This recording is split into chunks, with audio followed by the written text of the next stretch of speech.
for International Workshop on Nanomedicine Development and Challenges. We will begin today with a recitation from Holy Quran.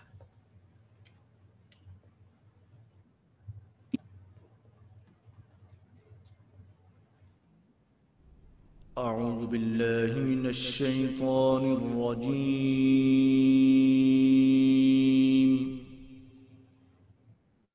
بسم الله الرحمن الرحيم.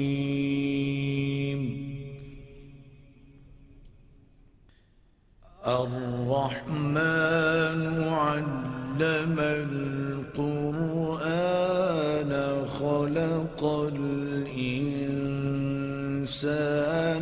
علمه البيان.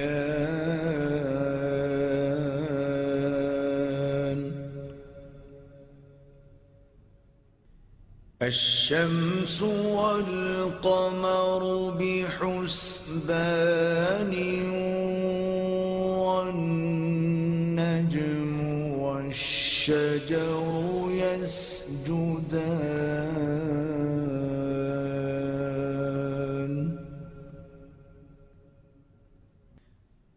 والسماء رفعها ووضع الميزان ألا تطغوا في الميزان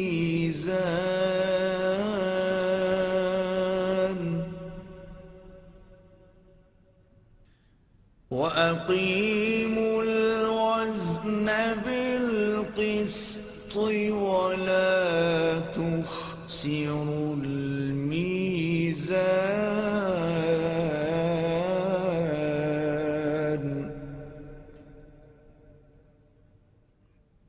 والأرض وضعها للأنام فيها فاكهة والنخل ذات الأكمام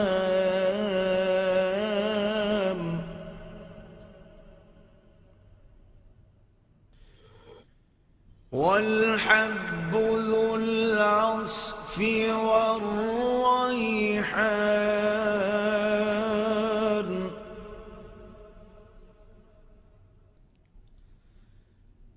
فبأي آلاء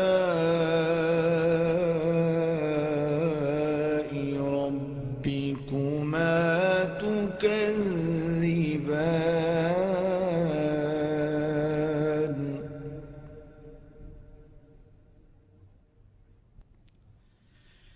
خلق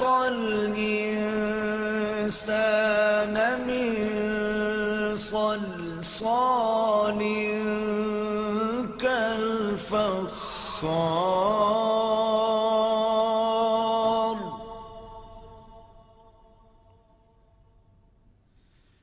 وخلق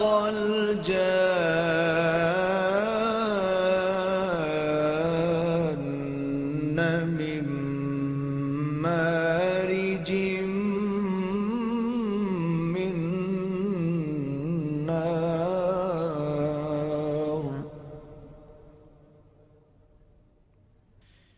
فبأي آلاء ربكما تكذبان.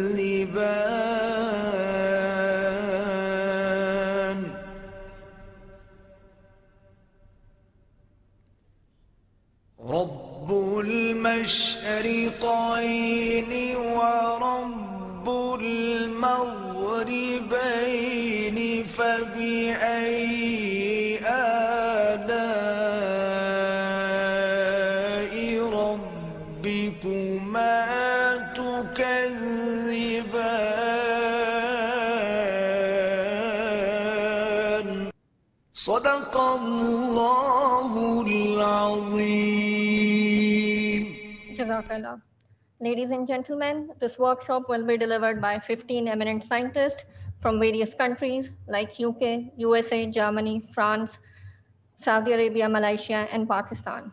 We have in-person participation of around 140 researchers from Pakistan and other OIC countries. Virtually, we will be joined by 200 and plus participants from across the world.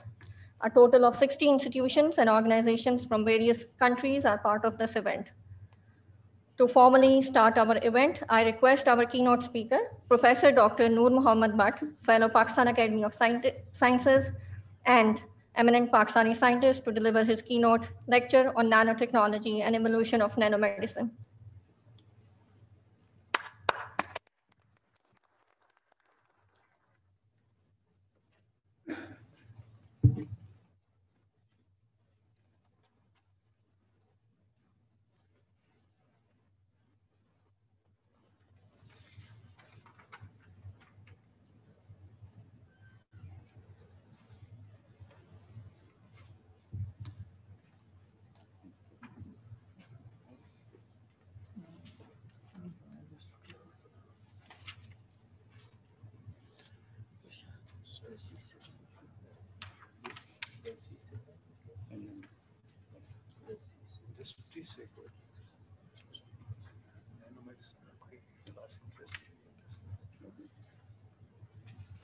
Bismillahirrahmanirrahim. Mohtaram Chief Guest, Dr. Iqbal Chaudhry, Dr. Shahid, the coordinator, Dr. Abdul Rashid. It's my pleasure to be here. I'm very grateful to the comstech management to give me this occasion to speak on a topic which is revolutionary and multidisciplinary, involving different disciplines of science. I'm a physicist, but for some years I developed interest in the nanotechnology way back in 1995, when I, for the first time, uttered the name of nanotechnology in Pakistan. So since that time, it has been my passion. And there have been different developments over the time, but I'll very briefly go through in the few minutes I have, the survey, just in a simple way, to introduce the nanotechnology, which is now called an industrial revolution.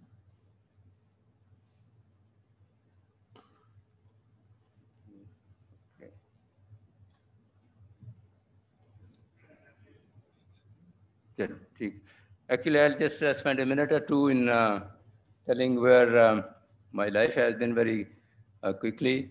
This is nuclear science and technology. Some of people know the central premier institute of the Atomic Energy Commission, where I spent all my life from 1961 to 1996 when I retired.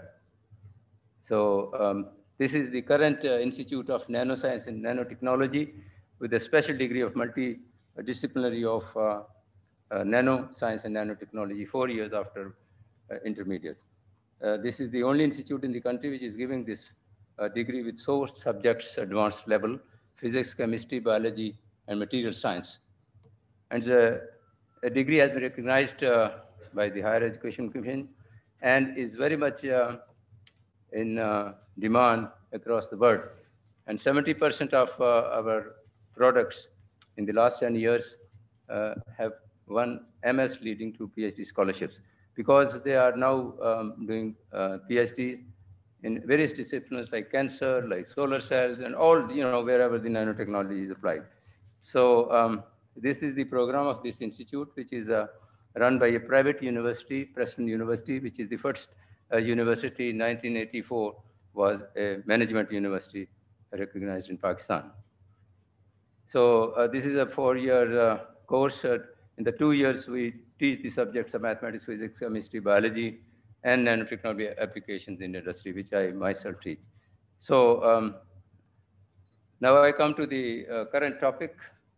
The nanotechnology itself is an industrial revolution. The idea was given in 1959 by a Nobel laureate physicist, Professor Feynman, at a lecture in California Institute of Technology in 1959. And he said there is a revolution with the materials at small levels, that means atomic size level, have a greater efficiency in any product which is made. And that's the basis. And nano is, as you all know, is 1 billionth of a meter. So something like 80,000 times thinner than the hair. So this is for those who are uh, new in the field. So we are dealing with the small size materials at that small level, and the properties at bulk level are very different than at the atomic level. Speed is different, and uh, many properties like chemical, physical, everything is different at small level. So this is the first time the size effect of the nanotechnology, size effect of the material has come up in the physical properties of materials, whether it is biological material or chemical or whatever.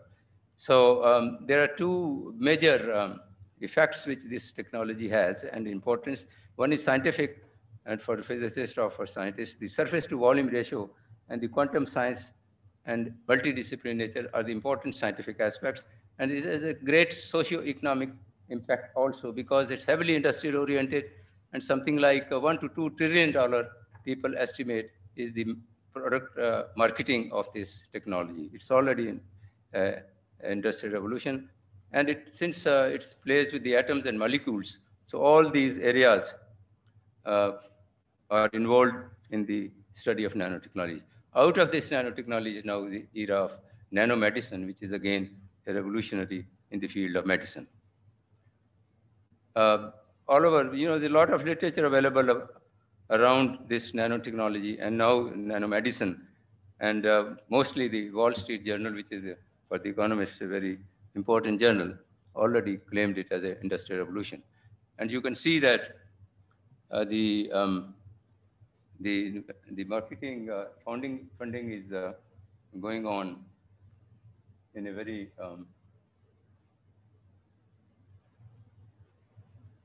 straight way, and 20 going up to something like trillions of dollars. So it's a heavily, very, very economic oriented um, technology. So the journey of our nanotechnology in Pakistan started way back in 1994 when I gave the first lecture on the biomedical materials involving and the first time came across this publication where the nanotechnology word was used by a scientist in Japan. And now given lectures something like about 150 in different fields in different fora on this topic. And in Pakistan, I think the important avenue was when Professor Ataur Rahman was the minister in early this century. And he formed a nano commission because he realized as a chemist, there are a lot of applications of nanotechnology. And therefore, he formed a nano commission, which I headed under the Ministry of Science and Technology for 5 years as honorary professor and chairman of the commission. And then we distributed some funding for a few projects which are on the, they started things going. Qaid Azmi University was given, Professor Hasnan is here. He got the funding from this. Then NIPG from Faisalabad, and 6 different projects selected on merit by a team out of 12, which we got at the time. That was 2003 to 2008. So that was the start of, and these were some of the projects and the funding given to these by the Pakistan government. Then different governments have been taking interest in it, and unfortunately not so keenly as the Iran, which was our neighbor, started at the same time. And now the president of Iran at right up for these years have been taking direct interest, whoever came, in the development of nanotechnology in Iran. And now they started from some 50th position in the world in terms of publication in nanotechnology, but now it is 4th. Last year was 4th in the world in terms of publications. So it is the government's support and direct support, realizing the importance of a certain subject, which gives the development to that. And therefore, Iran is now prominent in the world. Pakistan is still struggling for, but there have been on their own, because of the subject itself, whoever goes for PhD comes with a small scale science or nanotechnology in one way or the other, whether he is a medical man or a physicist or a chemistry. And therefore, in the universities, by the force of nanotechnology, it has come up very effectively. And there's something like last year, there were a survey from the Higher Education Commission, 50 projects in nanotechnology were submitted. And out of those was 14 were selected as nano centers. This is under process, new development of the, again, commission type program. And these are the areas and the universities which are involved in the LUMS is also involved, Dr. Rishad Hassan, Laboratory, and so on. So now there is again a wave of interest in the development of nanotechnology. Now I'll come to the very quickly in the next few minutes about the development of nanomedicine, because medicine is already, I think, biomolecules and biological molecules are of the nano size, and therefore uh, the physicists and the chemists entered in the development of the nanomedicine. It's the application of nanotechnology in healthcare, and it has potential impact on reliable diagnosis, monitoring, and treatment of diseases. The essence is that on small scale, the things become more efficient. The medicines, if they are used in bulk, uh, bigger sizes, they're not so effective as if we go down to the same material and same component in a small scale of the atomic level. Its efficiency increases, sensitivity increases. Even in COVID recently, 2 to 3 seconds, there is a detection using the uh, nanomaterials. So there have been different definitions because the subject is evolving in a very fast way. So there are different definitions given by different. European Commission gives a different definition, but centering ground that when we go down to the smallness uh, of the medicines, the efficiency increases. So who invented this? I think the origin is the evolution. It was way back in 1908, in fact, a Nobel laureate, when they developed it, and way back in early this century, or late last century, the books were written on the subject of nanomedicine. Freitas was one very personal person who was publishing this on the book on the nanomedicine, and then this term became popular among the medical people and so on. So you see this is the data which is a little old, but see the quick rise and going up to about 100 billion US dollars for nanomedicine products, nanoparticles using in the medical field. So this is going up. So something like by 2023, they are estimating to about 250 billion dollars marketing of this. And this is now mostly the research in cancer is taking a lot of money and development. And you see, this is a graph which is a $35 billion already on the cancer research in the nanomedicine. So this is a field which is coming up in a big way. And in biotechnology and biopharmaceuticals, again, all things are rising very fast.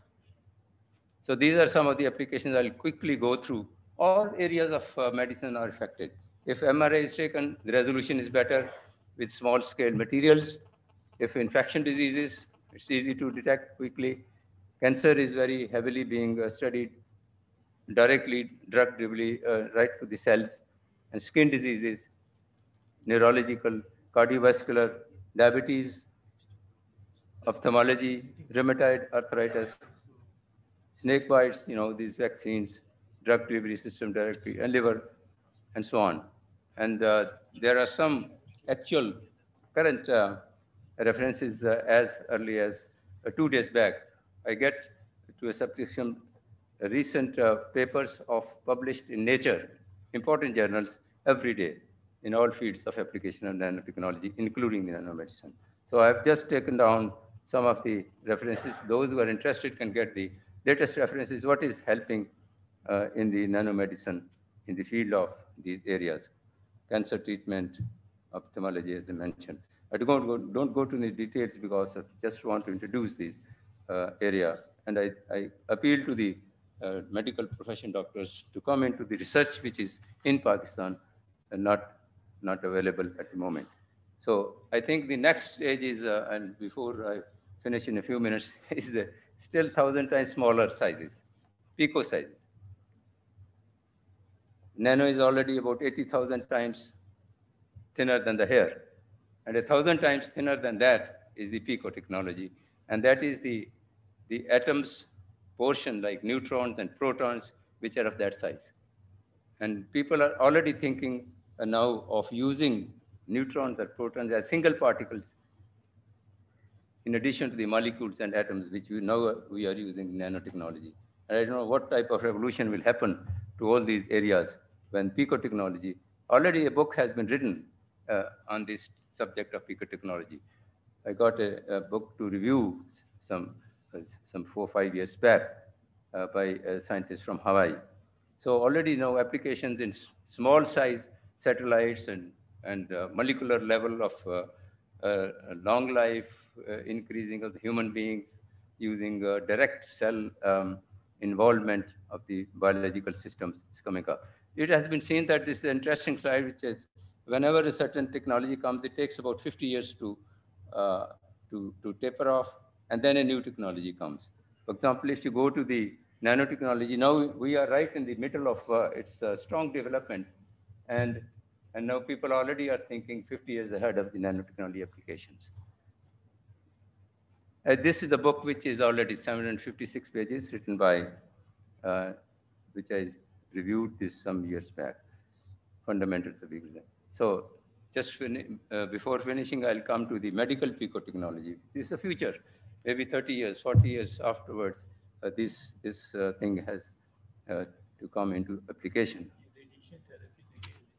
The cutting edge science and technology, nanoscience has generated many advances and inventions, new quantum mechanical methods to far-reaching applications in electronics and medical diagnostics.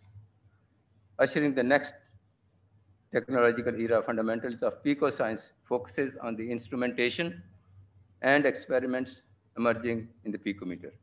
For example, in satellites, about 100 grams weight of the satellite has been launched, and with the same qualities of surveying and setting photography and so on. So these are the smallest, but in the field of medicine, again, pico technology, people are speculating in biological systems, in medicine, in imaging, and computing much better than the resolution in terms of, or use in terms of the nanotechnology. So diagnosis of disease, and people are thinking the long life of human beings by using nanotechnology is possible in the form of DNA amplifiers and the use of picoparticles, that means neutrons, protons, single particles as such, existing as such. So there's a lot of application, and future applications may be able to extend our lives in 2 ways. Repair our bodies at cellular level, lengthening the telemeters, reverse aging, and providing a certain version of the fountain of youth. It can help the medical community to eradicate life-threatening diseases such as stroke, heart attack, HIV, and cancer, etc. Future suggestion before I end is that unfortunately in the medical profession here, the nanotechnology use is not being taught to the students, although it's a future. And currently also a lot of medicines are coming up based on nanoscience, but there is no course. The students don't learn unless you force them to learn a course during their examination.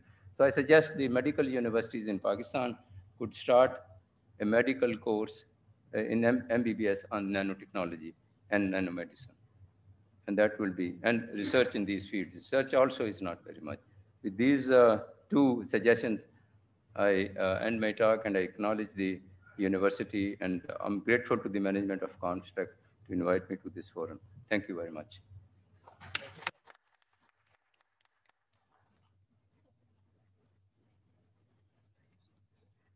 Thank you, sir, for the insights. Now I request Professor Dr. Abdul Rashid, Director, Drug Regulatory Authority, Pakistan, to say a few words on regulatory demands of nanotechnology.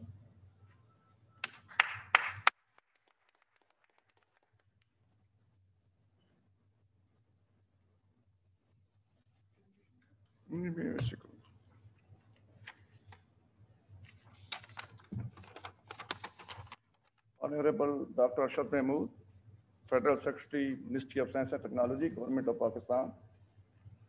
His Excellency Chaudhry Muhammad Iqbal, Consul General Comstech, Professor Raza Shah, Khazima Yawar, ladies and gentlemen, Assalamu alaikum.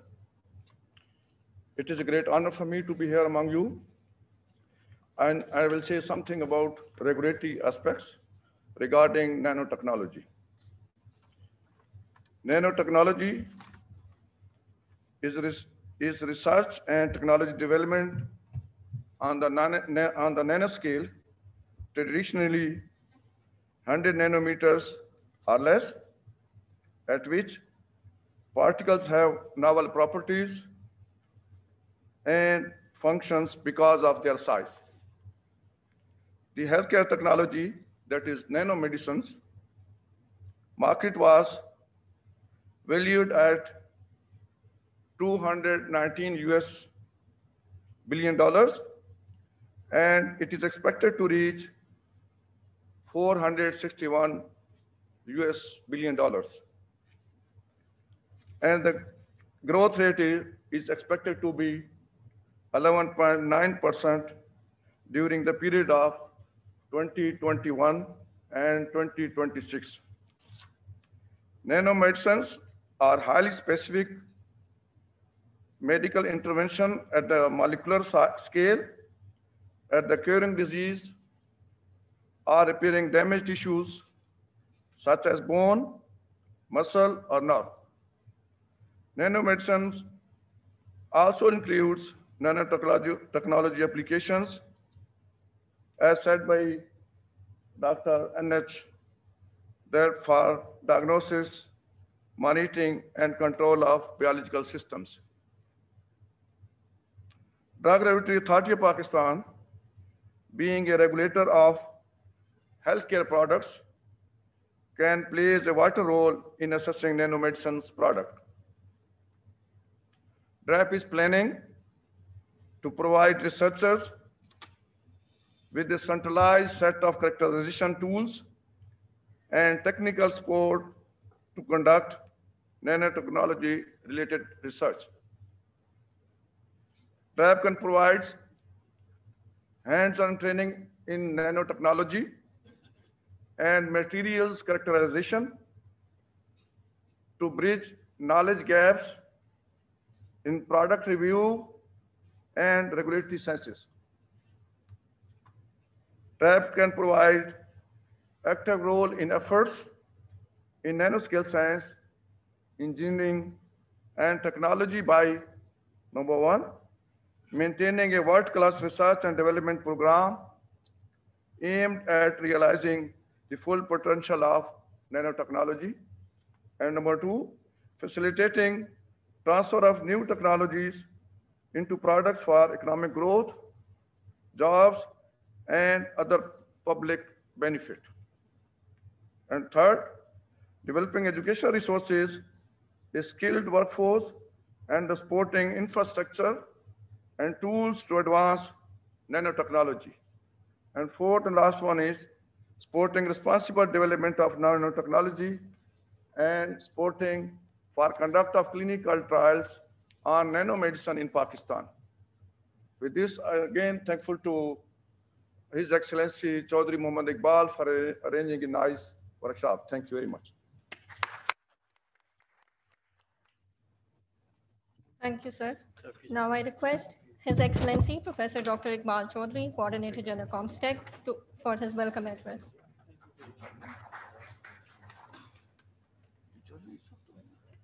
Auzubillahi minash shaitanir rajeem. Bismillahir rahmanir rahim. Assalamu alaikum. Good morning and perhaps good afternoon in some of the regions of OIC where we have online participants. I'd like to welcome our wonderful new secretary, Professor Dr. Arshad Mahmood. He has taken over about 2 months ago and in average spending about 15 hours every day, sir, of taking briefings from all different, and every project is discussed. Every project of Ministry of Science and Technology is discussed with absolute care and with extensive insight. So he is trying to do things in the right way. We have with us a very wonderful person, जिनको हम बाबाए nanotechnology कहते हैं, Professor Dr. N.M. Butt, who has played an extremely important role in popularization of nanotechnology in Pakistan. On a special invitation, we requested Professor Dr. Abdul Rashid, who is one of the most prominent drug regulator and a scientist by profession. And the reason we invited him because we wanted to understand if we develop and how to develop these nanomedicine eventually go into regulatory approval. And of course, certainly not the least, my former student and a very prominent nanotechnologist of the country, Dr. Ishad Hussain from Lahore University of Management Sciences. We also have with us, sir, Professor Dr. Wajid, representing Al Shifa Eye Trust, with which Comstech has initiated many projects, including retinal surgery training workshops in Africa. Excellency, the Ambassador of Yemen, dear brother, thank you very much. Excellency, Ambassador of Palestine, dear brother, thank you very much for coming. Very prominent scholars. Average age of people sitting here is about 30 years old. And this is the age of nanotechnology in Pakistan. This is the age in which we have tried our best to develop human capital, human resources. So we have these bright young people and also fairly decent infrastructure. Now linking them together with the industry is a challenge. Something in which your direct intervention and interest is required. And for that, I think it was extremely important that you witness the proceeding of this very important workshop. So Comstech is a very happening place. You know, this is one of the strongest organizations of the OIC system. 57 ministerial, 57 ministers of science and technology and higher education are the member of this standing committee. And very fortunate to have Pakistan as a country. They're very fortunate to host this very strong organization. So since last 11 months, me and my team, we were able to put together an extremely extensive capacity building networking program. So almost every week you would find 2 of these events taking place, literally on different aspects of it, and emphasis has been largely on technology. The reason why we think technology is important, of course, you have been in between it and you have been taking briefing from all over. I think one of the key reasons which we feel is that technology, especially new technologies, are appropriately suited for us. I forgot to mention that we have very dear brother, Chairman, Pakistan Science Foundation, Professor Dr. Shahid Beg, a great supporter of science and technology. So, sir, technology, especially new technologies, which are rightly called disruptive or emerging technologies, are perfectly suited for countries like ours. The whole paradigm of developing socio-economic development was largely based on investing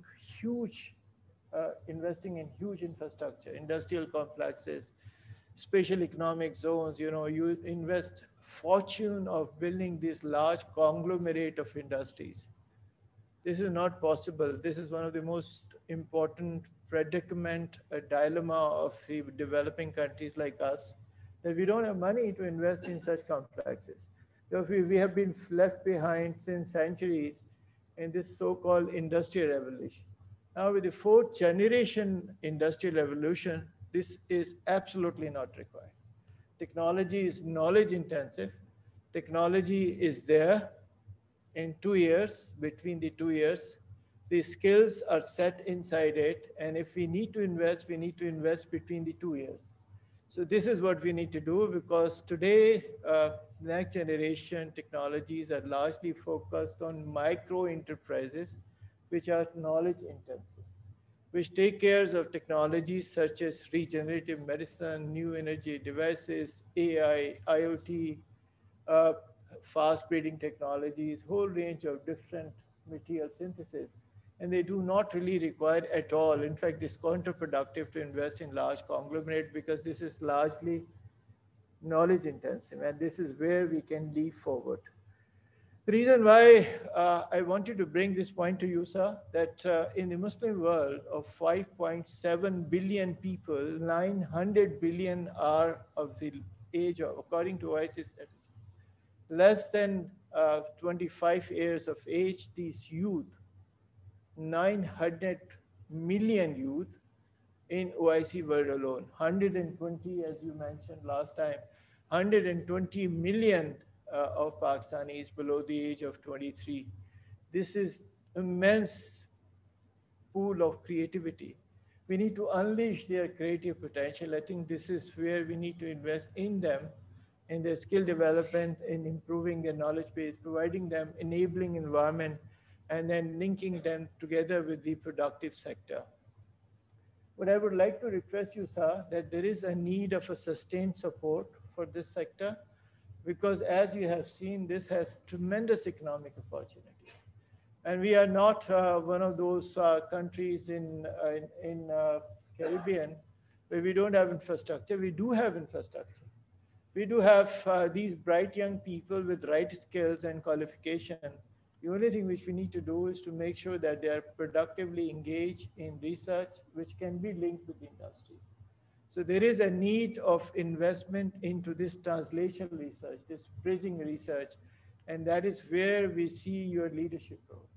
Where we see the leadership role of Pakistan Science Foundation, we see our role as linking with the other OIC countries.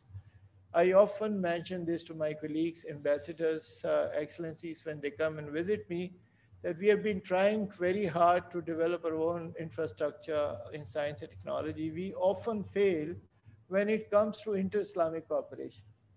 And here I would really like to request that we should really be able to benefit from where the excellence exists, and we should be able to give benefit to the people where they need it actually. And that is what comstech play an extremely important role.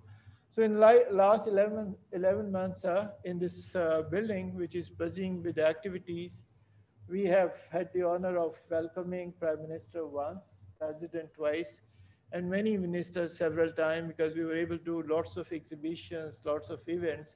And the objective was that to showcase Pakistan's best capacity. As has been mentioned by Excellency Ambassador of Yemen, that the greatest strength of this country is excellence in institution. Good quality people, I think this is what we need to leverage. This is where Pakistan's strength lies. And that is what we wish to use for the science diplomacy, for improving the image of Pakistan, linking it with the other countries, and having an impact in a very positive sense. Honorable Sir, there was a wonderful initiative, as has been mentioned by Professor Dr. N.M. Bhatt, of the National Commission of Nanoscience and Technology, which was a wonderful initiative. Everyone volunteered, including myself. It was chaired by Professor Dr. N.M. Bhatt, and many of us have worked very hard to make sure that we develop a sense of direction for various projects. And as a result of National Commission of Science, Nanoscience and Technology, now we have a decent, high quality manpower and a good infrastructure exists. I think there is a file, active consideration in your ministry of reviving this National Commission. This National Commission is all volunteers. None of us is, for us, the only motivation to help the country. And with your help, if we can revive this commission, we'll be able to help these young people to direct their research towards the national development by linking with the industry also. So this is what I wanted to request you, sir. And this is what I would request you also. You see, as mentioned by Dr. N.M. Bhatt, we have infrastructure and human resources. Where we fail is a very glaring failure of our nanotechnology community, that the product are dismally low. Nanotechnology-based product are really very low in Pakistan. So we need to actually ponder in next 3 days, we need to understand what are the problems, come up with a recommendation, and I promise that I would seek support of our wonderful secretary, Dr. Arshad Mahmood, and look for opportunities of making that happens, inshallah. So thank you very much for coming together. Thank you very much for spending time for this very interesting workshop, which include lots of very important presentations from leading experts in the world. And Irshad will tell you that the people who would be speaking in this workshop are among the best in the field of nanomedicine and nanotechnologies. Thank you very much. Thank you. Thank you, sir. Thank you, sir. Now I request Chief Guest of our event, Honorable Professor Dr. Arshad Mahmood, Federal Secretary, Ministry of Science and Technology, Government of Pakistan, for his inaugural address.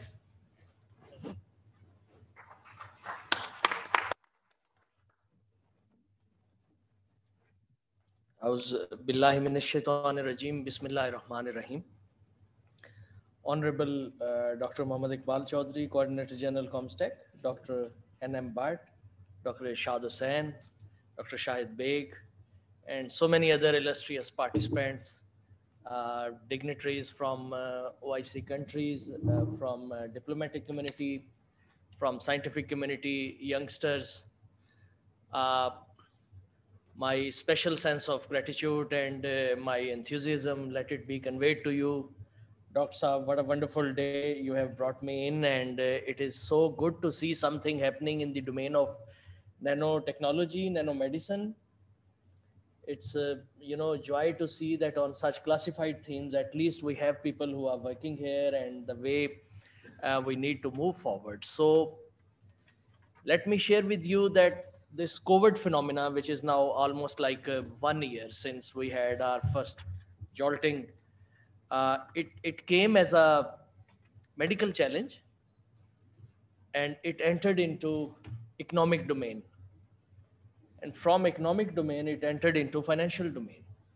So it was hell of a challenge for governments to, adjust to whatever is happening, because it never happened that there was a demand and supply shocks simultaneously happening in the world. So there were no workers, there were no buyers, there were diagnostic issues, there were health crises, and health crisis leading into a situation where there is a need for redistribution of allocative resources.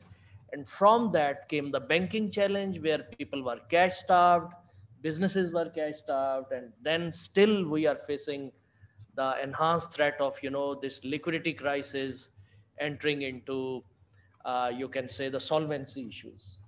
So being some person from medical background, it was like a hypovolemic shock leading to organ failures. And this organ failure is threatening the very existence of the patient. And here the patient is country. Every country is a patient fighting its own war. So what governments should do in such situations and what ministries should do in such situations, that is the true challenge. And that is, I think, I would like to, Dr. Saab, say something, and I would like to be advised on these things, because there is a very thin line. What can we do? Should we enter into massively into very basic research, where professors and students, they write papers, and then definitely science is advanced? But then there are mega national issues of public policy, of developing PPEs. And people say that the time is coming that every country might be having its own vaccine because of the specific mutations and the demographic challenge and the genetic stock a country has. So are we ready? Are there tertiary healthcare institutions? Are there research entities? Are there enough resources? How can we combine these questions of national interest with the areas or centers of excellence which are doing research on this? And that is the problem.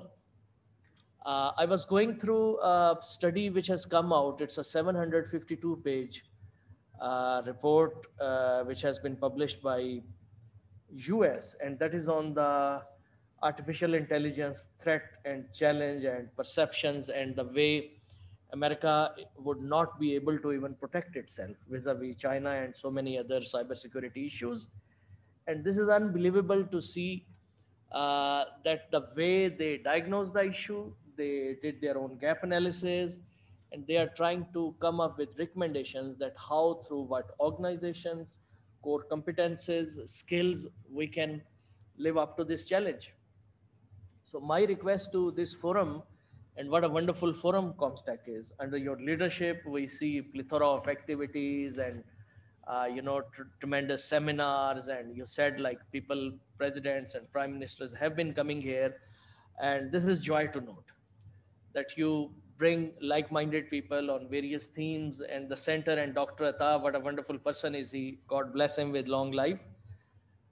Our problem is how to systematically move forward. You know, lot of our research has absolutely no link with end users, no link with industry. Industry is trying to move forward at its own pace with its own limitations, without zero facilitation from government. Rather, a funny ease of doing business metrics in our country is basically suffocating and squeezing the businesses which need to flourish. As you wonderfully said, that this the fourth generation industrial revolution, it is something which is giving us a new level play field.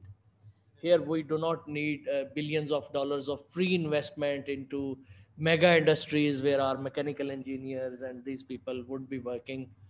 It was a matter of surprise for me that I was going through, I don't know which newspaper online this morning, and I saw that one startup in our country has received this venture capital funding from California, worth like maybe $1.4 million. But it is joy to enter into such venture capital round and show your wonderful whatever process or product innovation you have done, and see and get the attraction of you know big people who are sitting on such activities. So this is something where we have learned through some sort of process review, that we cannot make every aspect of our R&D arena flourish simultaneously. So we need to pick success stories. We need to pick universities which have critical mass of innovators, research, professors, good labs. We need to see that what are the areas where we can convert them into centers of excellence, and then take them to the next level at whatever cost it take. And then a good university which should be ranked ideally, centers of excellence. Now we have professors here, we have bright students, tremendous labs, then develop technology parks there, have incubation centers, let them work on advanced equipment.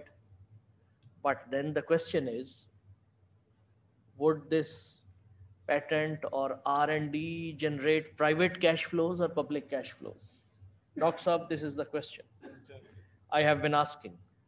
So if we throw like 600 million to UET, IC lab, or we give 800 million to ComSet's regenerative medicine things, or we put 1 billion every year to suppose certain institutions in Karachi, then it is very good to run labs and let industry come to you. But the cash flows which are being generated, or if are there SPVs which we can see that this is something which is coming out of all this R&D, there is a degree of black hole where we do not have any permeability into the very visibility of what is happening with this money, and what is happening with this research, and in what way we can pick champions and give whatever it takes for the whole government. So my request would be that we need to work on whole ecosystem of this nanomedicine, nanotechnology. We need to see that in what way, where the value is being created, and who are the people, and how we can align them with the next generation, the very core capital market themes. Because where a scientist gets frustration is when he gets the commercial reality of his work. And there are pharmaceuticals, they are like, they would love to buy out you and kill you and get 100% equity, and through venture capital 90% equity of your work.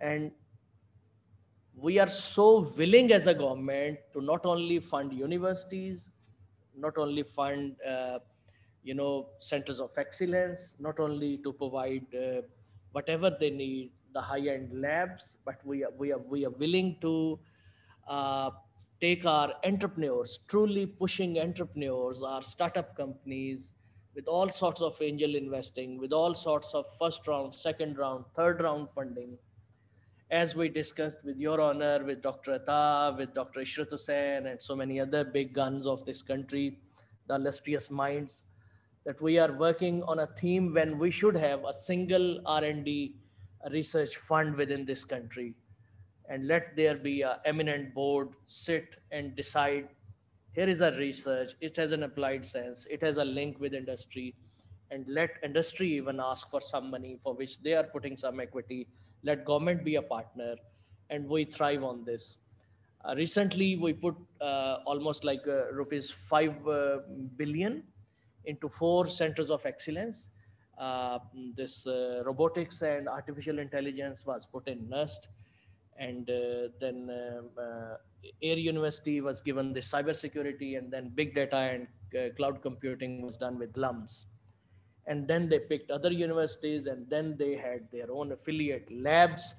So out of these 4 centers, with this much push of money and trust, they gathered almost 150 professors and researchers and a lot of young associates, and now we are getting a whole gush of ideas which is translating into so many new products which have a public value of face recognition and congestion management and smart buildings and smart cities. And we are so happy to move forward. Just on last Friday, our honorable prime minister approved the establishment of a civilian drone authority. Very soon we are going to our honorable prime minister to have a separate board on disruptive technologies, because we cannot say that here is a Bitcoin, it's a challenge to the central bank, so it is bad. Here we cannot say that there is a 3D printing, since you can make a pistol with it, so it is banned in this country. And there are, blockchain things and internet of things and so many new themes, we cannot shy away. So let there be a separate board which should define what is the challenge, what are the possibilities, how can we regulate it, who can bring it, what are the sensitive strategic domains which should not be touched. So we need to be head on. We are not domain specialists of anything. We are just like, system harmonizers. We need your very classified pragmatic inputs. So Dr. Saab, my humble request is that when this session finishes, we don't know, this is nanotechnology, nanomedicines, you people are experts, but you please, in so many clear words, tell us what is the component of challenge which is there for Pakistan for next 10 years for nanomedicine, and what are the areas which are very prominent in it, and what are the themes we can take it forward, and how to club it with the relevant pharmaceutical side things, with relevant institutions, with relevant industry gurus, and how can we, enter into some SECP related or some funding related comforts which we can give to the industry, because our job is to regulate, to provide a level play field, to incentivize the areas which truly need hand holding. This hand holding is not only linked to labs or centers of excellences, it is even available to businesses. So if there are startups, if there are and there are themes like Singapore did, their very mature industry is trying to shape their own SPVs for startup, new fresh waves of R&D. Let R&D be in the heart of each and every big business. So we will be, as you said, some forecast study, foresight study on Delphi model, and we would like to engage with industry again. We would try to make our next budget a bit more reflective of the needs of industry and needs of researchers and big labs, but the challenges, how to combine our high-end research with industry and with regulation and with this public-private sector academia nexus, so that we create a challenge, we live up to the challenge. And nanomedicine, nanotechnology, and all sorts of disruptive technologies, these are the domain within which we have to move forward. So God bless you with wonderful effort. I salute all those who organize this thing. I fully acknowledge all your services which were done when COVID was at its peak and we were a bit ambivalent, like how to approach it, and on PPEs, on ventilators, on stunts, on so many other things, the stuff you are doing on genomics and virology and many other colleagues. I have full recognition that in spite of so many limitations, you try to, mainstream all these things so that government can allocate. And you saw that there was a emergency relief fund was created and a lot of things went to the vaccine procurement and cash fund disbursements and SAS program. And I was part of so many things from finance ministry previously. So, in nutshell, my request would be that if your think tank or if your this group gives us a pragmatic approach, at least on nanotechnology and nanomedicine, and what is the future, and what are the 4 or 5 core themes on which we should work, instead of just popularizing the theme that there is a nanomedicine. No, let us who is doing what, where we need some facilitation, which might be material, which might be in easing of registration process from DRAP angle, which might be some permissions, which might lead to some tax exemptions, which might lead to maybe any facilitation, some sort of a new,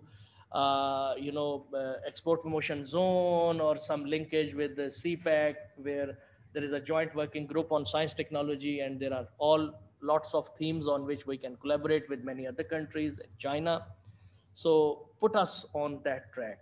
And when this thing finishes, I wish we have another meeting and we see that how we can more productively allocate our meager resources with all this. I'm sorry for taking too much time. I never knew what is going to happen, but I'm honored to be part of this thing. All foreign colleagues, I wish you have more travel in Islamabad and see this wonderful city. And it's a spring season, and I wish you peace and success. And I'm happy that I have been part of this today. Dr. Iqbal Saab, Dr. Bhatt Saab, Irshad Saab, Shahid Saab. God bless you. Thank you all. Thank you. Thank you very much, sir, for your presence and time. Now I request Professor Dr. Irshad Hussain, technical focal person for this event, for his vote of thanks.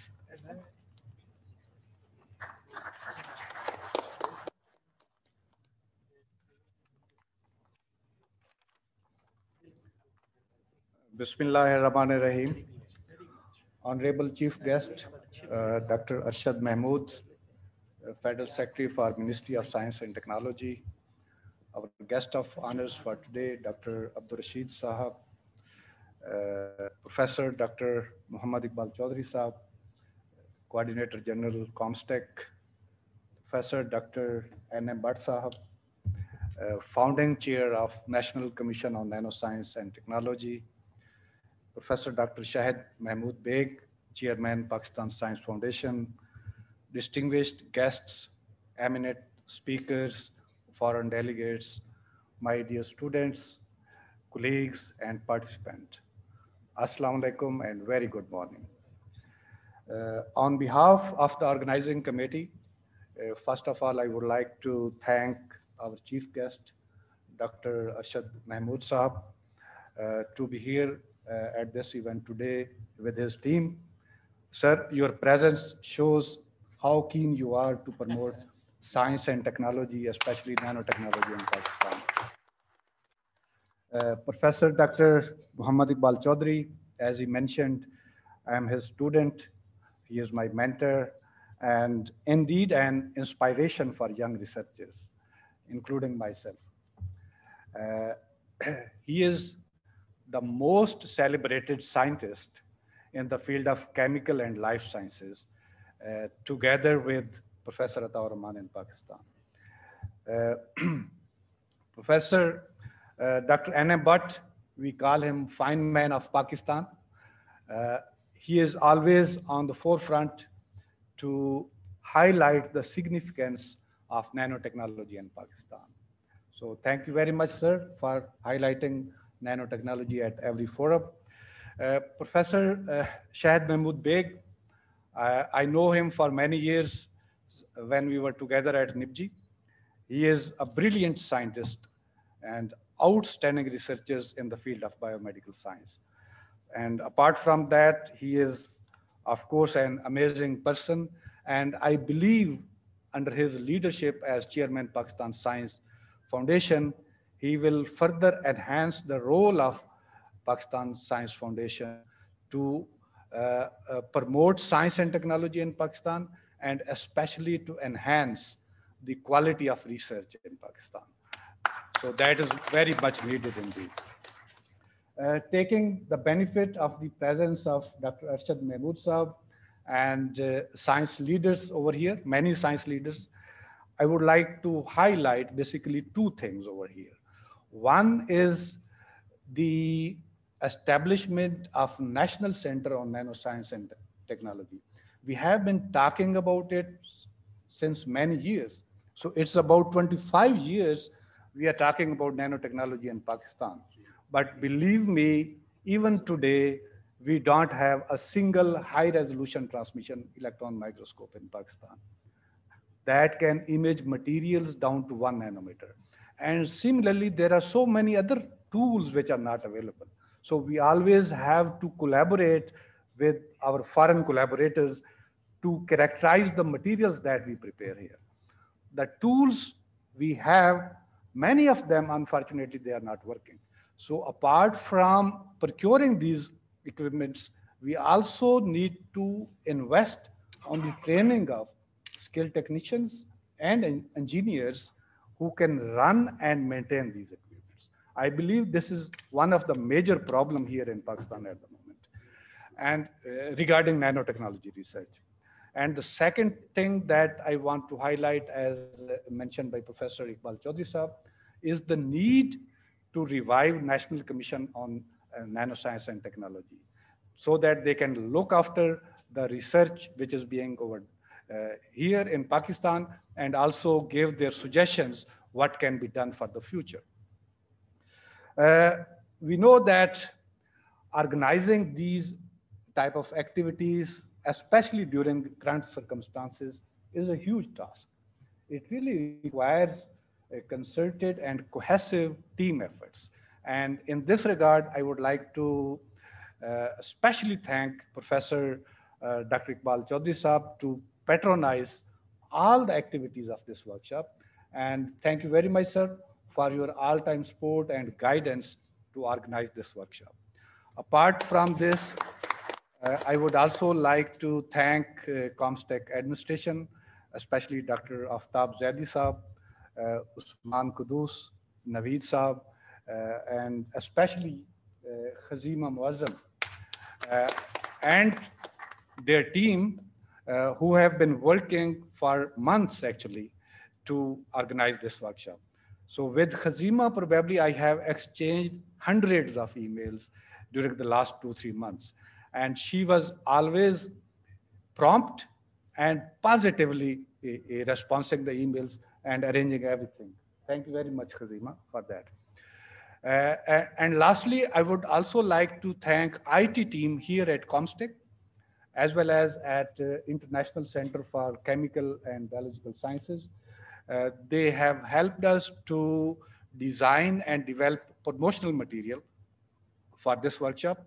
And I look forward to their continuous support for the successful organization of this kind of hybrid event, especially virtual lectures which will be delivered at this event.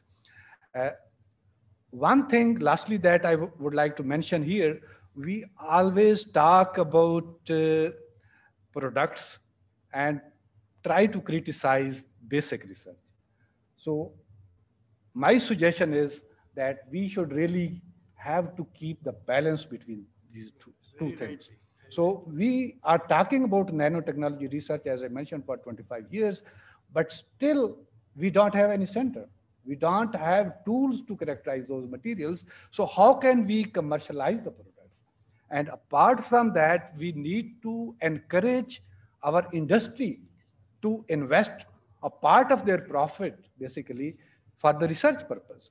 So without industry, academia, I can say for sure, may not be able to commercialize their products unless there is serious investment and involvement of the industry as well as the government. So with this, I would like to thank all of you once again to come over here under even these tough circumstances. And I request you to please follow SOPs, which is very much required because we have so many participants over here. So please take care of yourself and the people around. So thank you very much once again.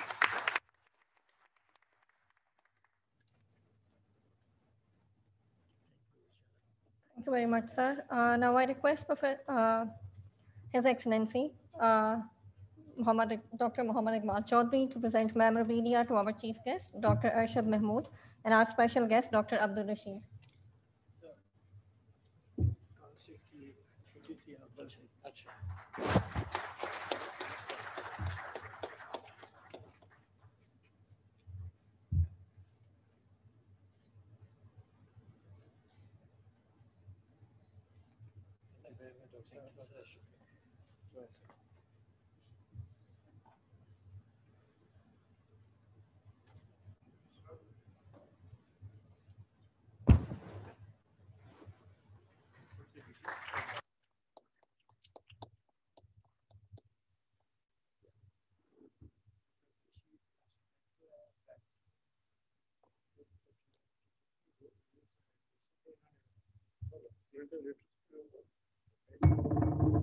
Thank you very much, everyone. Ladies and gentlemen, with this, we come to conclusion of our inauguration ceremony. We will proceed for the tea and we'll gather here after 20 minutes. Kindly wait for the chief guest to leave the building. Full-time professor at Lahore University of Management Sciences. He is heading chemistry department at University of Lungs. The title of his presentation and talk today is Functional Nanoparticles for Biosensing and Drug Delivery Applications. Over to you, sir.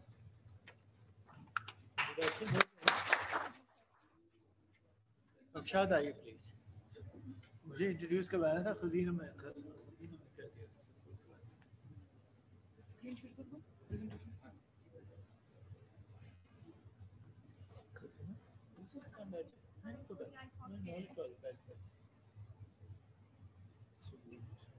Presenter.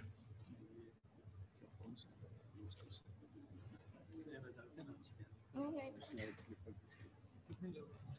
Sir, 110 लोग हैं. जी जी sir बिल्कुल sir बिल्कुल.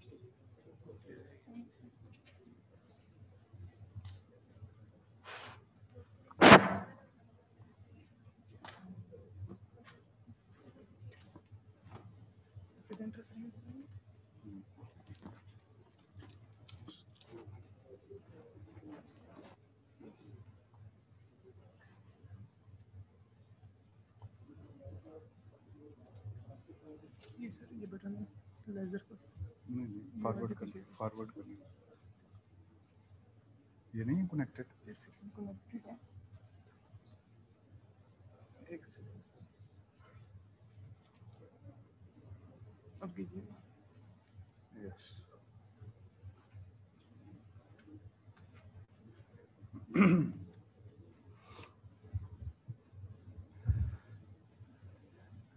Bismillahirrahmanirrahim. First of all, I would like to clarify that I'm not head of chemistry and chemical engineering department at LUMS. I was the founding chair of that department. And probably the best introduction of myself is that I'm also student of Professor Iqbal Chaudhry Sahab. Today I will talk about the applications of functional nanomaterials in biosensing and drug delivery. You know that functional nanomaterials can be of variety of types. They can be carbon nanotubes, carbon nanomaterials, quantum dots, metal oxide nanoparticles, and even organic nanoparticles. But most of my work is really based on the applications of metal and metal oxide nanoparticles, and some of their hybrid materials. Uh, Here is just the outline of what I will be talking about. I will talk about initially the synthesis of metal nanoparticles or nanoclusters, then try to describe some of the applications of these nanoparticles in biosensing, uh,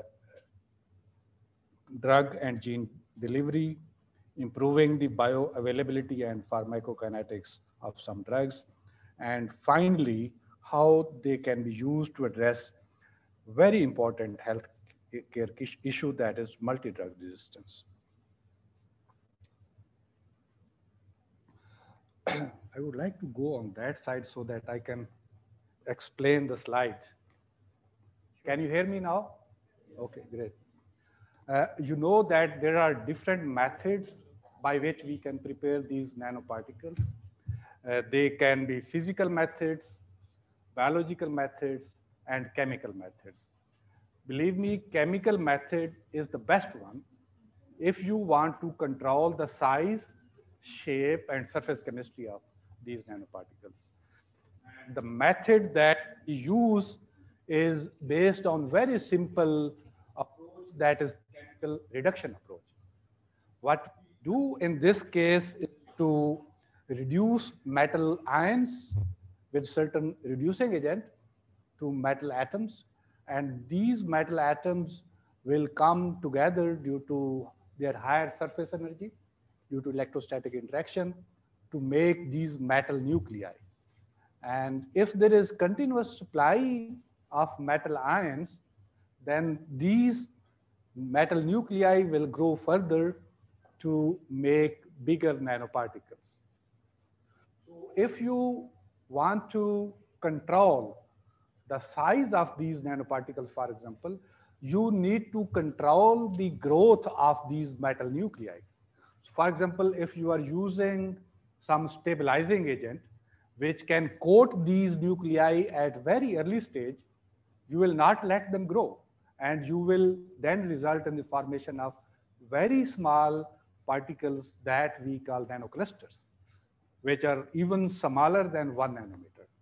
But if you let them grow for some time by using weak stabilizers, then you end up in the formation of bigger particles up to 100 nanometer maybe. So by the control of this stabilizing agent and reducing agent, you can easily control the size and even the shape of these nanoparticles. Again, note that these particles are really small. They're smaller than 100 nanometer. So they have huge surface energy. So if you let them together in the solution, they will immediately collapse to minimize their surface energy. So in order to make them stable and to use them for any real applications, you need to use some stabilizers. And there are two ways basically you can stabilize these particles. This first approach is the most important one for biomedical applications. What you do in this case is to coat these metal particles with some charged molecules, which have some charge, negative or positive charge. So in this case, you will have all the particles coated with these molecules, and they will be either cationic or anionic. And due to similar charge on these particles, they will repel each other. They will not agglomerate. And then you can easily replace them with different biomolecules like proteins, like DNA, for a variety of biomedical applications.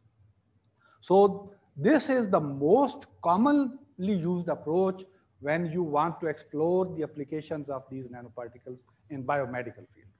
So if you really want to make them extremely stable to make some devices, then you can covalently link these particles with long chain molecules, and due to steric hindrance of these long chain molecules, again, they will not collapse. They will not aggregate into bigger particles. And you can even dry them and use them whenever you want, even after years. And this technique is applicable when you want to make devices using these nanoparticles as building blocks for applications in, for example, nanoelectronics or optics. As I mentioned, that by controlling the stabilizer, by controlling the growth of nuclei at very early stage, you can make particles, metal particles, which are smaller than 1 nanometer, or definitely less than 2 nanometer.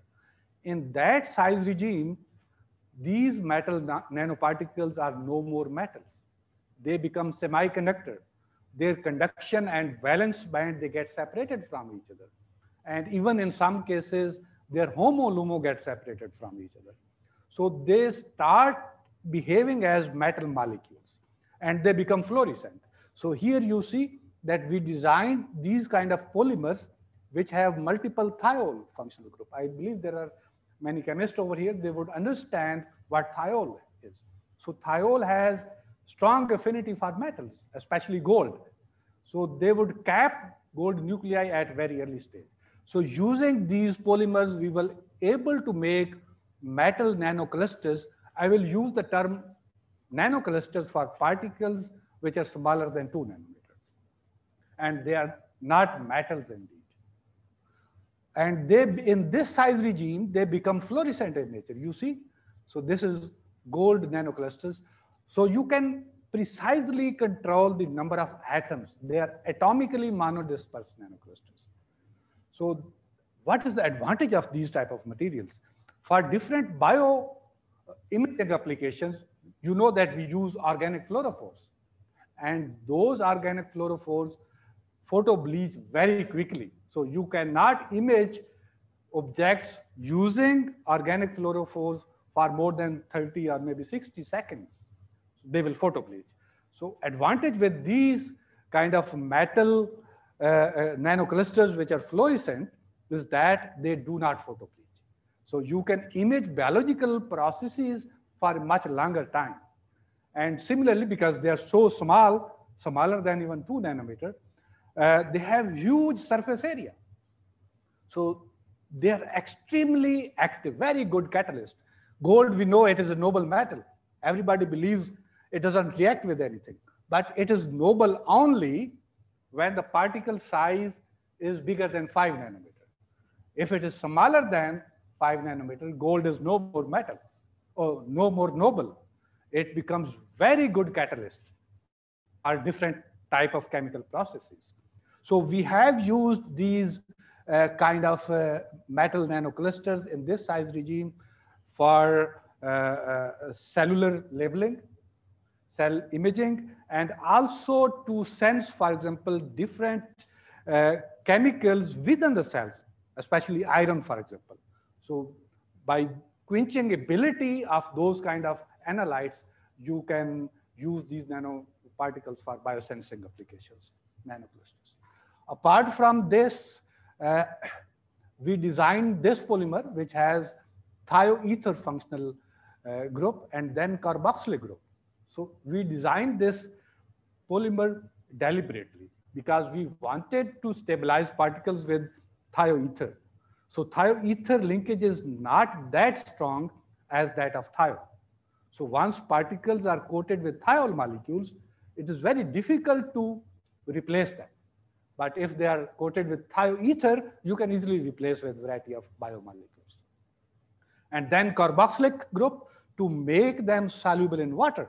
Because for most of the applications in biomedical science, you would like these particles to be soluble in aqueous media. And using this polymer, by controlling its concentration, basically, we were able to develop one-step method to prepare either 1 nanometer particles, 2 nanometer, 3 nanometer, or 4 nanometer, precisely control their size. And previously, the methods that were available, you can use Brost method, he will be talking about today afternoon, is very popular to prepare particles in this size regime. But the particles obtained by that method usually range in size from 1 to 4 nanometer. So you have to use very sophisticated chromatographic techniques to separate them, which only specialized labs can do. But using this method, you can just prepare by controlling the concentration of this polymer to gold you can prepare very uniform gold particles. Okay, so similarly, we also developed methods by using weak reducing agent like sodium acrylate, oxalate, and malleate to prepare all these particles which range in size from 5 to 100 nanometer. So in this way, we were able to develop batteries of new methods to control the size of these nanoparticles from less than 1 nanometer to 100 nanometer by simply controlling the nature of stabilizer and the reducing agent. Okay, now what to do with these particles? We know they have huge applications in different fields, especially in energy and more importantly in biomedical science. Okay, so gold nanoparticles, I will talk mostly about gold for biosensing. They have interesting optical properties. We know the color that we normally see, that is due to electronic excitation of molecules from HOMO to LUMO.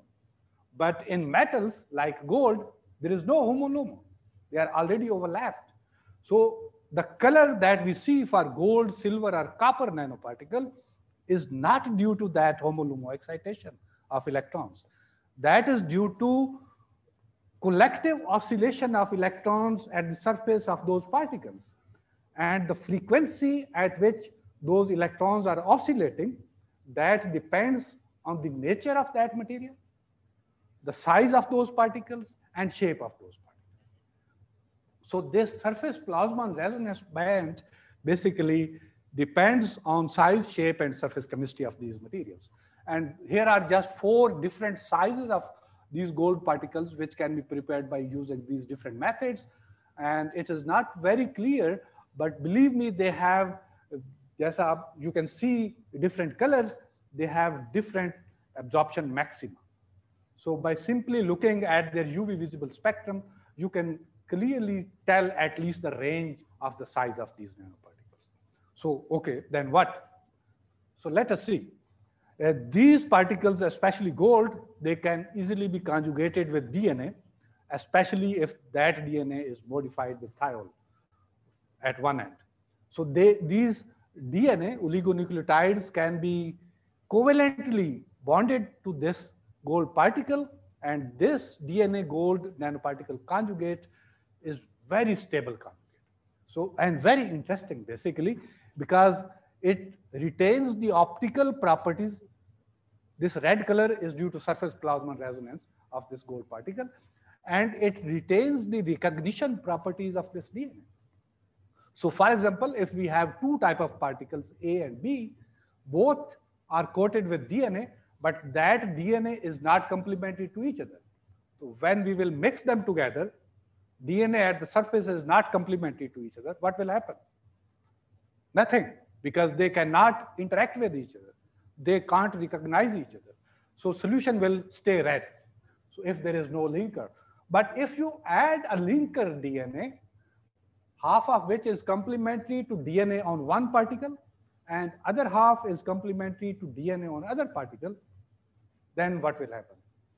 They will cross-link. Particles will cross-link, and they will come together to make bigger particles. And as they change their size, they change their color.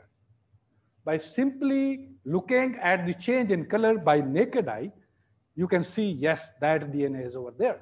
So you can use these bioconjugates for the recognition, for the detection of DNA, for example. Okay, another interesting thing is that DNA, double-stranded DNA, it has a certain melting point. Melting, okay, how these DNA strands interact, that is simply due to hydrogen bonding. And if you heat it, hydrogen bonds will break and 2 DNA strands will separate from each other. And that melting temperature is usually not very sharp in case of simple double-stranded DNA. But if it is coated on gold particles, then its melting points become very sharp over here. And by looking at the melting point of these DNA gold nanoparticle conjugate, by simply looking at the change in color, you can easily tell how complementary is the DNA in the linker strand that is cross-linking these particles. So in this case, you can not only simply detect DNA, but you can detect how complementary is that to the DNA on the particles. Is that there any single base mutation? So mutation you can easily figure out using this simple technique. Okay, so this approach has recently been used for the COVID detection, for example. What you do, you simply take, for example, a sample from any person having COVID infection, isolate its RNA, and then you coat these nanoparticles, gold particles, with DNA with sticky end. These ends are sticky that can recognize COVID-19 RNA. So in the presence of this COVID RNA, these particles will aggregate, and you can easily see the change in color from blue to red. So by simply looking at the change in color, you can say, yes, it contains those viral particles. And then you can add some RNAs, for example. RNA can break down the DNA over here, and you can finally see some aggregates. So that will confirm that, yes, there is some RNA which is recognizing the DNA, sticky end of DNA on the gold particles. So this method is very simple and can probably be applied to the mass test when you want to test, for example, millions of people. For it may not be as reliable as PCR-based test, but at least that can be used for the screening. In another case, what you can do is you can coat these nanoparticles with antibodies, which are specific to the spike proteins of COVID-19, or they are specific to the envelope proteins of these COVID-19. And in the presence of those antibodies, coated nanoparticles, they will change their color depending on how much load of viral particle is there. Because these antibodies will definitely interact with the spike proteins of those COVID-19. And in this way, again, by simply looking at the change in color, you can say that, yes, those viral particles are there. And similarly, you can also see that change in UV visible absorption spectroscopy. This redshift means particles are aggregating, they are increasing their size. These lateral flow immunoassays, these are very common in the market for different type of applications to detect so many biomolecules, including it is very commonly used for pregnancy test as well. What we do in this case is we have, for example, gold particles which are coated with the antibodies which are specific to the analyte. So once this analyte passes through these gold nanoparticles, these antibodies get labeled with this analyte, and here are antibodies, immobilized antibodies, which can recognize the analyte itself. And here are the antibodies which can recognize the antibody on gold particles. So if you see both steps, they are red in color, that test is positive. So this test can simply be applied for the detection of so many biomolecules, simply by coating these gold nanoparticles with the respective antibodies. Here is very interesting, again, a disease diagnostic approach that was basically developed by my collaborator, Professor Vincent Rutello. He is one of the most famous guy in biotechnology field. And he will be talking on 17th of March, I believe, day after tomorrow. So please try to listen to his talk. So what they did is simply they coated these gold nanoparticles with some molecules which have positive charge. So this is simply cationic gold nanoparticle, very simple. And this can act as a nanoprobe, sometimes they call nanorobot, that can detect different diseases in the body. How? That is really simple. What you do is you simply incubate these cationic gold particles with some fluorescent proteins. So these are fluorescent proteins which are negatively charged. Gold particles are positively charged. And due to their electrostatic interaction, as this protein comes closer to gold particle, the light emitted by this protein is now absorbed by the particle itself. So fluorescence is quenched. So when you incubate this kind of nano probe with blood serum of different persons, healthy persons and diseased persons, we know that whenever we have any disease, our body produces variety of different proteins. So proteins in the blood serum will compete with the proteins on particle surface. If there are some negatively charged proteins in the blood serum, they can replace, these are strongly bound with the nanoparticle and will kick out already absorbed proteins, fluorescent proteins. So in this way, quenched fluorescence is recovered. And by the quantitative measurement of the recovery of this fluorescence, you can easily tell that yes, these type of proteins are there. So this person might have this type of disease. But there are so many issues related to this because even now we are unable to understand what exact proteins are produced when we have any diseases. They have demonstrated it for cancer diagnostic at very early stage, but it still needs a lot of work to make it applicable in the real world. They also used similar gold nanoparticles for the detection of bacteria. In this case, beta-gal protein is immobilized on cationic gold particles. And as this beta-gal protein is coated on nanoparticle, it changes its conformation. And due to that change in conformation, it is unable to convert this yellow substrate into red product. So its biological activity is gone once it is on nanoparticle surface. But if you add it to water containing bacteria, bacteria surface is overall negative as well. So most of the particles will link themselves to the bacteria surface and they will release beta-gal protein and it will become catalytically active again. So in this way, by looking at the biological activity of beta-gal protein, which is immobilized on gold particle, you can develop method for the detection of bacteria in drinking water. But the problem is, for simple detection of bacteria in drinking water, you are using gold particles and proteins. Both of them, they are expensive and there are so many issues related to the stability of these proteins. So we really need to use methods which are simple, which are cheaper, so that common people can have access to those type of assays for the detection of bacteria. So for that purpose, we also collaborated with the same group to develop iron oxide nanoparticles. And iron oxide nanoparticles have surface chemistry so that their redox properties are very similar to horseradish peroxidase enzyme, for example. So they can be used as artificial enzymes. So what we did is we coated those iron oxide nanoparticles with some ligands that can recognize bacteria.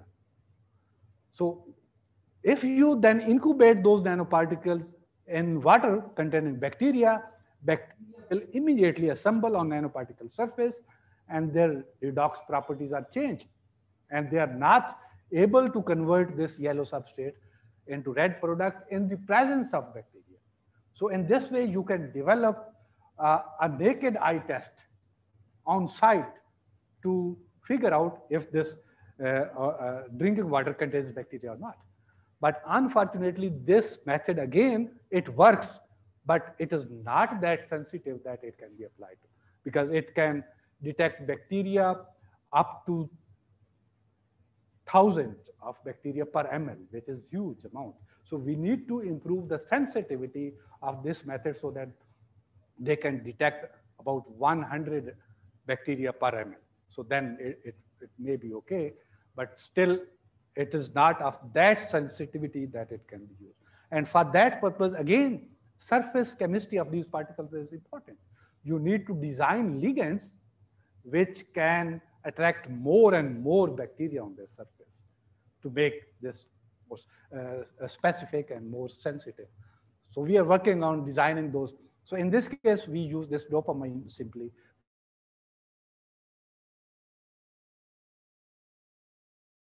Iron oxide nanoparticles are really useful for a number of biomedical applications. I don't have time to discuss all the stuff, but you might know that they are very good contrast agent for MRI. And they are being tested as useful material for targeted drug delivery for anti-cancer, for example. So in this case, what we did, this is one of the work that we did, is to coat these iron oxide nanoparticles with the polymer, which is rich in carboxylic groups. So these are hydrophilic and highly stable iron oxide nanoparticles. And you can then covalently link different anti-cancer agents by exploiting the chemistry of carboxylic groups. And we noticed that they can specifically target those anti-cancer drugs to the tumor where they are required. And for that purpose, you also need to conjugate them with molecules which can recognize the cancer cells as well. So these are two things. One is to deliver the target, and another most important thing is to recognize the cancer cells so that they can be delivered only over there. And recently for COVID, because I was trying to figure out how these nanoparticles can be useful for COVID detection and COVID treatment as well. So some people have tried to develop iron oxide nanoparticles which interact very strongly with the spike protein of these COVID-19. And once you add these nanoparticles to, for example, blood system, which is contaminated with COVID, they will bind over there, and this virus particle is now unable to infect the cell because they enter the cell through these spike proteins, which can recognize ACE2 receptor at the surface of the cells. So once they are blocked, they are unable to get into the cells, and they will not be able to cause serious infections. Similarly, there are a lot of discussion on developing personal protective clothing, for example, that can repel viral particles. And for that purpose, there is a lot of work that is being done for that purpose. For example, you can coat these particles with receptor molecules which can simply stick to the viral particles. So once viral particle is there, they will stick, and they won't be able to move over there. They won't be able to infect them. And another way is to coat these fabrics, for example, with some cationic nanoparticles like chitosan, which is very simple. And that also interact with the spike proteins of this, and they don't let these particles viral particles to infect the person. You might be aware of this cartoon. So this is just a cartoon. It's not a real experiment on humans. So what in this case people are trying to look into is the ability of gold nanoparticles as nanorobots for the detection of cancer at very early stage and then simultaneously treat it as well. It's very simple to say that, but designing such material is very challenging. And what is happening over here is you simply inject, for example, functionalized gold nanoparticles in blood vessels. The pore size of a blood vessel is around 5 to 10 nanometer. Particle size that is commonly used is 25 nanometer. So they will not go out of the blood vessels unless they find any region where there is a developing tumor. In developing tumor, because cells are multiplying at very high rate, they need a lot of nutrients, and then blood vessels in that region become porous, angiogenesis. And once they find those pores in the blood vessels, particles will accumulate over there. And by scanning with simple IR cameras, if you can see these red spots, you can spot the region where these gold nanoparticles are accumulated. And because they absorb IR radiations, you can increase the radiation dose to increase the localized temperature and kill the cancer cells. So you can use these materials to detect cancer at very early stage and then kill them quickly as well. So that's why these are called nanorobots as well. So, but problem is that you have to carefully functionalize these nanoparticles for that purpose. Because once we inject these particles in any living system, its immune system will become active. So you have to coat them with molecules which can fool your immune system. And what is usually done in this case is to coat these molecules with hydrophilic molecules, which are highly water soluble, like polyethylene glycol. So in that case, when you inject these particles in the body, blood is mostly water, so water droplets will surround these particles, and immune system will feel that it is water droplet that is moving. So that's why I was saying that it is simple to say, but practically develop these type of materials and bypass different biological process systems is very tough. So that needs special expertise actually. And recently it has been found that if particle size is about 50 to 80 nanometer, for example, they are easily taken up by the cancer cells. But remember, these particles are inorganic in nature. They cannot be degraded once in the body, most of the time. So you need to use limited amount of these materials to deliver more molecules of the drug. And for that purpose, you need particles of the same size, but higher surface area. And how can you achieve that? By making them porous. To make these particles of the same size, but they should have rough surface, more pores. And for that purpose, we have developed a lot of methods. One of my former PhD student, Dr. Aisha Ehsan, is there. She developed these kind of nano cups of gold. So you can functionalize, for example, these edges are more reactive. You can functionalize these with different type of drugs, including anti-cancer agents, and then they can be delivered to the cancer cells. So these type of materials could be very useful for these type of applications. Apart from this, we also develop many organic nanoparticles to improve the pharmacokinetics and bioavailability of these materials. And for that purpose, we use lecithin. Lecithin is a part of our body, biosurfactant. So we prepared liposomes of lecithin and particles of lecithin containing different drugs. And in some cases, we included particles as well, gold particles or silver particles, and to enhance the oral bioavailability in this case of amphotericin B. So this work was again thanks to Dr. Raza Shah. So we prepared this material and evaluated them in his lab. And not only this, but we also did this for diacerin, which is an anti-inflammatory agent. So by using these type of formulations, nanoparticle-based formulations, we were able to enhance the bioavailability and pharmacokinetics of these drugs. And later, that again, collaboration with Professor Gulshan Oz from Quaid-e-Azam University, his student was working with me at LUMS for several years.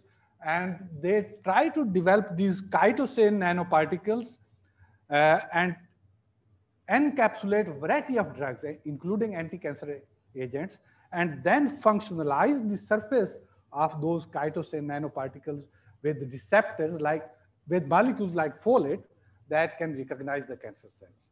So again, in this way, we were able to improve the efficiency of those anti-cancer agents and to deliver them specifically to the cancer cells as well. There are so many other materials that we developed. These are hollow kind of polymer nanoparticles for that purpose that we also developed for targeted delivery of these drugs. And here are some of the topics which is more relevant to the COVID. So this ivermectin drug is FDA approved antiviral drug.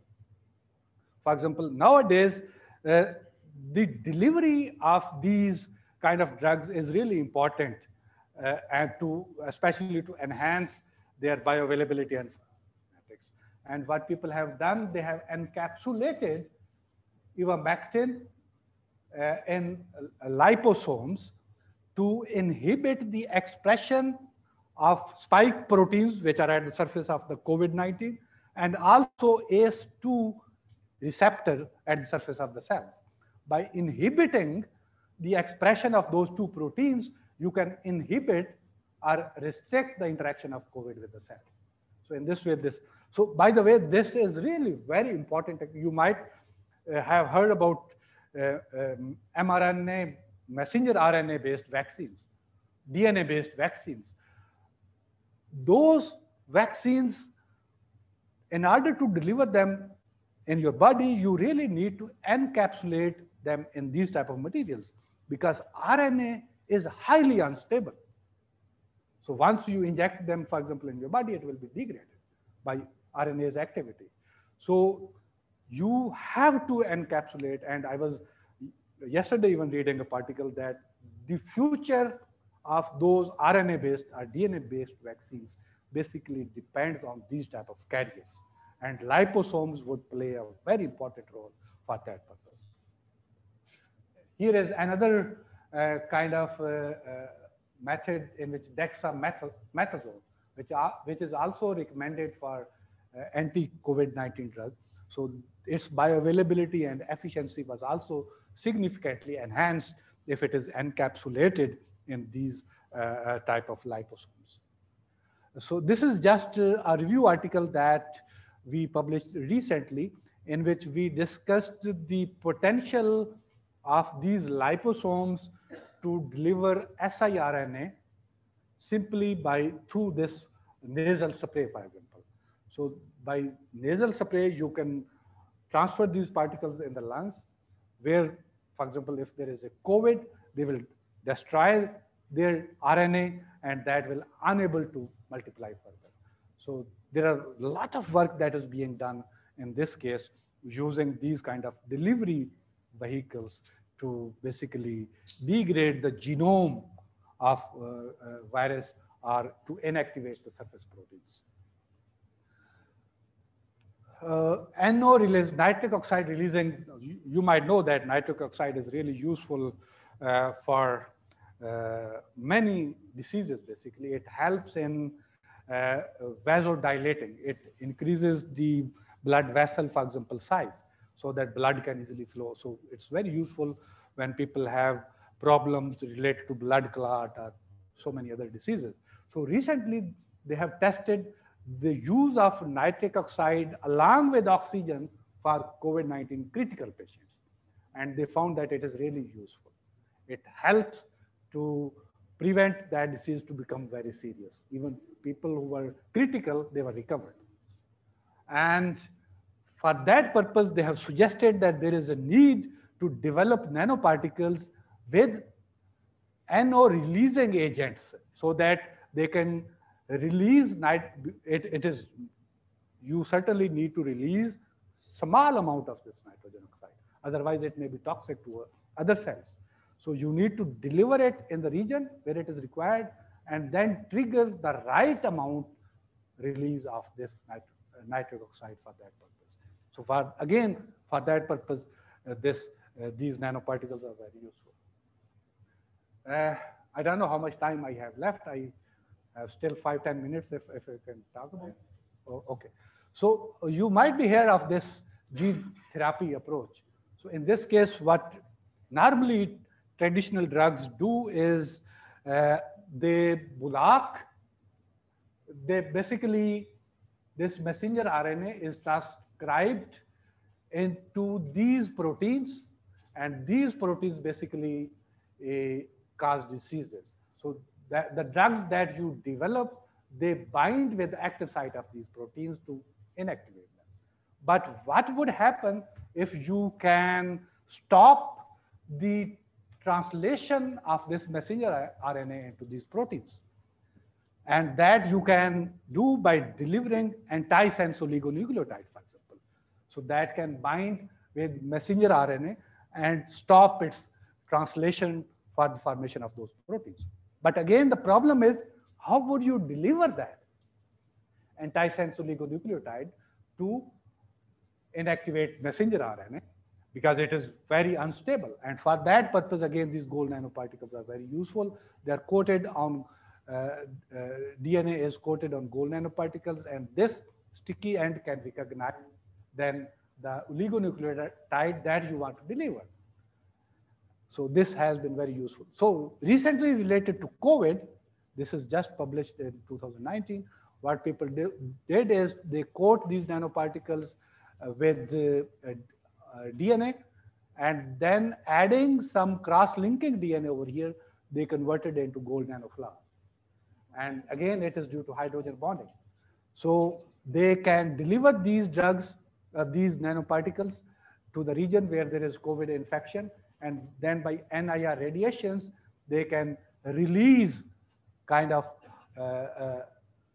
that drug where it is desired. So in this way, you can develop strategies again to address this one. So here is yet another strategy by which you can do controlled release of DNA from the surface of nanoparticles. In this case, these cationic ligands are coated on nanoparticle surface, and this ether linkage can be broken by simply IR laser, and by controlling the intensity of that laser, you can control the release of that RNA whenever it. So particles, as I mentioned, for biomedical applications, you would use mostly electrostatically stabilized particles, which are unstable. But in our body, when they go, they will agglomerate.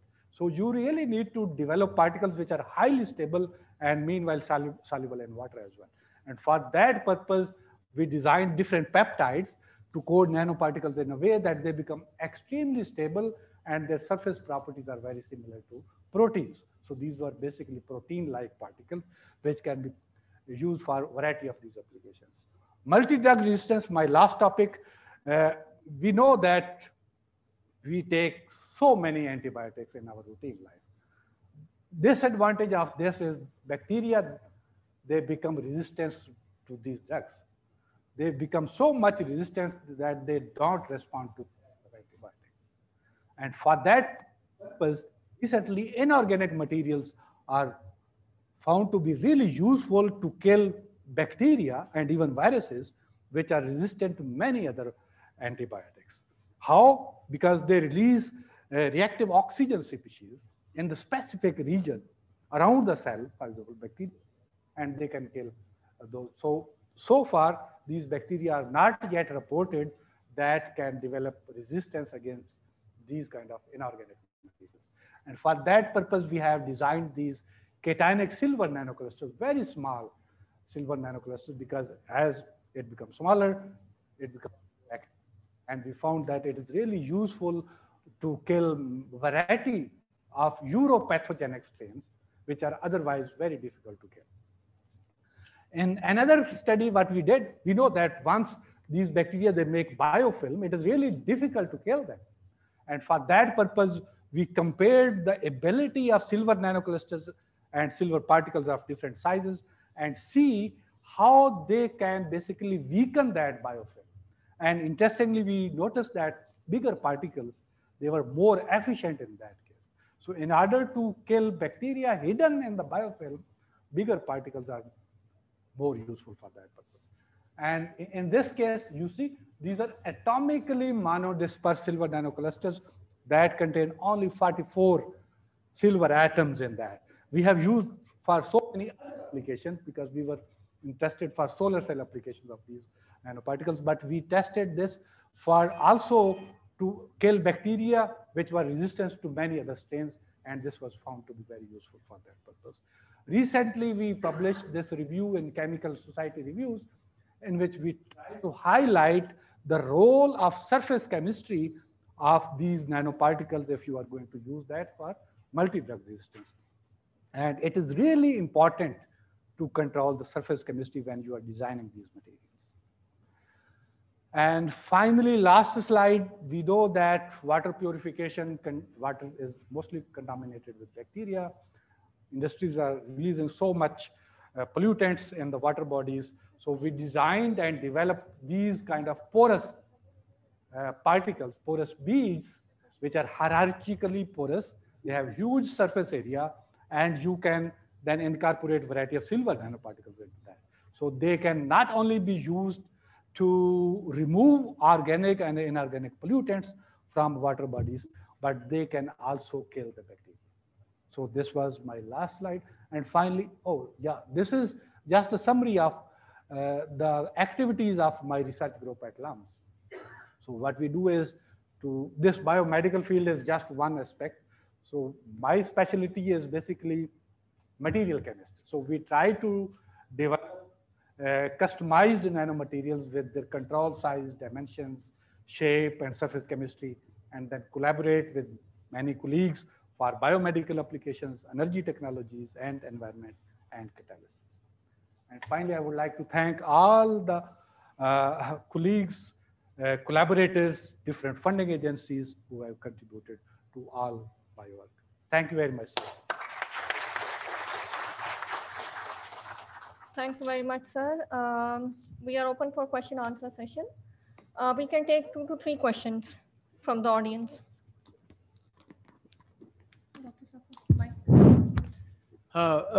It's important that questions are very crisp, because in post-lunch session, we have people speaking from abroad. So quickly, please.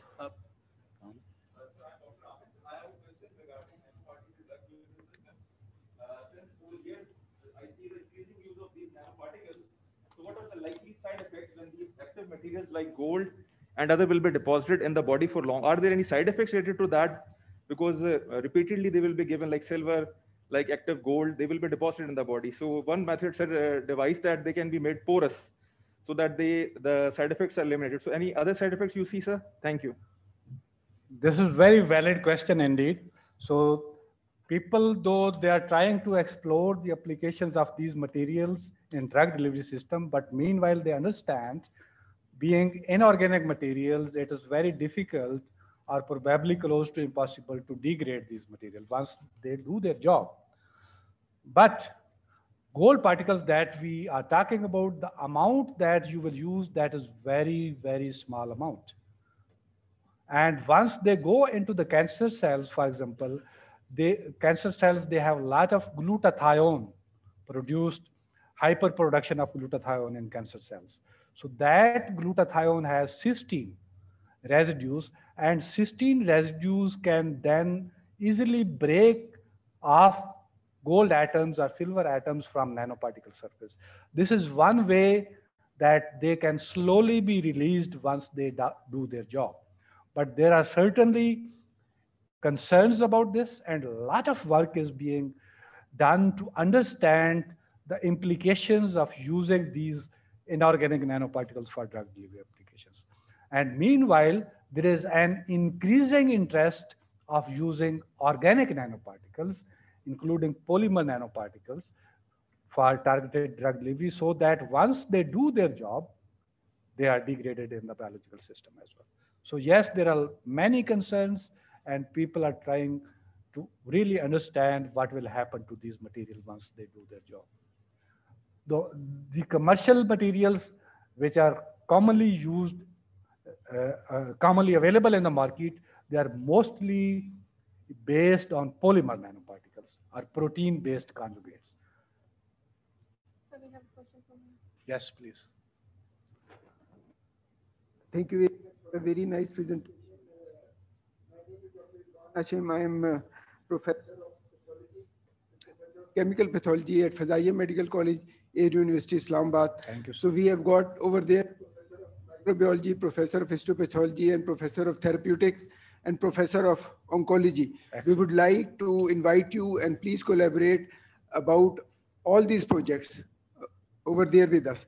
We have in the same building, we are also housing the Department of the Computer Sciences and the Department of Biomedical Engineering. So we are also from the aspect of the Fazaiya Medical College, we are also working on the various aspects of replacing the injured heart muscle by using the various actuators from the Department of the Biomedical Engineering. We are also using the various algorithms in order to detect the automatic detection of Mycobacterium tuberculosis. So, and we are also working on the with the Department of Mechatronics, we are also working for the use of the exoskeleton for the paralyzed patients. So please come to our Fazaiya Medical College. It's only a few kilometers away from this place. Thank you very much. Thank you very much, sir, for this kind offer. You know, I'm to be honest, I'm always open to collaboration.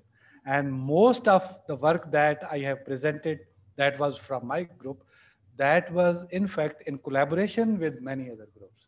So here in Pakistan and abroad, I'm collaborating with so many groups to find the applications of these nanomaterials. And I will be more than happy to visit your institute and discuss how can we collaborate. Thank you, sir. Thank you very much. I will have a very quick question, and that is very relevant. I'm Dr. Fakhruddin from Department of Pharmacy, Quaid-e-Azam University, Islamabad. So learned presentation we have so far here. My question is related to the characterization that so many characterization presented, and most of them we depend on the advanced nations and advanced laboratories. What do you recommend to the organizing bodies, to the Ministry of Higher Education, and to the learned bodies of government of Pakistan, is on how we could get in touch or to bring those technologies to Pakistan? Do we have any plans or recommendation in near future? What do you recommend? Thank you, Dr. Fakhruddin. I have already highlighted and requested the need to develop a Center for Nanoscience and Technology in Pakistan that are equipped with these high-tech facilities. So it is really unfortunate that we still don't have any high-resolution transmission electron microscopy, and we have only one XPS that also is not much available most of the time. So we really need these type of facilities. So you at the moment, it is very, very difficult to do quality research in nanotechnology field in Pakistan. And those people who are doing it, they are doing in collaboration with international groups. And that collaboration is mainly for the characterization of these materials. So yes, I agree with you and request all the authorities, especially Professor Iqbal Chaudhry Sahab, to please recommend this to the government to have these national centers here in Islamabad and probably all the provincial capitals.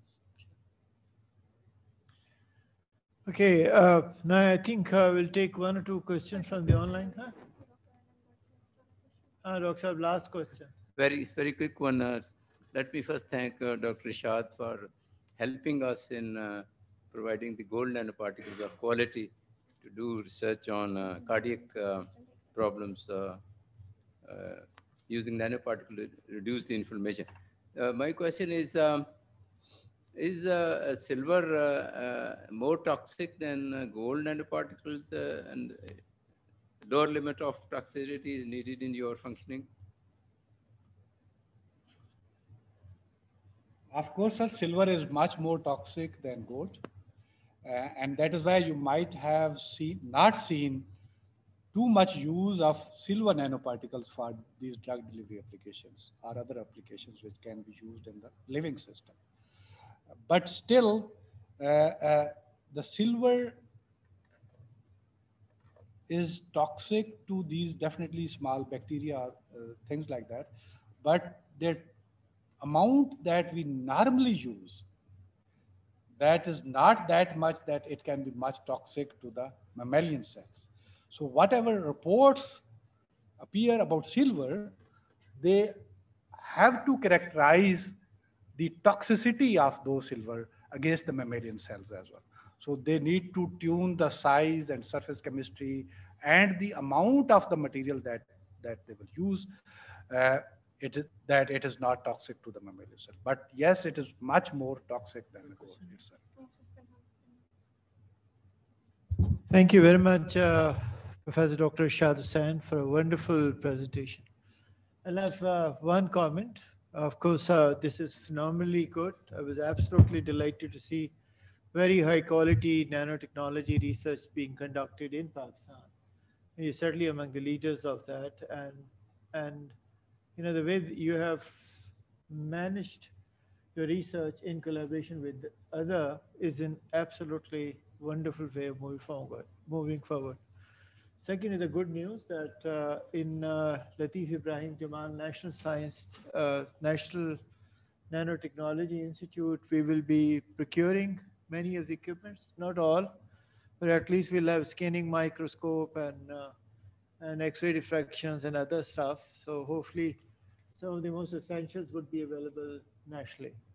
Third and fourth are impression. You know, when you were presenting all these wonderful work of uh, diagnostic and treatment by using different kinds of nanoparticle, I just have this overwhelmed feeling that it need to be done with in collaboration with lots of other disciplines. You know, it is truly multidisciplinary field, and that requires lots of studies in pharmacology, animal research, toxicology, a whole range of it.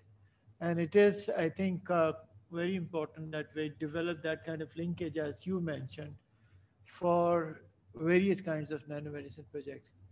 So, and the fourth is certainly, I was overwhelmed once again that, you know, the chemistry we have learned through this Mendeleev periodic table is changing. I mean, for me, gold was always shining yellow metal, and he showed me, I mean, it was just purple or blue, and I don't know what it is. So, as if that we have to learn chemistry all over again. Thank you very much. Thank you. Thank you very much, sir. Now we will move to our next talk by Professor Dr. Mohammad Raza Shah. Dr. Professor Mohammad Raza Shah is from International Center for Chemical and Biological Sciences. He's recipient of several awards, including Civil Award, Tamgha Imtiaz by President of Pakistan, and many other prestigious international awards. He's heading a research group of supramolecular chemistry at HEJ and a head of Center for Bioequivalence and Bioassay Research. The topic of his talk today is design and synthesis of nanomaterials for drug delivery application. Over to you, sir.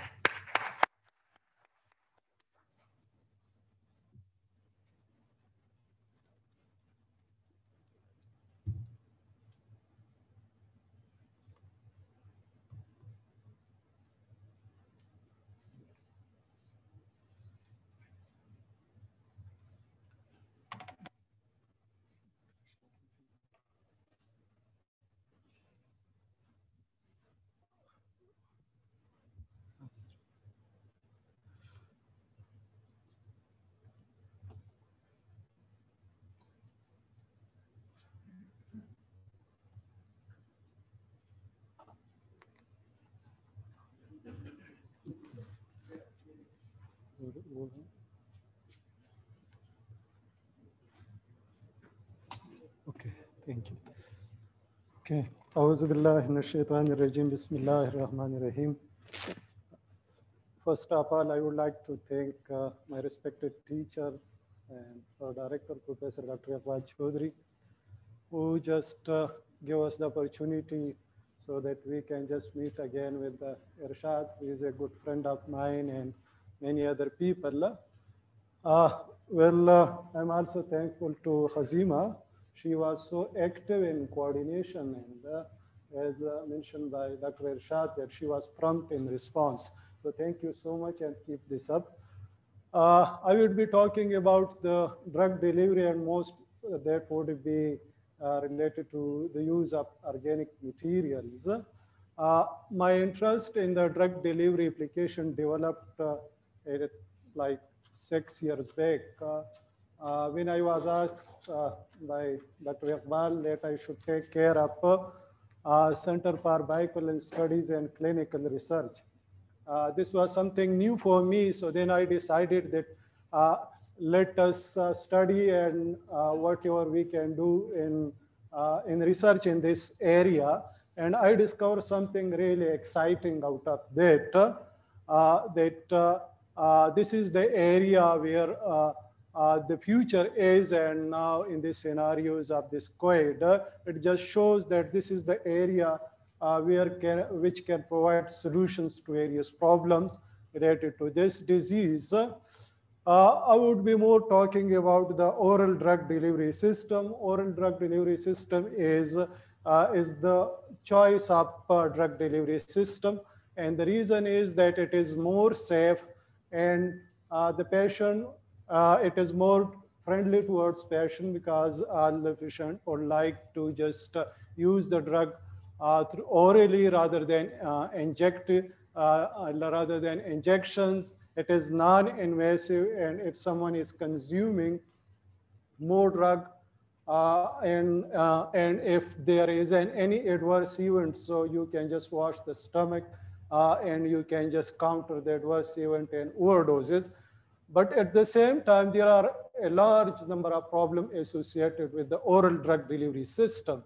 Number first is that a large number of commercially available drugs, they are organic in nature, while the media which is required for the delivery of these drugs to reach to the target site is water. Our blood is mainly consists of water. So there is a problem of solubilities. The second problem is that when you inject this to, when you just take any drug orally, so it would have to pass through your mucus, gastric,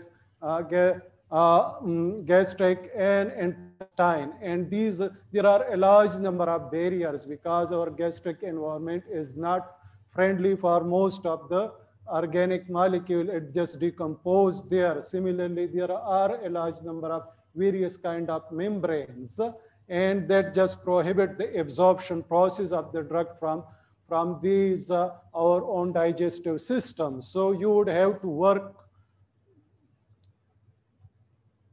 Sorry. So one would have to work to just on these problems and develop systems where you can just address these problems. Similarly, the low permeability is again a major issue. The drug might be more soluble, but our intestinal membrane, where most of the drug is absorbed, this consists of various kind of lipids, and that just prohibit the permeability.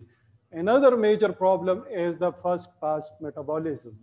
That when you just take orally, what happens that before enter into systemic circulation system, our liver and other enzymes present in our digestive tract, they just metabolize the drug and it didn't enter and it prohibit its entry into our systemic circulation system.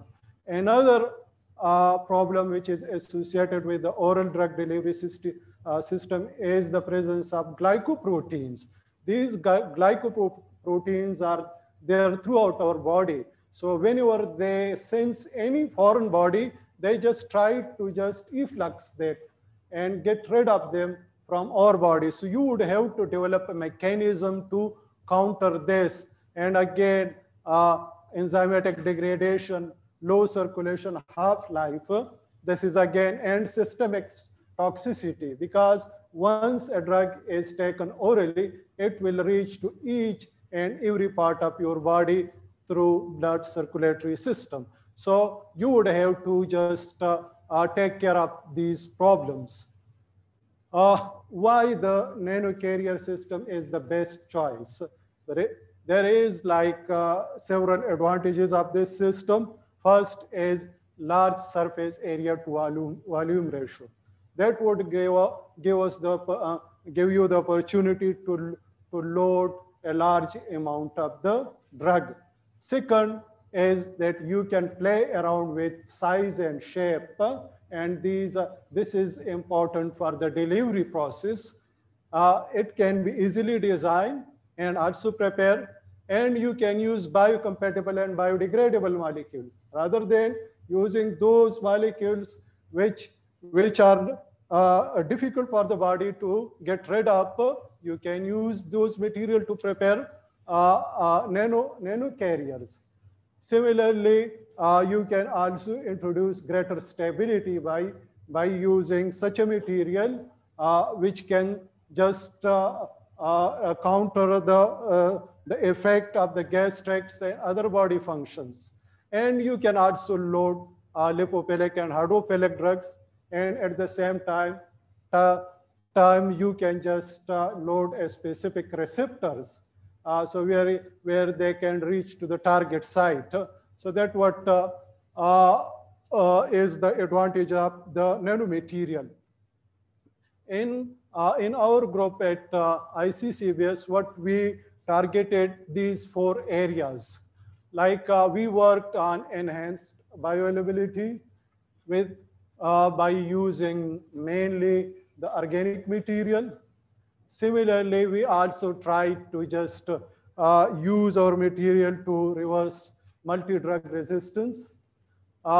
And targeted delivery of the drug is another important area where we worked and developed a certain system to deliver drug to the target site. I would be discussing this one by one, and again enhancing therapeutic efficacy, because there are a large number of drugs whose therapeutic efficacy is less, so how one can increase that therapeutic efficacy.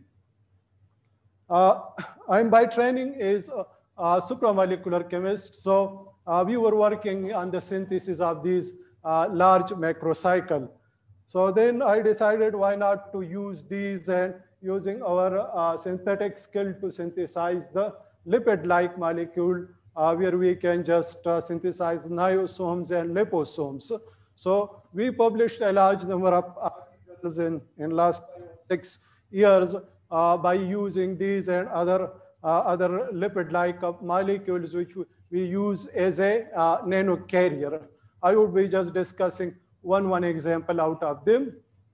Similarly, we also developed certain ligands, synthesized a number of ligands, and we coated them over magnetic nanoparticles and also on gold and silver nanoparticle, so that we can just load our drug, the commercially available drug molecule or the natural product which were isolated by my colleague at HEJ. So we use those molecules and we prepared, synthesized, we use them as a drug carrier and just exploited their potentials.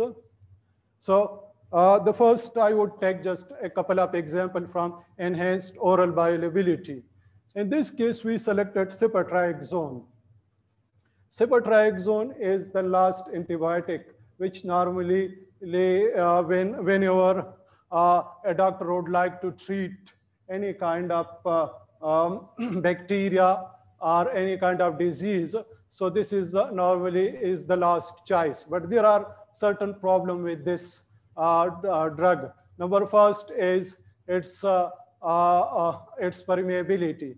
It is quite poorly permeable, and it is not stable in our gastric environment. So that's the reason that this cepatriaxone molecule is available only in injectable form. So we just selected this one, and we developed a self-nano-emulsifying drug delivery system. All the molecules were used in these systems were somehow used either in one way or another way in other drug or drug formulations developed commercially. So when we developed that system, I will discuss this in the next slide. So we were able to just increase the oral bioavailability of this drug by 2.4%. So what was our method? First, what we did, we developed an HPLC method for the quantification of the cepatriaxone in the blood plasma. And then we took 9 rabbits, divided them into 3 groups. We just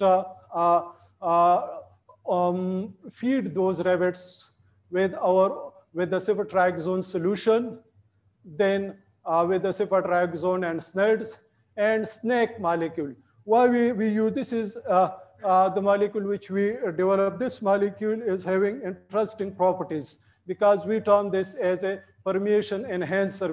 The main problem with the cepatriaxone, it's a permeability to cross the membrane in the intestines. So we use this molecule to decorate the SNED droplets, which we develop from our custom design molecules. And this, with the help of this carboxylate ion, it just attached to this the membrane in the intestine, and it increased we collected blood from the rabbits, and what we observed through our analytical HPLC method that alone with the SNEDs, the performance was not that great. It just increased the viability a bit. Just when we cefatrac zone molecule, when we fit in the solution form to the rabbit, it just shows like a flat line. But when we just attach this neck molecule, at just up to 2 hours, we were able to increase the bioavailability of this drug in the blood plasma quite handsomely, and there was a sharp decrease here. So we are still working on this, that how we can just make this curve like this. There is like the cefatrac zone was there in the plasma of the rabbit, blood plasma of the rabbit till 24 hours. But there was a sharp increase up to 2 hours, and then a decline were observed. So we are now working on here so that we can just a bit we can just increase this bioavailability and make this plot a bit more coarse here. Another drug which we selected again is the amphotericin B. This drug is again BCS class 4 drugs. It is having very poor solubility and very low permeability. So its oral delivery just result very low bioavailability. What we did for this purpose, we again took lecithin. This is again a phospholipid molecule present in our body, and then we coated that encapsulated this amphotericin B in the lecithin, and that we just decorated with the gum tragacanth molecules. And here are the results. Again, we just took the rabbits. Initially we synthesized the lecithin encapsulated, lecithin nanoparticle encapsulated with the drug, and we just fed one group of the rabbits with this formulation, and when we just took the plasma, like this is the blood plasma sample taken from the rabbit at various interval of time, starting from 0 hour to till 24 hours. So this is just the same concentration of the amphotericin B in the blood plasma of the rabbit. And then when we use the lecithin, which is a widely used phospholipid for the encapsulation of the drug, it increased the bioavailability and also the extended release. But that increase was also not sufficient. What we did next, we decorated this lecithin nanoparticles with the gum tragacanth. And this drug, gum tragacanth, is known to increase the mucoadhesive properties. So there was like when we decorated this with the gum tragacanth, the mucoadhesive properties of this lecithin nanoparticle increased, and which was obvious from the concentration of the amphotericin B in the plasma of the rabbit. And at the same time, extended release phenomena were also observed here. Another antibiotic which we targeted is cefoxam. And the problem with this antibiotic is the same, that 40 to 50% of this antibiotic is excreted through either our liver or through renal routes. So what we did, we selected bergenine. It is a natural flavonoid isolated from Virginia ciliata plant. And then what we did, there is like two functional group, like this phenols. There are two phenol, one here and one here. So what we did, we attach an aliphatic change to these two phenol, in order to make them a lipid-like molecule or surfactant. So if you have like hydrophilic and hydrophobic balance in a system, it would just give you a liposomes. So you need to just select a proper hydrophobic group and also a proper hydrophilic group in order to maintain the hydrophobic and hydrophilic balance. So we synthesize this molecule, and then we just form liposomes out of this system. What we did then we again just encapsulate the sipoxyne molecule in this custom design system. And we carried out the same study with the rabbit. We divided again that into 3 groups. The 2 were treated with just commercially available formulations, and the one where we just encapsulated this sipoxyne molecules were just with our own Virginine containing surfactant molecules. And what we observed that after 6 hours, we achieved the Cmax in all 3 cases. But the commercial formulations were like the Cmax in the commercial formulation were not that great. While in our case, this formulation just showed great increase in the Cmax and also the extended release phenomena. So that is the other one. Another is one which we selected here is the curcumine. Curcumine is again a widely used and in the form of nutraceutical, but its drug use quite limited. And the main reason is poor bioavailability and also low permeability. So we developed these are quite recent result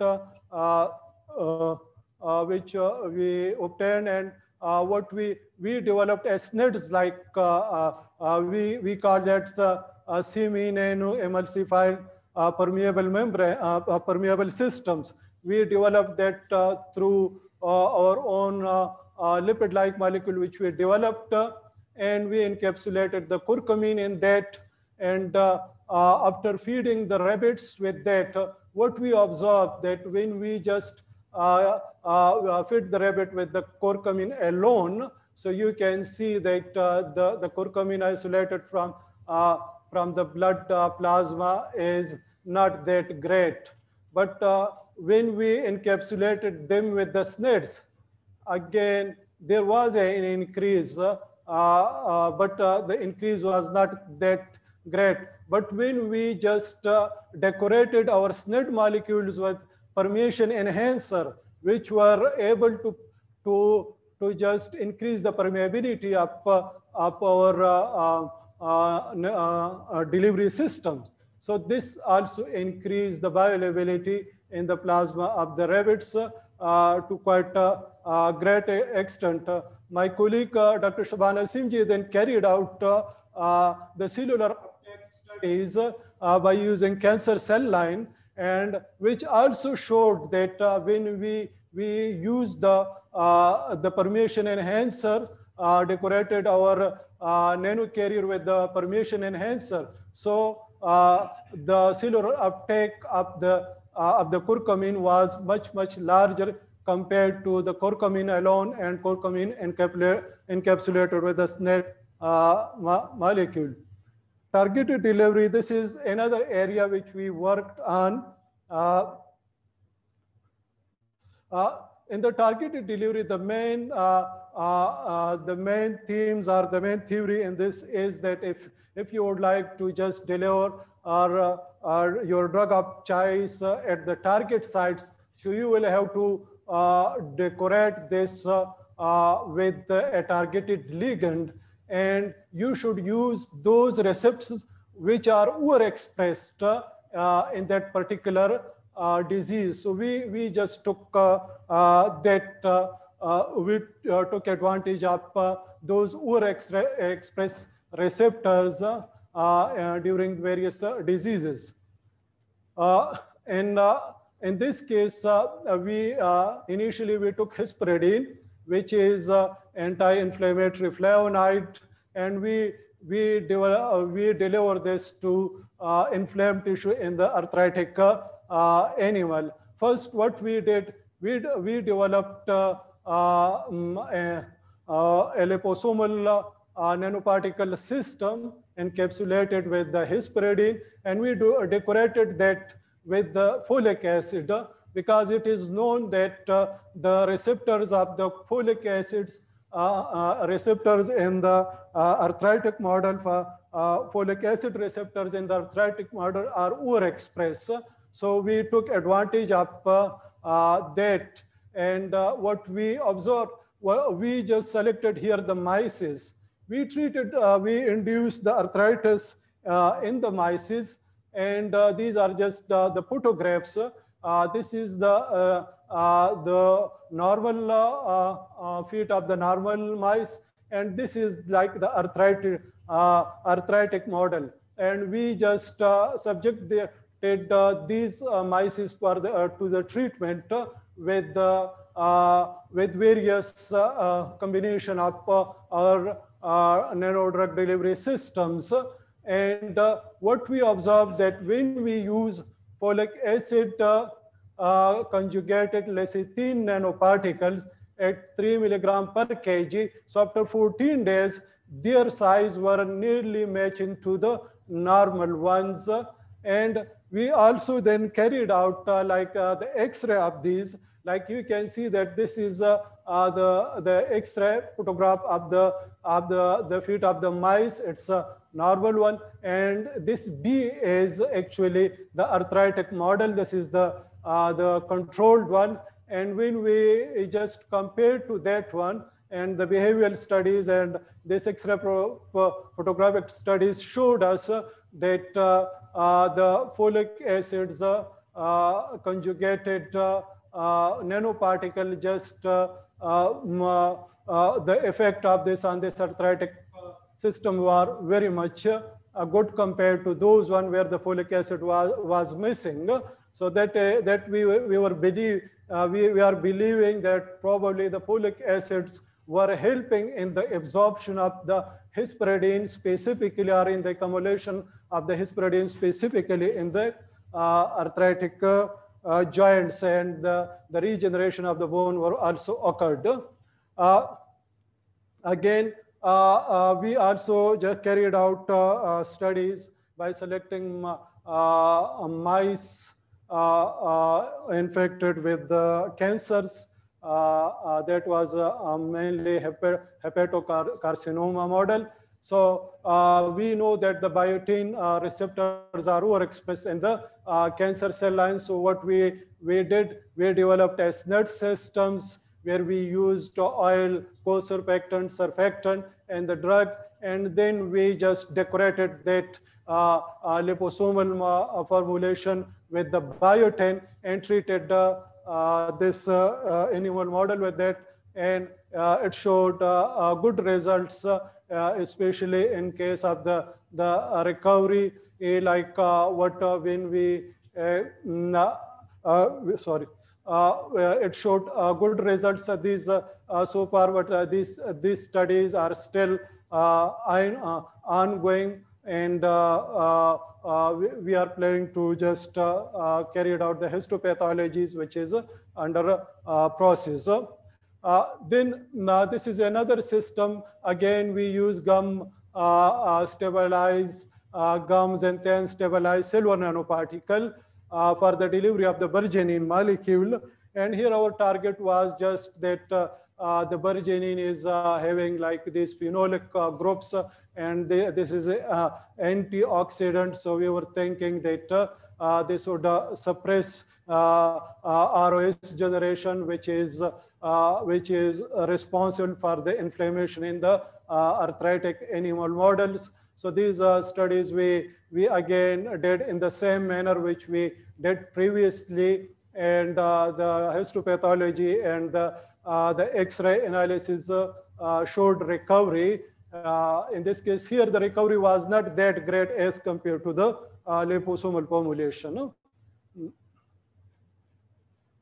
Again, targeted delivery through, I will just skip this one. This is where we use, we decorated gold nanoparticle with the gum trichocanth. And the reason is that we were using these polysaccharides encapsulating or decorating the gold with these polysaccharide is that these are very good to just load the molecules on their surface. So here we selected the narangine, and the therapeutic efficacy of the narangine, it's again a natural product, is retarded due to acidic pH of the media and our gastric, and it is also very much susceptible to oxidation, and it is poorly water soluble. So these problems were addressed in this study, and and then we carried out the antimicrobial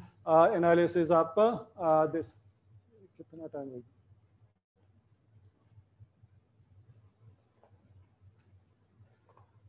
Huh?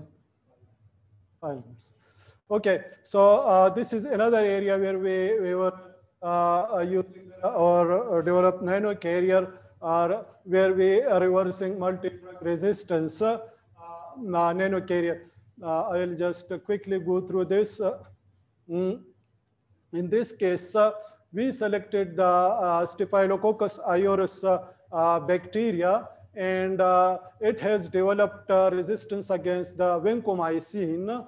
And that's the reason that if you are treating infection caused by Staphylococcus aureus with vancomycin, it is not good.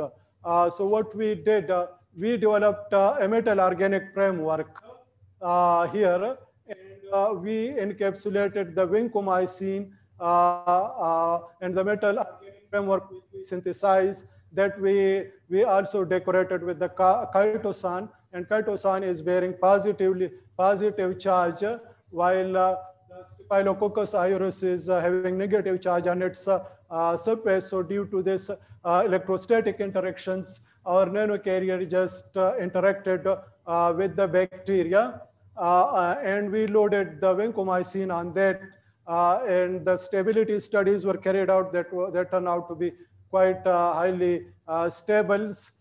These are the synthesis, and we analyzed that through atomic force microscopy, and as you can see that these are the images of the bacteria, and when we treated that with the chitosans coated nanoparticle loaded with the vancomycin, it was quite effective. While in this case, the result were, in the alone case, the results were not that good. Paclitaxel is again anti-cancer drug, which is widely used, but this anti-cancer drug is having several problems, like its absorption is not that good, its bioavailability is also not that good. So what studies have shown that glycoprotein present in our body, whenever they sense the paclitaxel, that it just try to expel it out from the body. So what we did, we developed a system where we use narangine. Narangine is known to inhibit the glycoprotein. So we developed a co-delivery systems where we just encapsulated in the polymeric system the narangine along with the paclitaxels, and it just improved the paclitaxel along with the narangine co-encapsulation, increased the intracellular uptake by 65% against the cancer cell lines studies. Okay. I'll just skip this one.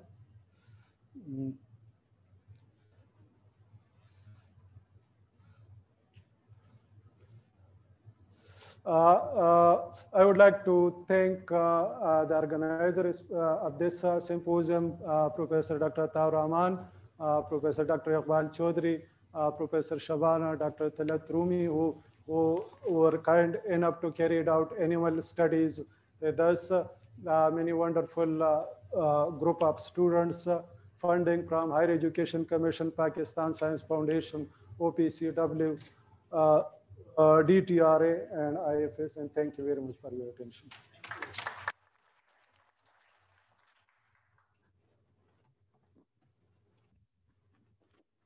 We can take 2 to 3 questions from the audience. Do we have questions for Dr. Raza Shah?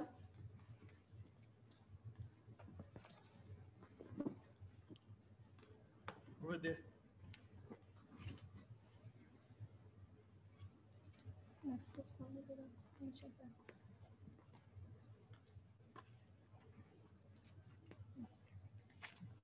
Sir, Assalamu alaikum. I am Dr. Amir. I am working with Pakistan Air Force.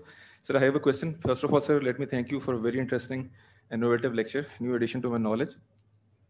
So what I understand with the nanotechnology is that when you are delivering drug, you're basically coating the drug molecule with sugars or lipid stuff so that it easily penetrates the membrane. And when you're using it as biosensor, you are basically coating that gold nanoparticle with different proteins so that it replaces. Sir, I would like to, for my consumption, understand that are there any specific machines or what technology do you use for this purpose? Thank you, sir.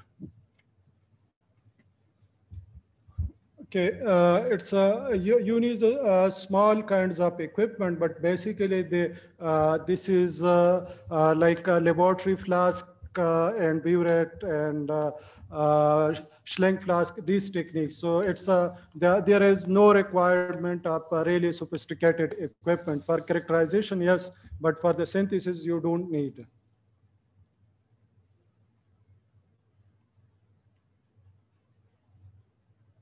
Quick, please. Assalamu alaikum. I am Dr. Zafar from Pakistan Ernest Factories. Your lecture was very informative. I have a very short question. The question is that when you introduce the delivery system and you are using the nanoparticle as gold, so what is about their metabolism? How these are excreted from the body? Well, how they are excreted? What are the side effects? Yeah. Thank you.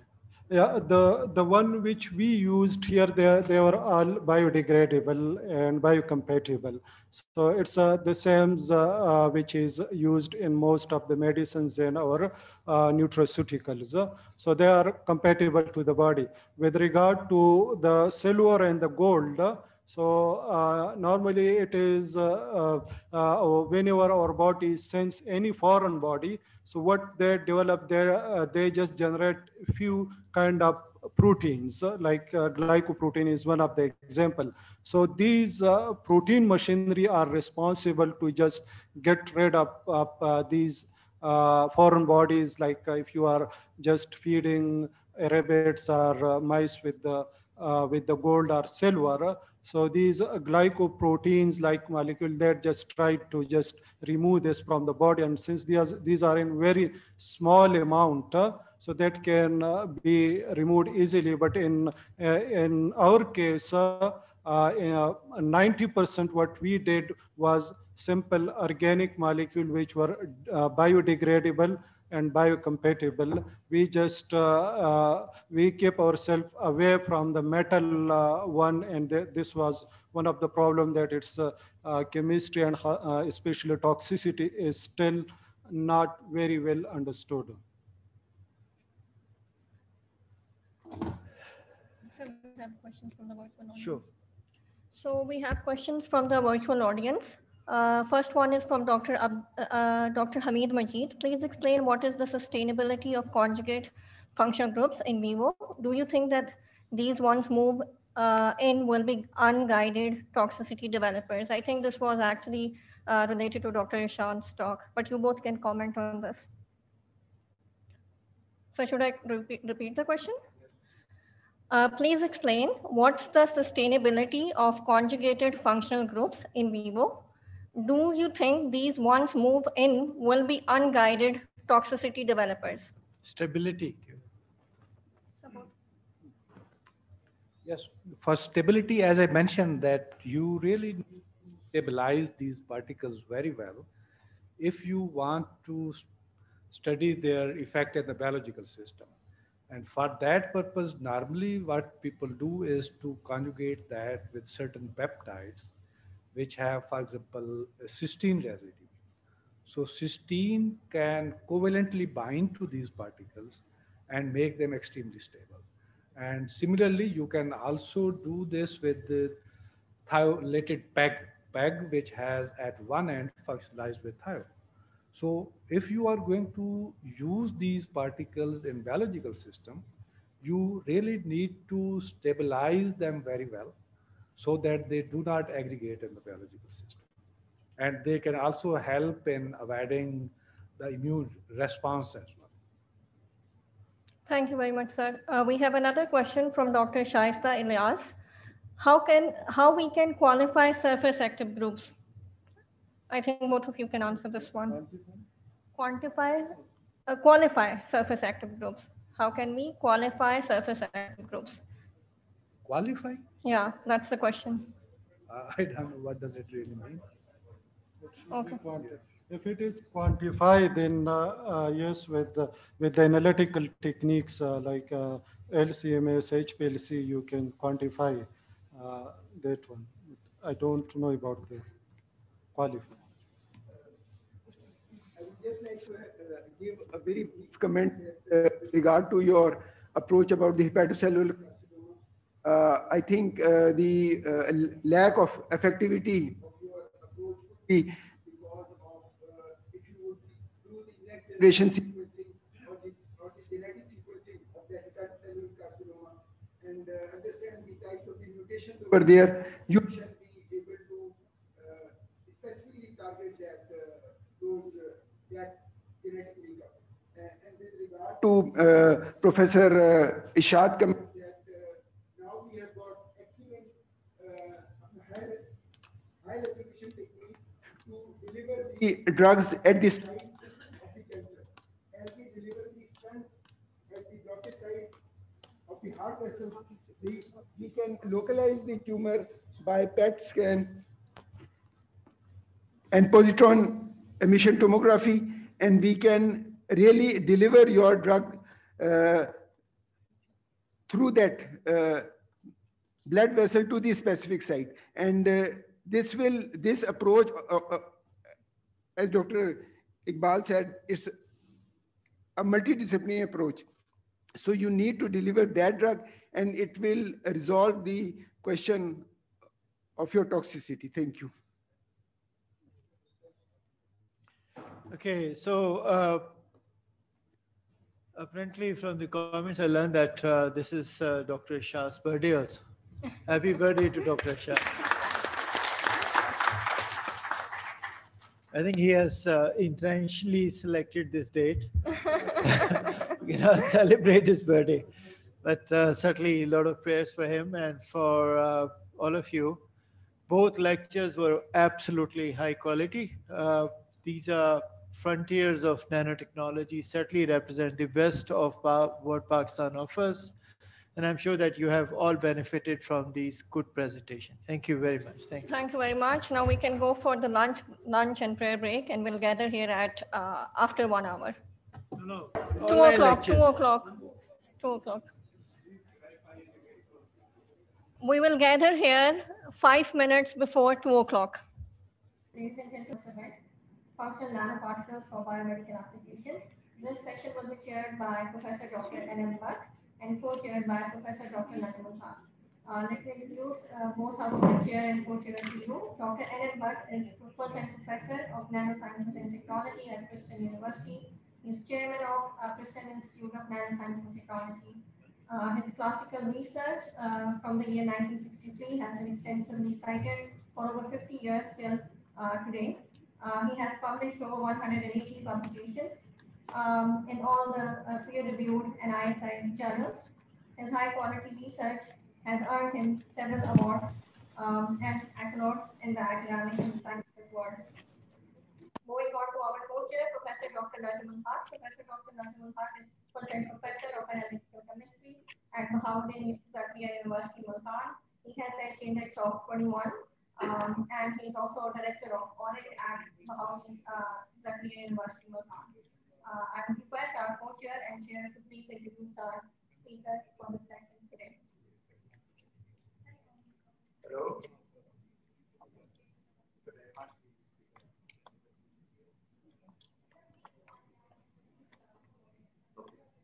Hello. Professor Parekh. Hello. Hello. Professor Parekh. Are you online? Professor Wolfgang Parekh. There's no response. Hello. You are here. Professor Parekh, welcome to the conference, to the webinar. Are you hearing me?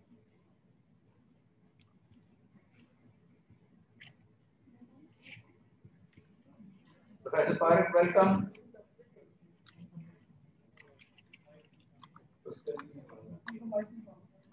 Dr. Parag, can you please check if your mic is unmute from your end?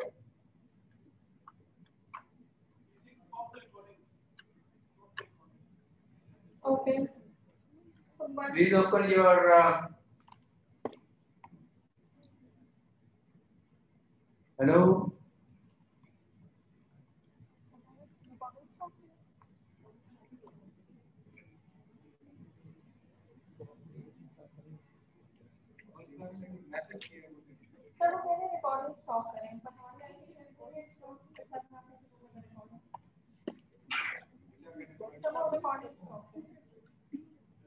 Dr. Parag, can you please share your slides with us so we are sure that it's not at the problem is at not your end?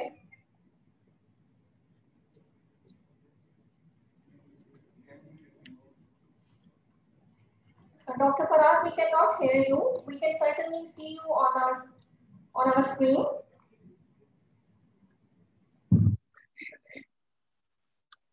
Dr. Parag.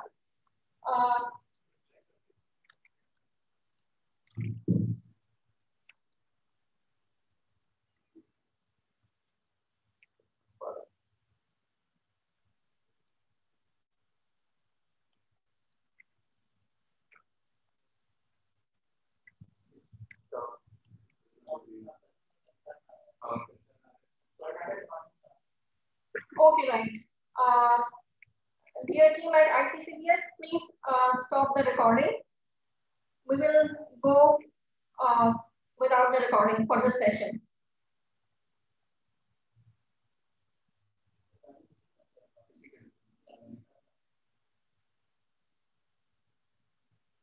Okay, we have stopped it. Hello? It is unmuted. Okay, we can't hear you.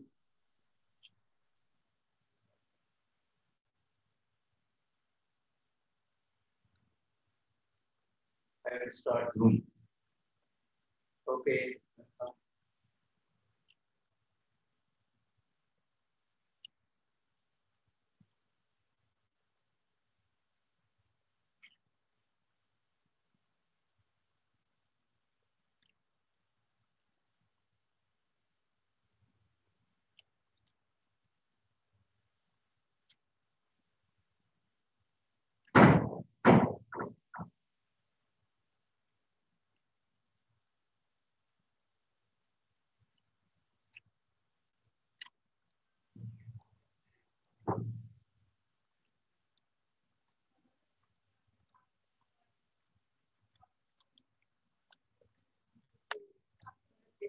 What I can discuss is some points what make it complicated.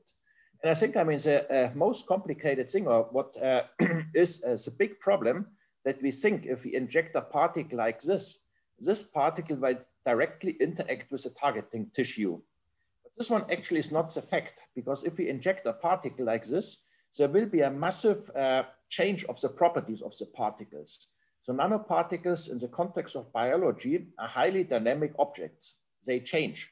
For example, if we would inject a particle like that in blood, what first would of course happen, there would be proteins that adsorb to the surface of this particle.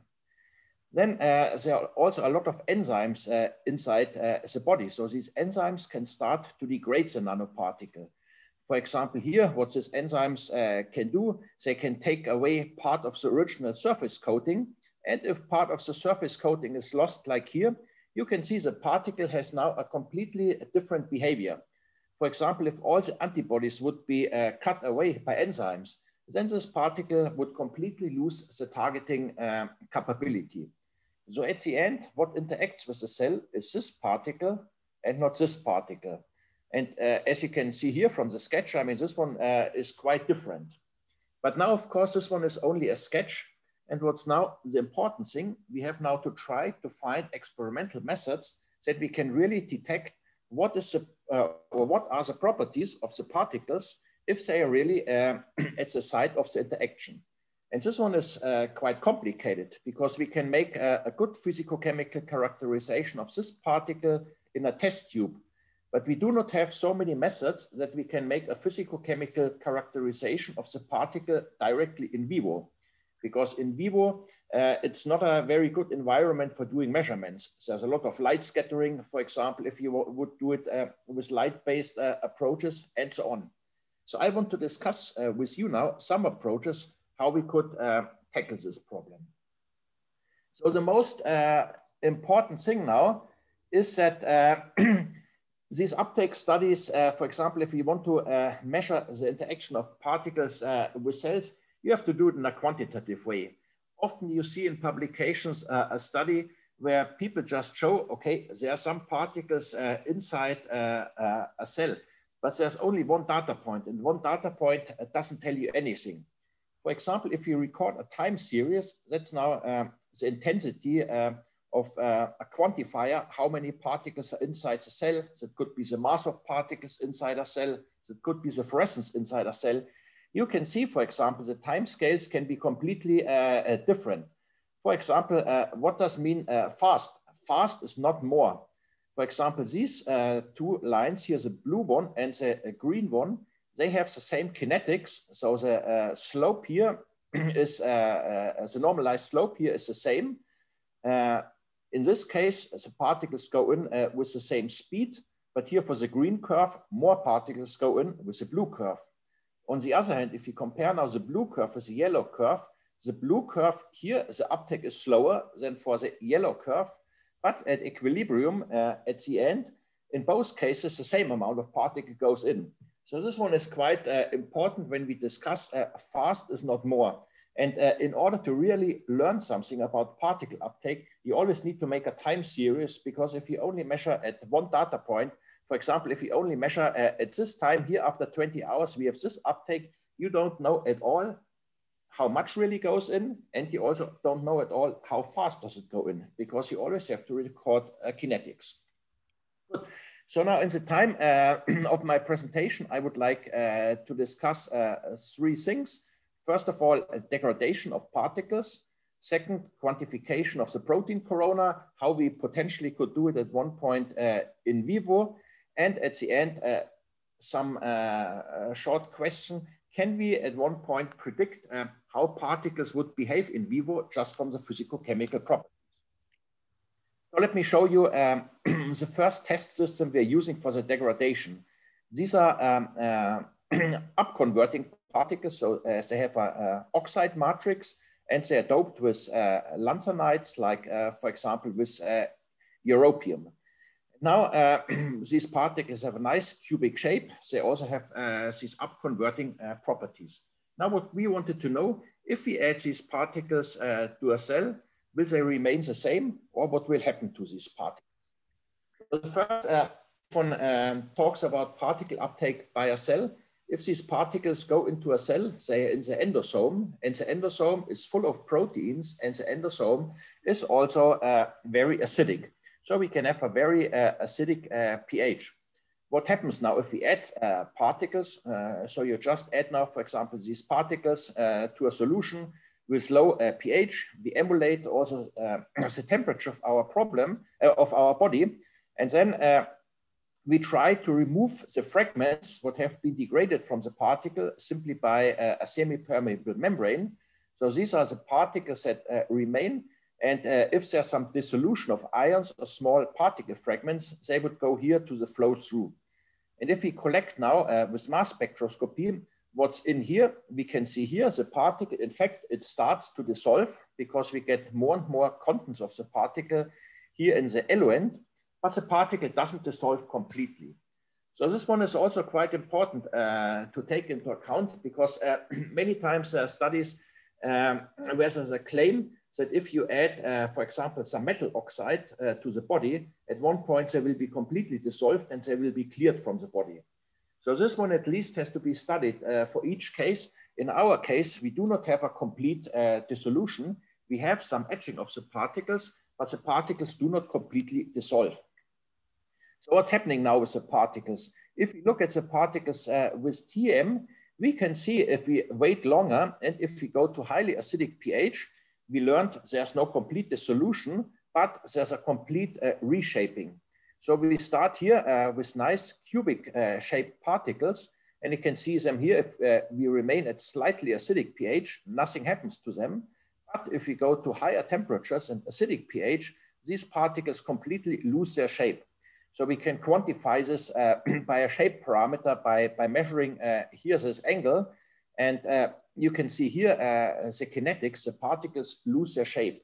So what happens if they are starting to dissolve in the endosome, the released ions most likely cannot go out of the endosomes. They recrystallize again, but of course, upon this recrystallization, there's no shape control, and you get this massive agglomerated shape of the particles. Good. So now let's see how is the kinetic of degradation. In principle, such experiments are relatively easy to perform, but in order to extract parameters, it's quite important to follow a good protocol, because at the end, we would like to know what is now the case for the degradation. So one protocol we are using is the following. You're having here your cells, you're adding particle to the cells, and you're exposing the cells to the particles for some time. So now still some particles will be out, we have to rinse, and now we have the cell with only the particles inside. But if we would wait now longer, then some of these particles again could be exocytosed and go again to the supernatant. So what we can do in order to have full control, we always should quantify what is in the cells and what is in the supernatant. Then we really can be sure what is happening. In many studies, people only look, for example, what's inside the cells. But this one is quite critical because, of course, there are always experimental errors. And at the end, then if the results are not like the one what is expecting, people always claim, okay, maybe during the detection, we have lost some particles. But you can completely avoid this problem if you always measure what's in the supernatant, what's inside the cell, because there's a mass balance, the amount of particles inside the cell plus the amount of particles in the supernatant, that should be constant. And if you know that this one is no longer constant, then you have made an experimental error. Good. So let's now first look a little bit at the uptake of particles. So here we add the particles and as the particles go inside the cell, what you could expect now, if particles go inside the cell, there's less particles in the supernatant and there's more particles inside the cell. So as told, it's always very helpful to measure a time-dependent series. So this one is now different times after particle incubation. And here you can see it all makes sense. The longer you wait, so if you go here from the blue to the red, from the black to the red to the blue line, then there's more particles inside the cell. What's also quite important is one always should make a concentration dependence, because at one point, if you go to too high concentrations, there's a saturations, there's a non-linear behavior. And if you go to very small concentrations, you can see here, you're in the detection limit of your setup. So here you can't make any useful statements anymore. So in order to really get quantitative data, one has to first vary the concentration, and then you always have to make a time-dependent series. So this one is here inside the cell. The longer we wait, the more is inside the cell. If we go now outside the cell, so this one is a nanoparticle concentration outside the cell, we can see here there's almost no change. And this one is also, for most experimental setups, quite natural. You always add a lot of particles to the cells. Most of these particles never will have contact with any cell. They never will be internalized. So basically, the supernatant, the medium, is an infinite reservoir for the nanoparticles. Here, the concentration almost doesn't change. Good. So what's happening now to the particles inside the cell? If you take now everything out what was in the supernatant before, then basically particles can in principle go out of the cell by exocytosis. Then you would have particles outside the cell. But in addition, the cells can also proliferate. So this cell, if it divides, it can split into two daughter cells, and the particles that have been internalized are shared by the two daughter cells. Good. So now the question is, what is now really the process? In principle, what we would like to have would be that there's a lot of exocytosis, because of course, for all applications, there's always a problem of toxicity of particles. You don't want to have these particles forever in your body. So if there's exocytosis, then there's basically the chance that you get rid of the particles at one point. But we have to find out how we can do it. So as I told you in the beginning, these particles we worked on, these are upconverting particles, so we can quantify them by the optical signal. So if we, for example, use now flow cytometry, so with the flow cytometry, we quantify the optical signal inside the cells, and we look here again for different nanoparticle concentrations for different times. If we start here at this point, then there's basically a lot of nanoparticles inside the cell. But if we wait now longer and longer, then basically we can see, okay, as the number of nanoparticles per cell decreases. Good. That's also in principle what would make sense. But why is this amount of nanoparticles per cell now increasing? As I told you, cells are proliferating. So if we start here at time 0, there are less cells in the solution than after 3 days. So what we would have to do now, we would have to normalize on the number of cells. Flow cytometry measures the number of actual cells. So this one is a single cell measurement. Here what we do, this one is really the fluorescence per cell, taking into account the actual amount of cells. That means here we have more cells than we have here. Now we can do a renormalization. So this one is here now normalized the amount of particles after different time points, normalized to the number of initial cells. And we can see here, there's basically no time dependence. So that's basically what we can conclude here. If we have here less particles per cell, it's only because the particles are divided by the daughter cells. It's not because they're exocytosed. Because if we account for cell proliferation, the amount of particles per cell remains more or less constant. That means these particles, they stay inside the cells more or less forever. They are passed between the daughter cells, but they don't go out. They're not exocytosed. Good. So what we've learned from this experiment is the following. Outside of the solution, the concentration almost doesn't change. But if we look now, what is the exocytosis? We learned there's only very little exocytosis. Actually, we can measure the little exocytosis here. This one is the amount of particles initially inside the cells. And then if we wait longer and longer, there is in fact a very, very little exocytosis. But on the previous slide, we learned this exocytosis is really tiny. So just look here at this axis. The main distribution of particles is simply by proliferation. So is this now true for all cells? Because of course, cells can behave quite differently. For example, there's a different proliferation rate of cells. So if we can see here, if we go, for example, for horse stem cells, this one is the number of cells normalized to the number of cells what we had at the beginning.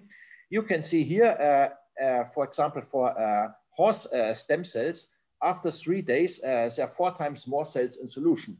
So it's really a very, very fast proliferating type of cell. If we go, for example, here for this sample of human mesenchymal stem cells, you can see there's much less proliferation. So in principle, this dependence or this ratio between proliferation and exocytosis, it always has to be adapted to the cell, because they're fast proliferating cells, they're slow proliferating cells, and of course also to the particles.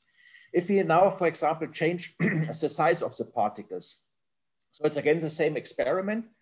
Cells have been incubated with particles. Everything has taken out from the supernatant. So only particles are inside the cells, but no particles are outside the cells. And then we wait. If there again then afterwards particles outside in the supernatant, then this has been by exocytosis. And we can see here, if we have big particles, then basically there's almost no exocytosis. If we have very small particles, so 5 nanometer in comparison to 100 nanometer, then we have more exocytosis. So exocytosis is a massive size-dependent process. Bigger particles stay inside the cells. The main effect of particle distribution is proliferation. Small particles, they can also be efficiently exocytosed. What's quite important to know for future biological applications. So these particles, what we discussed before, these rare earth particles, they were somewhere here. And that explains also with the size dependence. In this case, there was basically no exocytosis, only proliferation. But how is it now if we go to the smaller size of particles? Is it true that there's really proliferation? And this one we can study now in a different experiment. So now here we work with smaller particles in contrast to the bigger particles, what we had before. Now, if you label now your particles, you even can see how different parts of these particles degrade. So in this case, our particle were again optically active particles. So these were fluorescent quantum dots. We labeled the surface chemistry of these particles with a fluorophore. And we labeled the proteins adsorbed to the surface of these particles with another fluorophore. So if you're doing now a multicolor imaging, you can individually see this one is the fluorescence coming from the surface chemistry of the particles. This one is the fluorescence coming from the core of the particles, the quantum dot. And this one here is the fluorescence coming from the proteins adsorbed to the particles. So this one is quite good because by having different fluorophore, different labels, we can observe the different components of the particles individually. So now we do exactly the same experiment as told before. We load the cell with particles and then we wait. And particles can go outside the cell by exocytosis. Cells can also proliferate. That means the intensity of the fluorescence inside the cell will go down. But now here, in this case, the trick is we have 3 different fluorescent labels. So for example, if one particle degrades and the different compounds are exocytosed with a different rate, then we see a different speed of the fluorescence decay for the different components. So let me show you now here the results. So what we learned, there's always a proliferation competing with exocytosis. So in this case, what we did, we blocked exocytosis. Exocytosis you can block with some biochemical reagents. In principle, there are no really great exocytosis blockers. What people typically use are the same blockers what are used for endocytosis. But nevertheless, it works more or less because you can see here, if you make the experiment, this one is a fluorescent per cell measured with flow cytometry. You can see it remains constant up to 1 day. And this one means after 1 day, we have here for these cells proliferation. So here, this loss in fluorescence is because the cells are dividing, particles are split between the daughter cells. But here in the beginning, we can see if we block exocytosis, there's not a significant loss. So that means if we now do the same experiment without exocytosis blocker, You can see here there's a different kinetics. So everything what happens here on this time scale below 1 day, this one is due to exocytosis and not due to proliferation. And this one we can understand. Here we have again the small particles, and what we learned before, there's a size-dependent exocytosis. So the small particles, they can be exocytosed, and that's basically what we are seeing here. So this decay of fluorescence is due to exocytosis and not due to proliferation. Now the interesting thing is a particle intact inside the cell, or will it be degraded?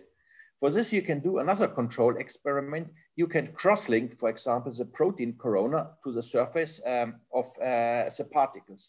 You can see here now the fluorescent decay of all compounds is the same. And that means if we bind the proteins to the surface of the particles, there's no degradation. But if we have adsorbed the proteins only to the surface of the cells, we can see, in fact, there's now a different time dependence of degradation. We can see the quantum dot is exocytosed faster than, for example, the proteins. So that means if these particles go inside the cell, the proteins, as they come partly off the particles, and now inside the cell, inside endosomes, lysosomes, the particle core behaves in a different way than basically the adsorbed proteins. And this one is also quite important to know for potential delivery applications, because at the end, for delivery applications, we most of the time have a particle carrier, and then we have the agent to deliver the drug, what's bound to the carrier. What would be good during the delivery process, the drug should stay attached to the carrier, but then afterwards, the drug should be released from the carrier. Most of the time, we cannot observe it because we cannot observe the drug and the carrier separately. So this one is here one example how we can do it, because, for example, if we would consider that the protein would be the drug, you can see here inside the cells, we really have the release of the protein from the particle, and we can observe it by the labeling of the particles. So that's what I think is quite nice. If we can find methods to observe different compartments of particles separately. For this one, we have to introduce different labels. So now, we have discussed now that, for example, proteins inside cells go away from the particles. So how can that happen? There is basically a degradation of the protein corona around particles. If we take, for example, here model particles, this one is gold, and we have here adsorbed proteins, what we just learned before. So some of these proteins will desorb from the particle surface, and then they can be exocytosed differently. But in addition to desorption, also enzymatic degradation of the protein corona can happen. So this one we quantified in the following way. We used a protein that was ovalbumin, and this protein was overexpressed with fluorophores. So these fluorophores were so dense that they were self-quenching. That means here from this particle, there's no longer any fluorescence, because these fluorophores are so closed at the protein shell that basically you don't see fluorescence. But after we added these particles to cells, after endocytosis, at one point there was again the onset of fluorescence. What happened here? If these particles go to the endosomes, I already mentioned that before, they're in a highly acidic environment, but also in an environment full of enzymes, for example, proteases. These proteases, they can cut these enzymes into different parts. And then now if these enzyme fragments diffuse away, there's an onset of fluorescence, because now the distance between the fluorophores is getting bigger and bigger. So this one you can quantify in the test tube. If you just take your particle, add the enzyme, you can see the onset of fluorescence, but you also can see it here inside the cell. So that means what we deliver to the cell is not the same what ends up in the cell, because inside the cell, the particle is degraded. Now, the problem of this degradation here, we could quantify it quite nicely inside the test tube. But what I told you before, what ultimately we would like to do, we would like to make this quantification also in vivo. With the way, as I showed it here, it will be complicated because in vivo, even if you go to near infrared light, there's always absorption by the tissue, and therefore, due to light scattering, it's very complicated to make quantitative measurements. So we wanted now to think about how could we quantify what's happening to the protein corona in vivo. The first is how can we, for example, in principle, assess the protein corona. This one is again first an optical method, what I will show you, but afterwards I want to discuss how we can move away from optical detection. So one very easy thing is if you think this one is a particle, now proteins absorb, what happens? Basically the particle simply will become bigger and bigger. Because if you have proteins absorbed to the surface of your particle, everything will become bigger. So in principle, we could quantify protein absorption simply by size measurement of the particles. So the first prerequisite for this one, we need to have particles with a very nice size distribution. If we have a very broad size distribution, basically it's not possible to make the quantification, because just to give you some numbers, for example, if we start again with a 5 or 10 nanometer particles, the protein corona only will add a few nanometers. So we really need to have monodispersed particles, because if the particles already alone have a big distribution in size, then we wouldn't be able to see how the proteins absorb.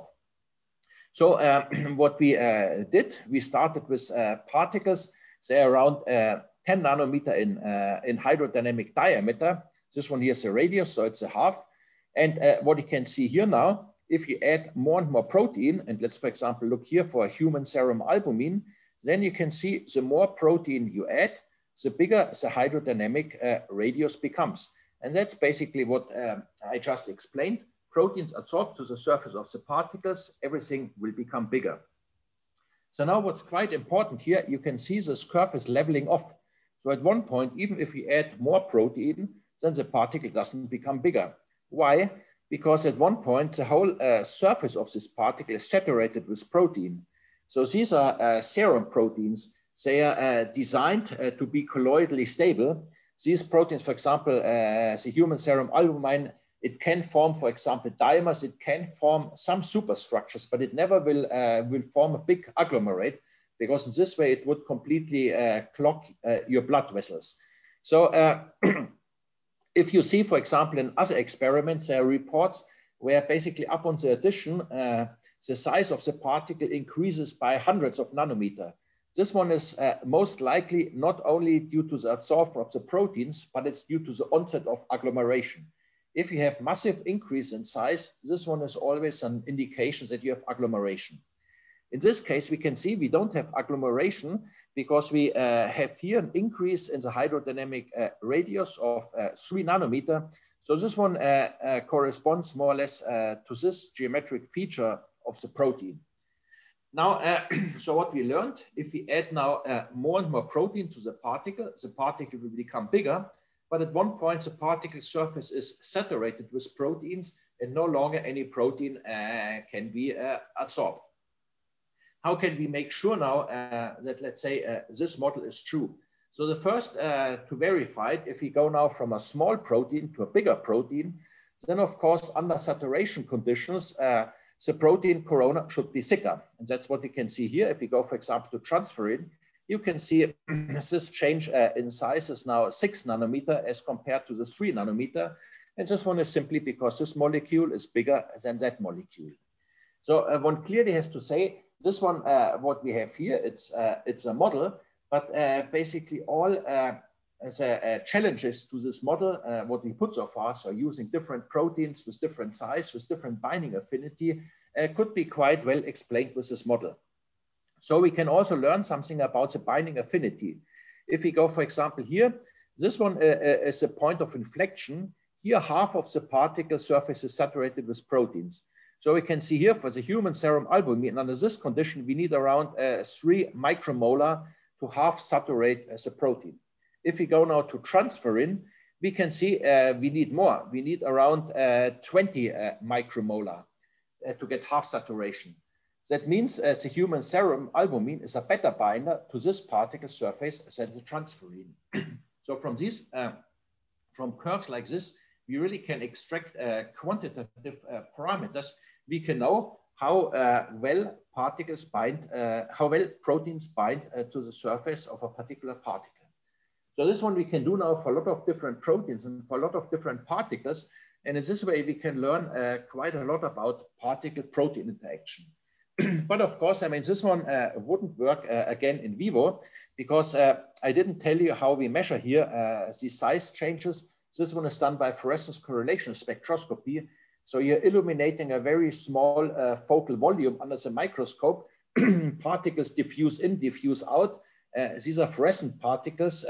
So basically you can observe the fluctuation of fluorescence, because every time a particle diffuses in the focus, you get a flash of light. If the particle diffuses out of the focus, the fluorescence in the focus will go down. So if you have now this fluctuation of fluorescence, you can apply a diffusion model. And from this diffusion model, you get the diffusion coefficient of the particles. And from this one, you get the hydrodynamic radius. But again, this one wouldn't work in vivo. So we thought, would it still be possible to record the hydrodynamic radius of particles in vivo with non-optical methods? And so I was looking in literature, and in fact, there are methods, for example, NMR. So with NMR, you can measure diffusion coefficients. NMR is completely non-optical. You just have a magnetic field. And the magnetic field is not absorbed by tissue. So I'm not an NMR specialist. I cannot give you really the details. But if you have a 19 fluoride label, you can do 19 fluoride NMR. And this one is, we chose, in principle, you can also do proton NMR, but you have protons everywhere. Whereas if we can take now particles where we put the 19 fluoride only to the surface of these particles, and we know all signal what we get really comes from the particles. So you have to apply different pulse sequences now to particles. And from this, you can extract the diffusion coefficient of the particles. And from the diffusion coefficient, again, you can get the hydrodynamic radius of these particles. Now what we did exactly the same as we did with these optical measurements I showed you before. We measured the hydrodynamic radius of the particles, added different proteins, and as expected, if you add now different proteins, at one point the hydrodynamic radius increases again because there's protein adsorption to the surface of the particles, and then we have a leveling off. So the results are quite similar to the results what we obtained with the optical method with fluorescent correlation spectroscopy. But now there's a big difference. These values here were measured with NMR. So there's no problem of NMR inside tissue. So that means in principle with this method, we also could work in biological environment. So we only started with some first demonstration experiments. For example, we try to quantify the protein corona directly in blood. So blood is optically complex because you have so many different components in blood. You have cells in blood if you measure in complete blood. So if you want to do it optically by fluctuation spectroscopy, it's very challenging. But with NMR, it's no problem. So again, we could see, for example, this one here is a hydrodynamic radius as detected in buffer. That also would be possible to do it optically. But now we also did it in blood and in plasma. And you can see here, we can do now this detection of hydrodynamic radius also in biological samples. And this one, of course, now our next challenge will be, we want to do this one not only in blood, but we want to do it in vivo. This one will be quite challenging because in vivo you have flow, so these particles are moving. And of course you have concentration problems because for this NMR quantification, we need quite a lot of particles. So we will have to fight with signal to noise ratio. But our first estimations show that in principle, if we inject the maximum or amount of particles, what we can do, that there's still no severe toxic effect, for example, to a mouse, we should have enough particles in blood that we would be able to quantify the protein corona in vivo. But of course, that's just a future, so we didn't successfully perform yet this operation. What we did, we continued to work with this method, and just to show you that it's quite, sorry, that it's a quite interesting method, because you really can quantify the interaction of different proteins with particles. If you take now with the same method different proteins, you can see that different proteins can behave completely different. For example, look here at alpha macroglobulin. So this one is, again, it's a hydrodynamic radius plotted versus the protein concentration. You can see here, you almost don't need any protein to get saturation. So you need here only around 5 times 10 to the power of minus 14 micromolar. That's a very, very small concentration. So this alpha macroglobulin, for example, it's a very strong binder to the surface of these particles. If you go now, for example, here to another protein, for example, to this ApoAI protein, you can see here you need 5 times 10 to the power minus 5 micromolar. So this molecule here, for example, is a very, very weak binder to the particle surface. So what people many times do, they're working with mass spectroscopy. With mass spectroscopy, you have to extract the sample. If you want to do it in vivo, you have basically to take out the tissue, you have to dissolve it, and then you have to remove the proteins that are bound to the particle and analyze them. But of course, I mean, first of all, it's an invasive method. So you have to make some extraction, and then you have to do a purification, because you have to remove the free proteins from the bound proteins. And if you can see here, if you have basically a very weak binder, if you're doing a purification step, for example, there's a high risk that this protein would be lost, because it's only very loosely attached to the particle surface. The big advantage of the method, what I've shown you here, is you don't have to make any purification step. It's a really an in situ measurement. That means you also can detect very loosely bound proteins. The disadvantage of our method is we are not, let's say, selective to proteins. If we would mix all these proteins together, we still only would see one size change, because we are not selecting by different types of proteins. All what we record here is a change in size of the particle. So it's what we have here. We have only incubated the particles with one type of protein. In this way, we know what absorbs. If we do it in a way like here, if we incubate the particles with plasma, we don't know, in our case, which is the protein what increases the size. So what we think the future will be a combination of both methods. With this hydrodynamic size measurements, we have an in situ method where we really could quantify what happens to the particle after it has been injected to the animal. And if we do in parallel mass spectroscopy, we also know what's on the surface of these particles. But, and there's one other advantage, because I mentioned to you, we're using 19 fluoride NMR, but the chemical shift of this fluoride also depends now on the environment. So if we add the fluoride in different ways, so you can see here, it's added in this way, here it's added in this way, we can have a different chemical shift. That means with NMR, we can distinguish between those different modifications. If we modify one particle with this surface chemistry and modify the other particle with this surface chemistry, we can basically measure the hydrodynamic radius of both particles in parallel, because we can identify them by their chemical shift. And that means we in principle also can do multiplexed measurements. We could inject several types of particles with different fluoride labels, and we could observe the fate of all of them in parallel by this fluoride chemistry. But what we are trying to do right now, because now I'm located in Hamburg, it's the electron synchrotron.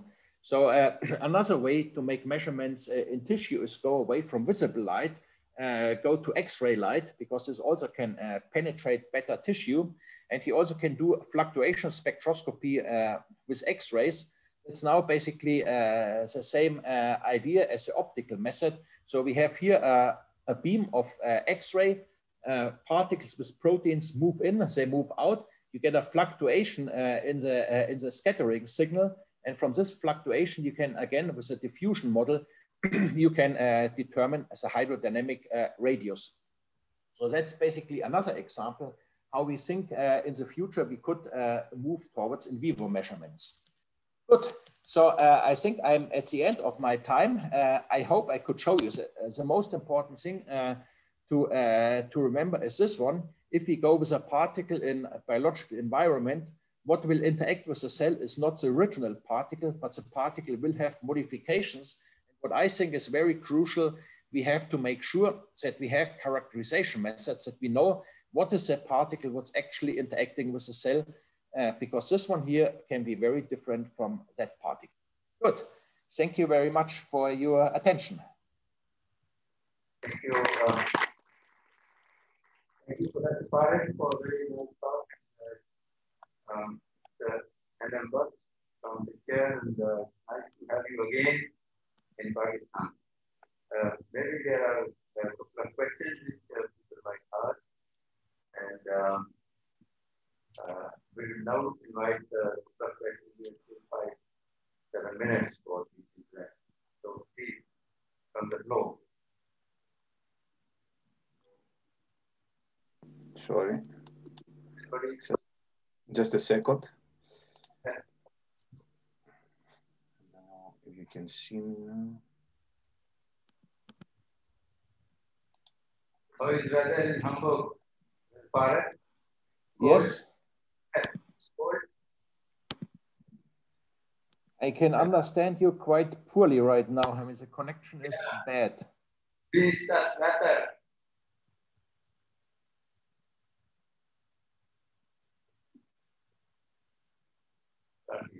Okay. There's no question. Thank you very much. We will welcome you again some other day to that part. Thanks for the talk. Thank you very much. Bye-bye. Bye-bye.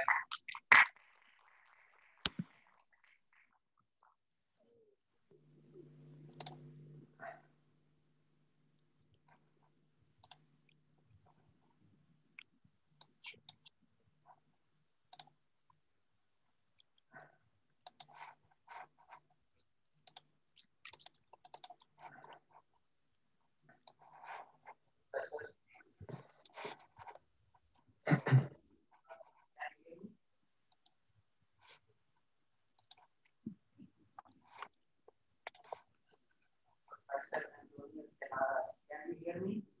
Yes, I can hear you. Not very well, actually, but I can hear you. I don't know, it's breaking part of the time there, but I can hear you. Professor Canaras with Masters in Bioinorganic Chemistry, PhD in Nanoscience, more importantly working on collateral nanoparticles and their bioapplications. He is involved in synthesis of various nanoparticles and their applications. He has a number of publications in well-reviewed journals on his credit. Currently, he is Professor of Physics at the University of London. He is also Professor of Department of Physics, but importantly, it's also physics and astronomy. And I would like to stress that this era, the next decade, maybe a lot of work would be reported on astrophysics, space science, aeronauticals, etc. So next, Professor, please. Yes, can you hear me? Yeah, we can hear you. Yeah, excellent, excellent. Okay. Sorry, I mean, I just cannot hear you very well, but I hope that you can hear me well. Let me start here. Okay, cool. Okay, everything. Can you see my screen very well? Everything's fine? Yes. Yeah? Okay. So the title of my talk is DNA functionalized nanoparticles for assessing a drug delivery. I'm at the University of Southampton in UK. and my lab is the Functional Nanomaterials and Applications Lab. First of all, I would like to thank you for the invitation today. And I'm always starting with this quite general slide, where I want to highlight how important the nanomedicine is and how important it is to work on the design of nanoparticles. So the reasons are that the nanoparticles, they can mix and match a lot of properties. For example, they can be a carrier of multiple molecules. So you could add, for example, drugs, peptides, DNA, lipids on the surface, and so on. So if you can master the design, you can really have a multifunctional probe. The other thing is that by adding ligands to such a small space around a nanoparticle, what you achieve really is that you can have a higher reactivity at the local microenvironment. But not only, you completely change the properties of the local microenvironment in comparison to the surrounding environment. So for example, you can have an accumulation of different mobile ions around the nanoparticle. So you can change the total charge around the nanoparticle. And also the steric hindrance. I mean, the more ligands you have around the nanoparticles, the more the steric hindrance for other molecules to come in or interact with the surface of your nanoparticle. Now, if your core of the nanoparticle is organic, for example, then you can bring more properties on the board.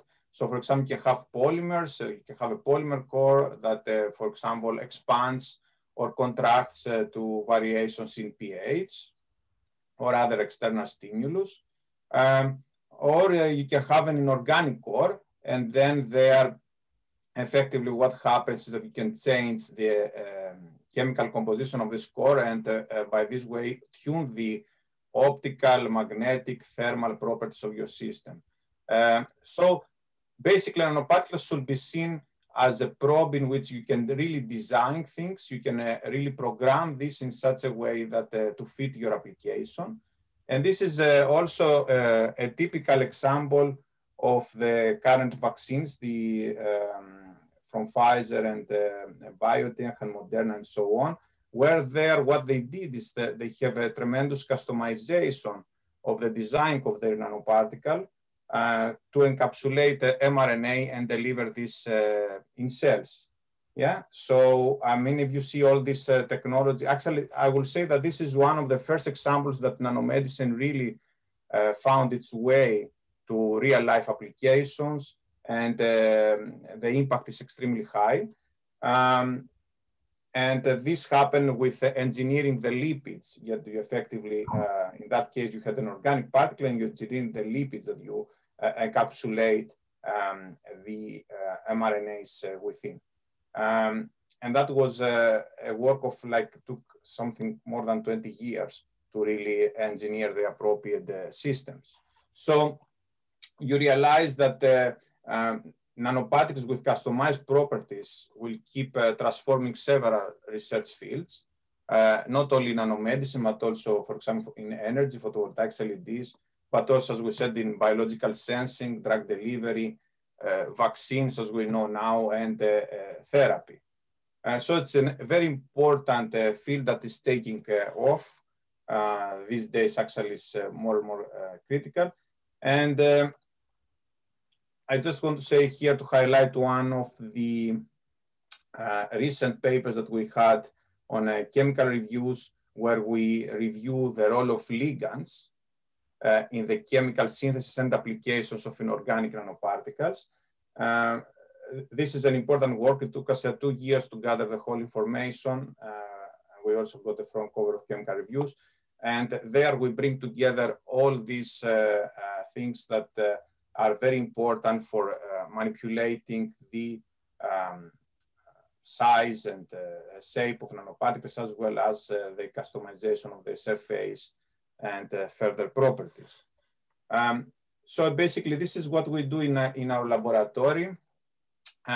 We do chemical synthesis of nanoparticles. We design new types of nanoparticles.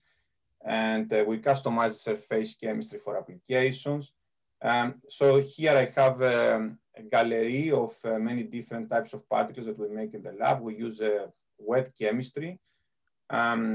We make particles from perovskites, subconversions, metal nanoparticles, different shapes, semiconductors, and magnetic nanoparticles, and we tune their properties for our applications.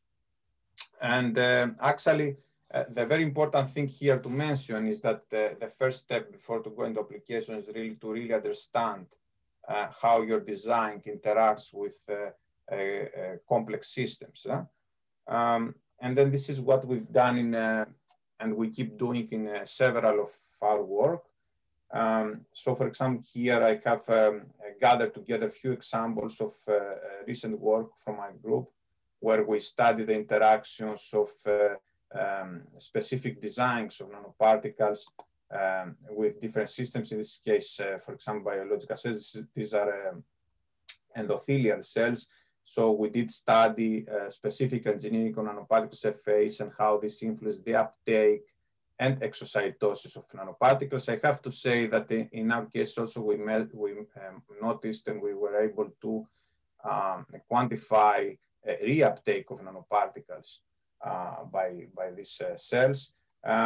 We did also did studies on how the different shape of particles, when we have the same kind of ligands on the surface, how the different shape of particles affects the uptake by endothelial cells, and how this influences the laser hyperthermia.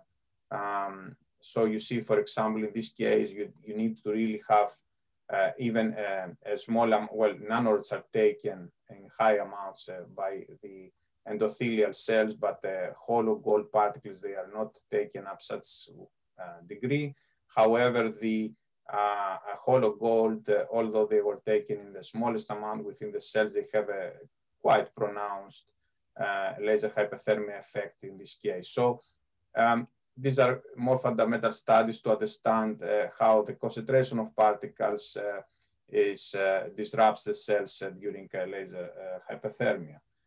We did also study engineering on the surface of nanoparticles, where particles, they bind to specific receptors on cells, and then they stay on the surface, or they don't bind to the surface and they get taken up by the cells. And in this case, how this affects the fate of the cells. So you see that when they are taken up and they aggregate, when they make large aggregates within the cells, then the cells, they die after interrogation with lasers, while in this case, the cells can recover. So you can break up the membrane slightly, but then the cells after 24 hours, they can recover back to the original state. So of course, the laser conditions here are important. So you see that these systems are extremely delicate in terms of nanoparticle design, laser conditions, and the type of cells that you use.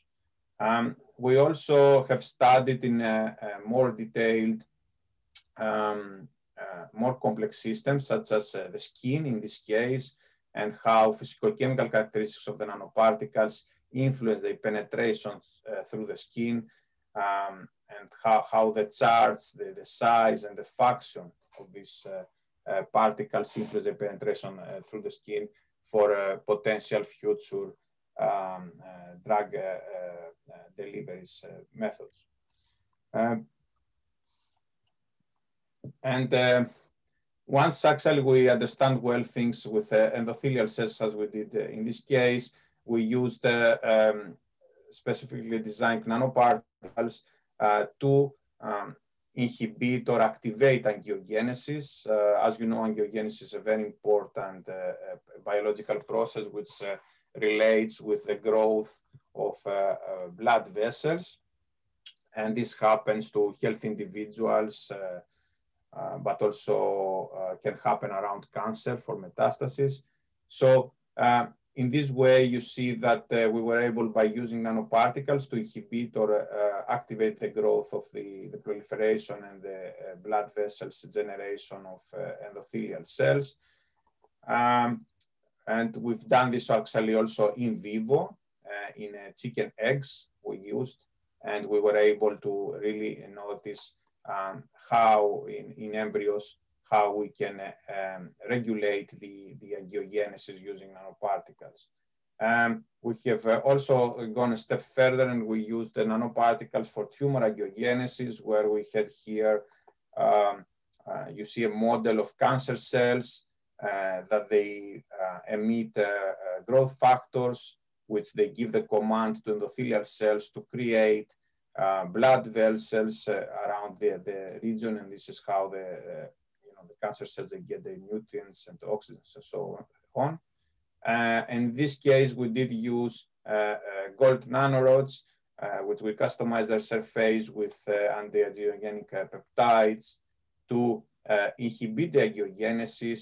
And at the same time, we did use laser hyperthermia to completely deplete also the cancer cells at the vicinity of this system. So you really need a combination of these two strategies.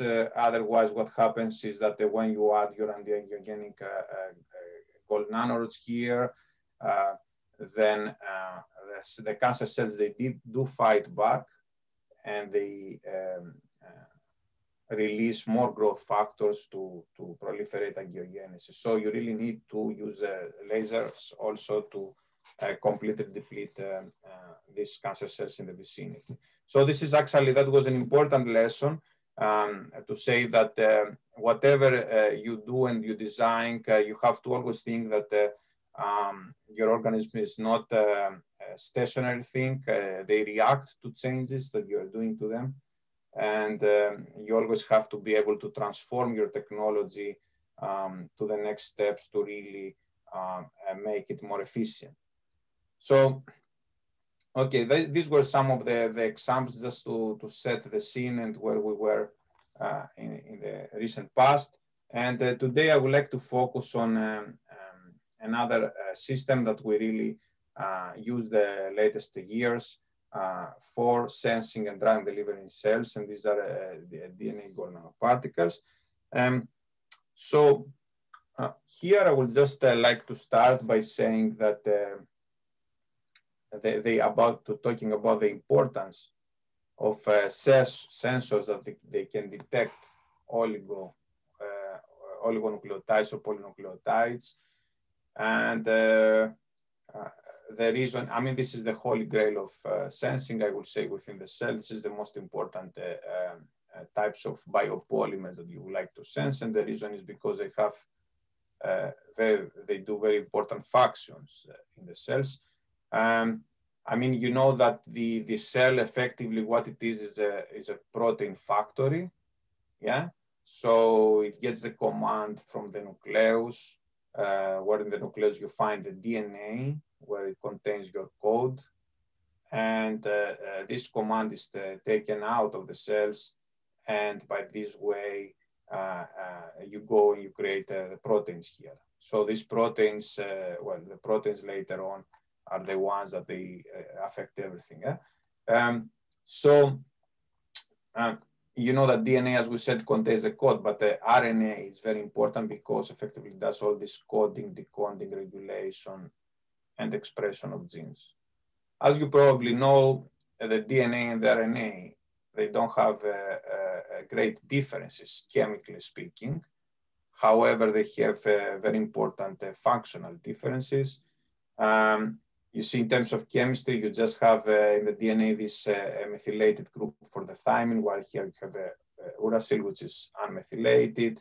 And then you have a hydroxy group in the case of RNA at the ribose, while in the case of the DNA, you don't have this.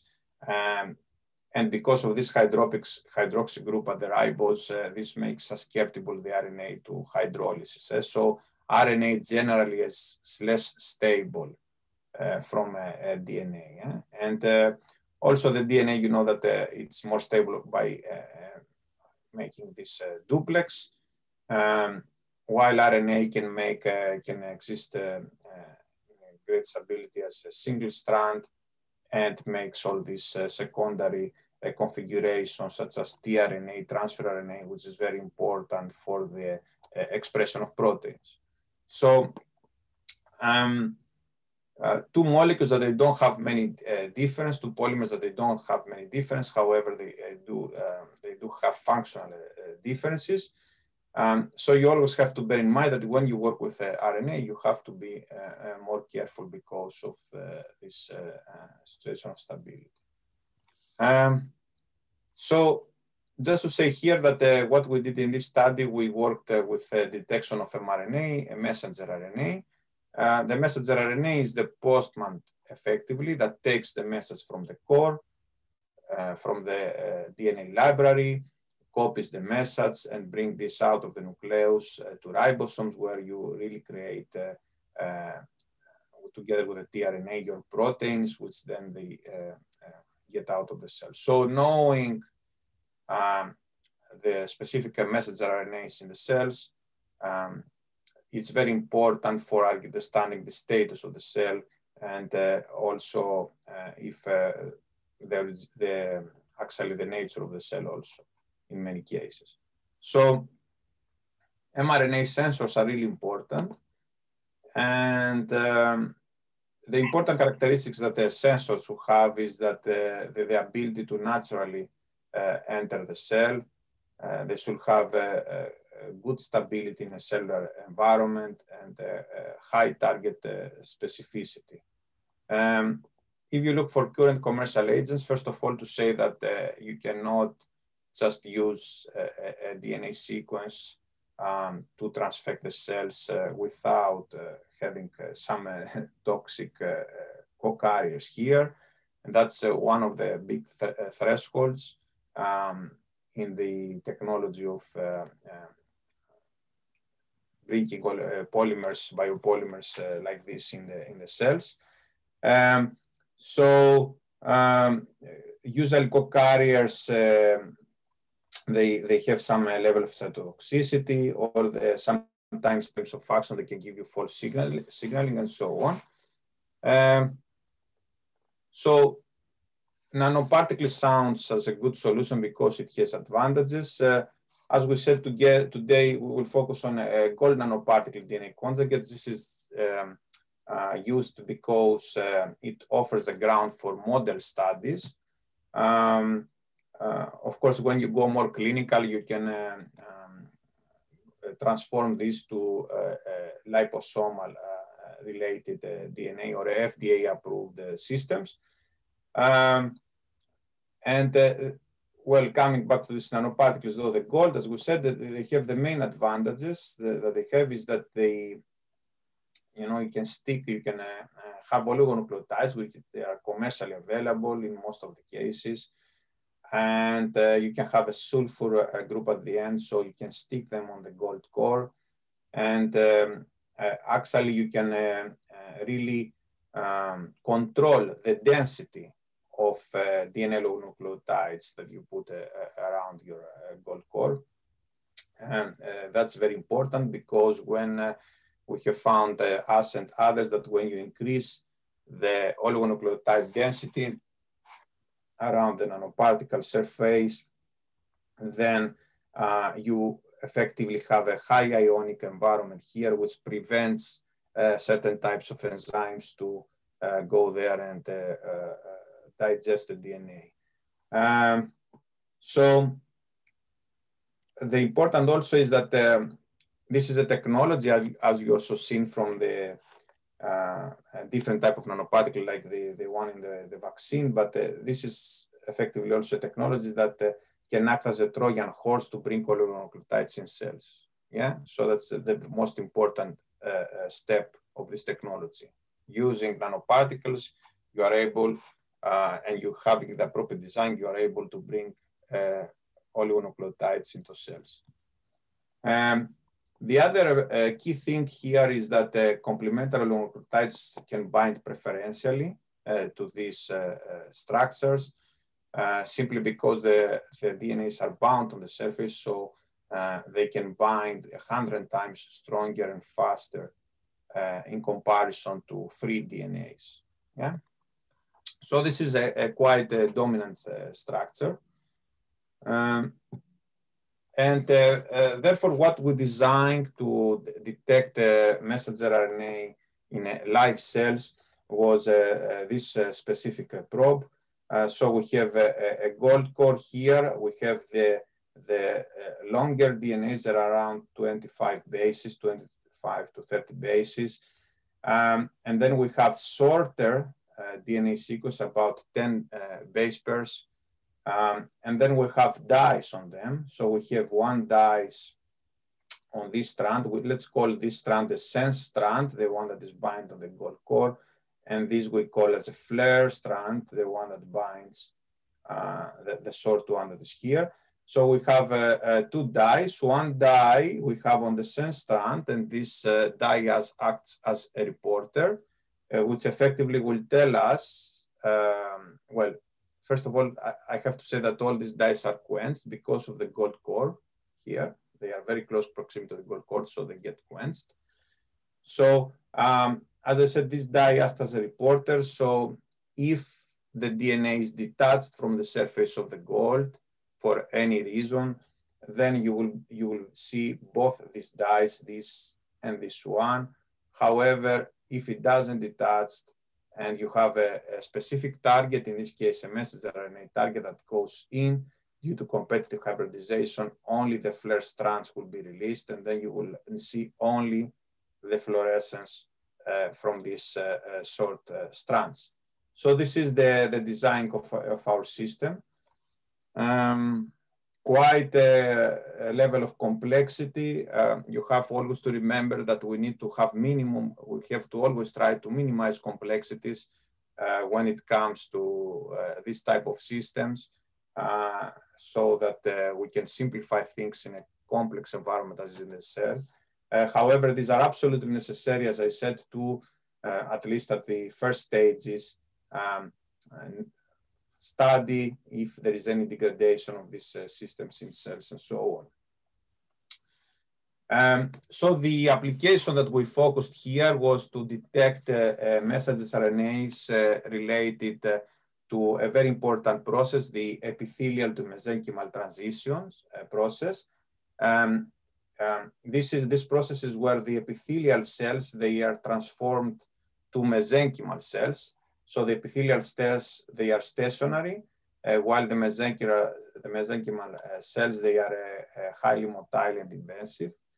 And this process is very, very important because, first of all, it happens, it's a physiological process, it happens to healthy individuals, for example, during embryos growth in the surrounding environment, but or during wound healing. However, it happens also during cancer, where the epithelial cells metastasize to, well, becomes mesenchymal cells, and then the mesenchymal cells, because they are highly motile, they can metastasize and transfer the cancer somewhere else. So a very important biological process in the body. So the main difference between the epithelial cells and mesenchymal cells is that the epithelial cells, they produce desmocollin and keratinate proteins, while the mesenchymal cells, they don't produce these two proteins, but they produce the bimentin protein, which makes also the whole difference in the morphology and so on. So what we wanted to do here was to detect, we prepared different probes of bimentin mRNA, keratinate mRNA, and desmocollin mRNA nanoparticles, which are able to detect the different species. And we apply this to this process. So, as we said, we designed this on the oligos, this targetability. You can do this by doing blasting. So you can find unique sequences that they are complementary, all very specific parts of the specific mRNAs.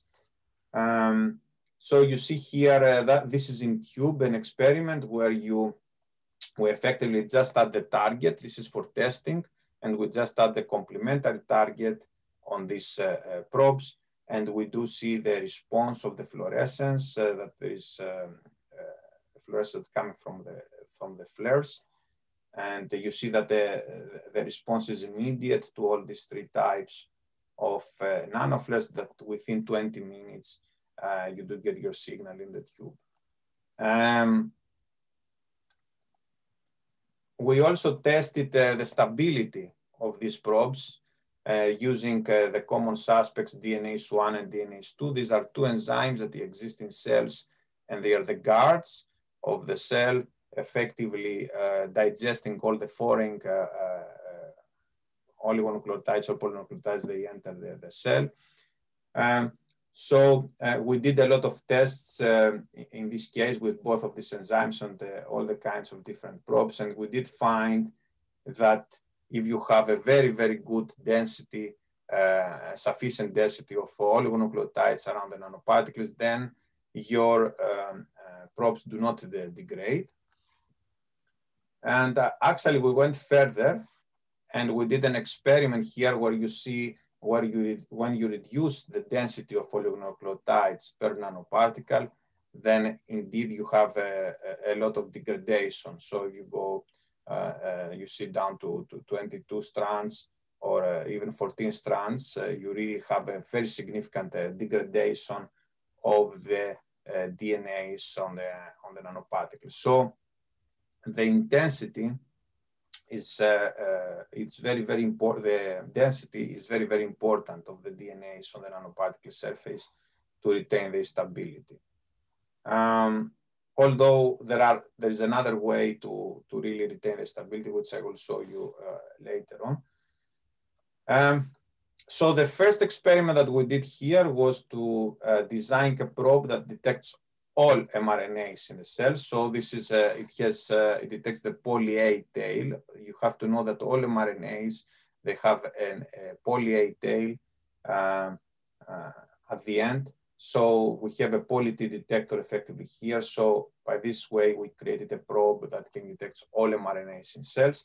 And we tested this probe, and you see that in both epithelial and mesenchymal, these are live cells, they're not fixed, both in epithelial and mesenchymal cells, this red fluorescence that comes from the flare strands by detecting all mRNAs there.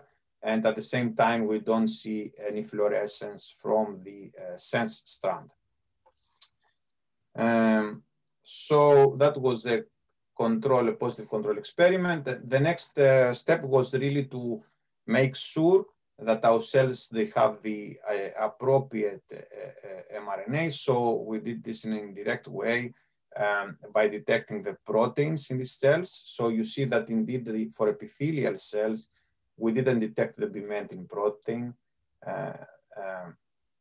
but we have the desmocollin, the keratinate, and the MRC5, they have only the bimentin protein. So this is standard immunofluorescent labeling. We didn't try the probes in yet, right? This is for detecting the proteins, not the mRNAs. So we assume that since the protein exists there, therefore the relevant mRNA should exist to produce this protein. And this is now the real experiment where we really have the detection of specific messenger RNAs. You see here with the different probes. So for epithelial cells, we indeed can detect keratinate mRNA and desmocollin mRNA with our DNA gold probes. While in the case of the MRC5, which are mesenchymal cells, we can detect only bimentin mRNA, but there is no any keratinate or desmocollin mRNA when we use the appropriate probes. And also we had a scramble sequence on the probes where we don't detect any of the messenger RNAs. Okay, so this includes positive and negative controls, as well as the control that, the observation that here we don't detect the relevant keratinate and desmocollin mRNAs. Just to say here, as I said earlier, density of DNA is important, but recently we found also another strategy. Of course, we increase a little bit the level of complexity again, where you can really use probes even if they have lower density of DNA. But in this case, what we did, we had done a chemical modification on the DNA backbone that we attached on our nanoparticles. You see here, we added a sulfur group in this case to prevent the hydrolysis of these systems. And therefore, we made two types of probes, an unmodified. The modified, when we say modified, is the one that has this protection here that protects from the enzymatic degradation by DNase 1 and DNase 2. And indeed now, when you try these probes, although you have only around 20 DNAs per nanoparticles, you are able, you see here the modified one, even with 20 DNAs per nanoparticles, you detect the pimentin mRNA, and you don't see any fluorescence from your sense strands. So your DNA strands, they do not degrade because they have this modification. If you use the unmodified DNA strands with this low density of DNA on them, then here you see a lot of mess. The green fluorescence comes from the sense strand, while the red comes from the flare. So you see that effectively what happens here is that you have degradation of your nanoparticles, of the nanoparticle cell within the biological cells. Yeah. So here we went a step further, just to say, and for wound healing, as I said, that this epithelial to mesenchymal and transition happens during wound healing. So we did a scratch assay, as it's called. So you create a confluent layer of cells. These are epithelial cells. Then you make a scratch on this plate, and then therefore these cells at the edges, they get the command to be transformed to mesenchymal cells to go and to proliferate and close up the wound. And in this case, we used this pimentin mRNA nanoparticles to really detect the production of pimentin mRNA within these cells around the wound area. So you see that around the wound area, we do have a lot of this reddish signal, while if you go far away, we don't have the production of pimentin mRNA in these cases. So this means the transformation happens here, and so that says they go and close up the wound. So we also did another more cool experiment here, where we have a skin. Yeah, so this is a skin tissue, and we create a wound by using a needle. The needle contains in your nanoflares that detect pimentin. We created the wound with the needles, and we pull out slowly the needle while slowly releasing the pimentin mRNA nanoparticles over the wound area. And then you indeed see that this is images from a light sheet microscopy, and you do see here that we have a lot of pimentin mRNA in cells around the wounded area. Yeah, and we did also time-lapse experiments related to this to see how the pimentin mRNA increases, meaning the transformation from epithelial to mesenchymal cells increases around the wound area. Just to say that apart from this type of experiments, simply for detection of messenger RNA, we have recently, this is under revisions now, we have recently developed a method in which we can sort stem cells using specific mRNAs on the nanoparticles. And effectively, we can enrich, in this case, skeletal stem cells, which as a report, they make this kind of colonies.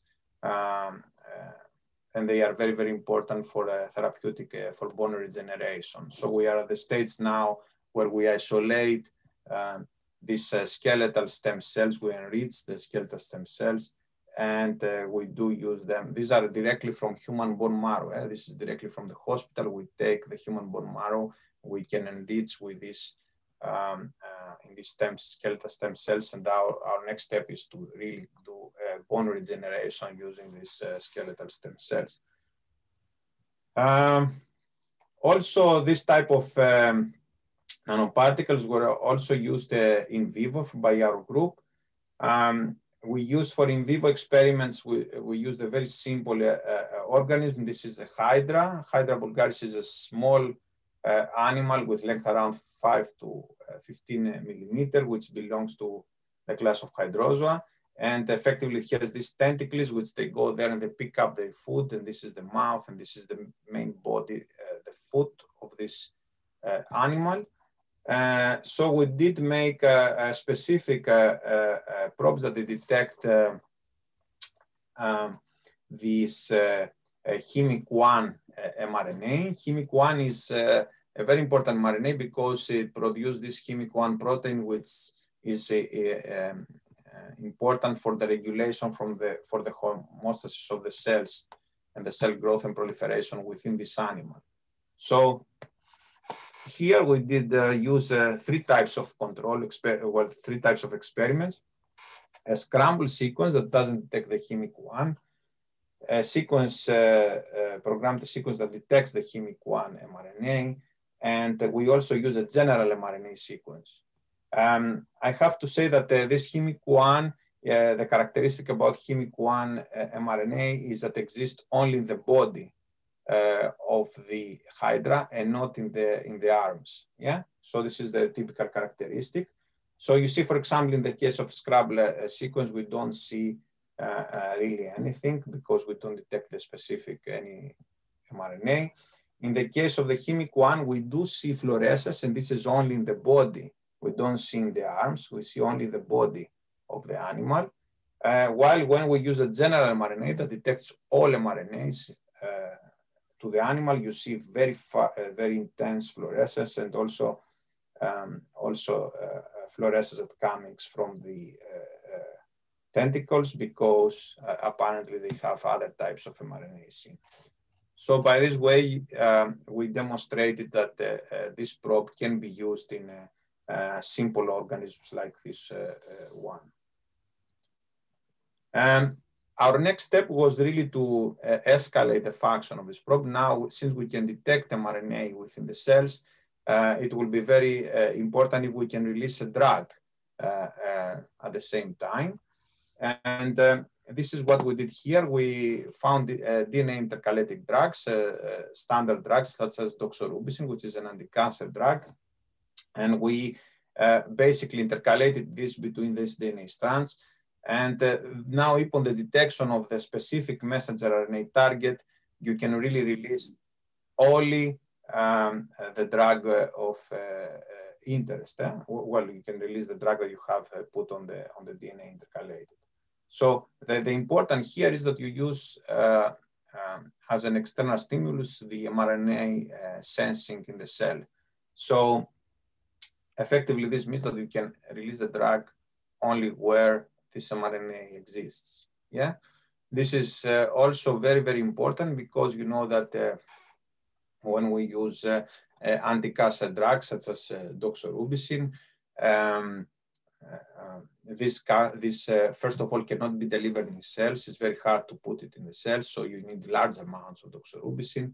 And secondly, you deliver this in all the types of cells, healthy and cancerous, and therefore all these side effects that you get to humans, which is highly unpleasant when someone is treated with chemotherapeutic drugs.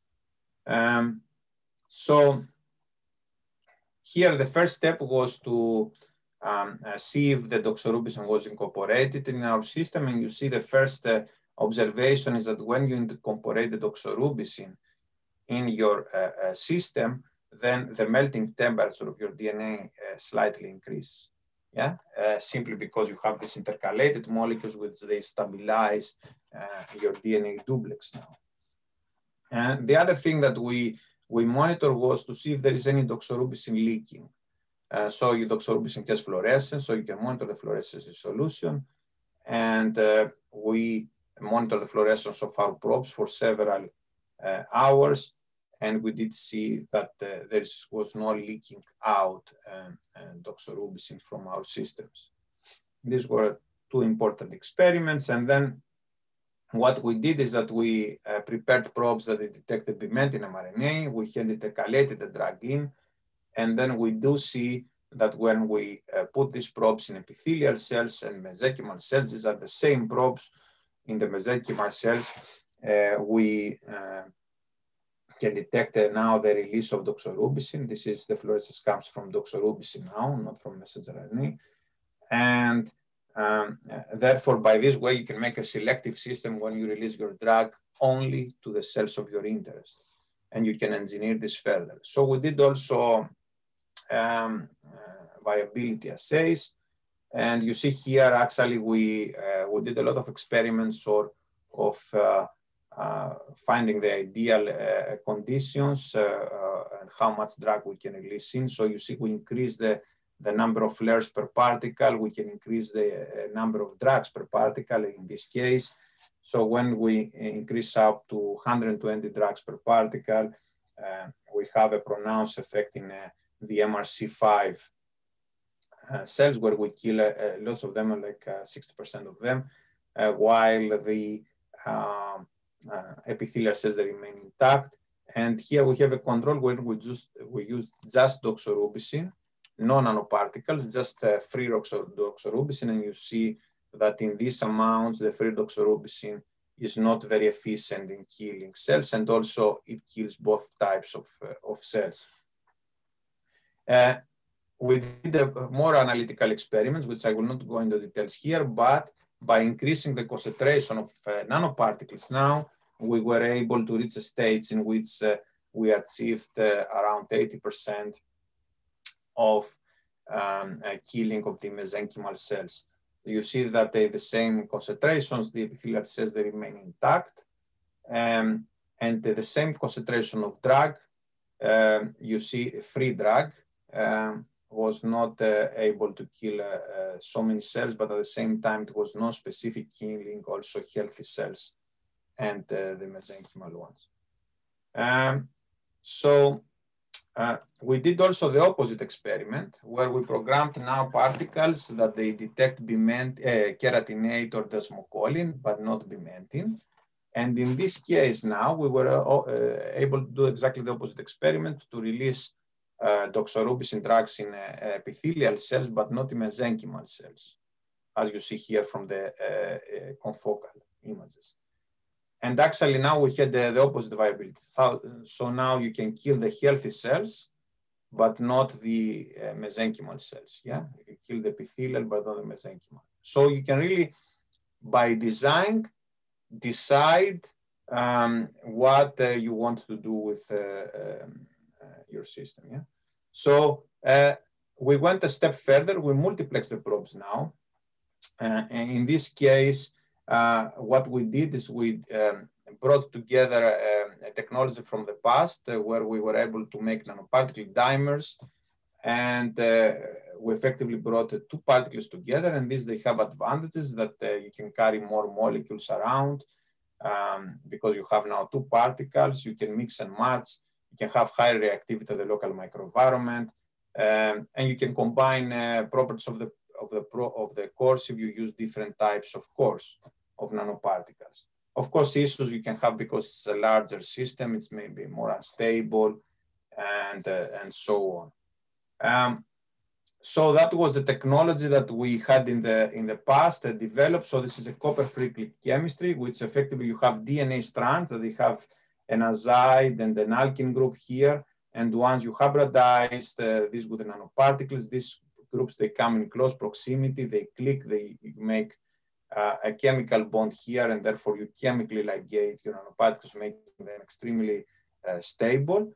And doing this, you can make dimers and trimers of nanoparticles, as you see in these images, so that they are actually ligated with each other. These are gold nanoparticles, but if you like, you can go further and mix and match. You can have magnetic particles, magnetic and gold, copper selenite and gold. Even on graphene, you can use the same technology and make assemblies. Nevertheless, for our system, we just need the gold particles. And what we did is we have two types of systems. We have effectively two, you will say, probes together stick with each other. One probe detects keratinate, the other probe detects bimentin, okay? And actually, this is a little bit challenging to put these probes on. You first put one single strand that has the azide, say, then you encapsulate with the rest, yeah? And then you do the same for the other one, and then you bring them together and click them, yeah? So you have to be very careful with the design. So here, well, susceptibility in DNase, I realize I don't have too much time. This is why I'm going a little bit faster. Susceptibility by DNase 1 and DNase 2. Indeed, we find that the dimers are stable during this incubation with enzymes. You see they remain as dimers in the gel. They delay to run in the gels. This is immunofluorescent labeling where we show that indeed the proteins exist. In this case, we use the A549 cells, which is lung cancer cells, and they produce both keratinate and bimentin. Yeah. So you see the keratinate protein and the bimentin protein. Therefore, the mRNAs for both of these proteins, they should exist to this type of cells. So we did the experiment now where we have the same probes and we use them for epithelial cells where we detect only keratinate mRNA, for mesenchymal cells where we detect only bimentin mRNA, and for A549 cells we detect both mRNAs present, the keratinate and the bimentin. And of course, scramble experiments where we don't detect anything.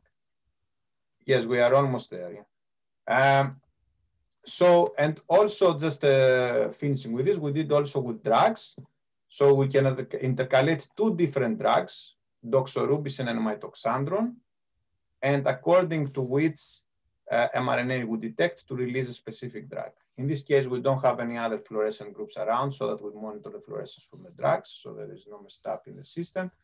And you do see here that this is fluorescence from drugs. So we are able with the same probe to release doxorubicin, mitoxandron, or both doxorubicin and mitoxandron, depends on the type of cell. So by using as stimulus the mRNA, okay? And this is the viability assays where you do see that indeed we can kill the effectively the cells that they have, in this case, epithelial, mesenchymal, all the combination of these two, okay? So conclusions, I show you a probe where we can sense the cell phenotype and we can do drug release and we can multiplex also the systems to deliver two drugs according to the stimulus that we use for mRNA detection. So in acknowledgements, these are the people that were involved in these experiments. And also many several collaborators. And I would also like to thank the funding bodies and thank you for your attention. And I'm happy to take if you have any questions. Professor Fadil, nice cover the top. We have time for one or two short questions.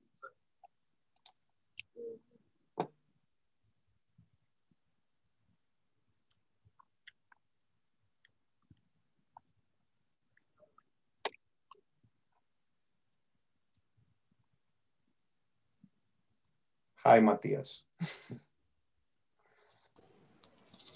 Hi, Adonis. There were some questions in the chat. There are questions in the chat, sorry. I think there are. There is a chat.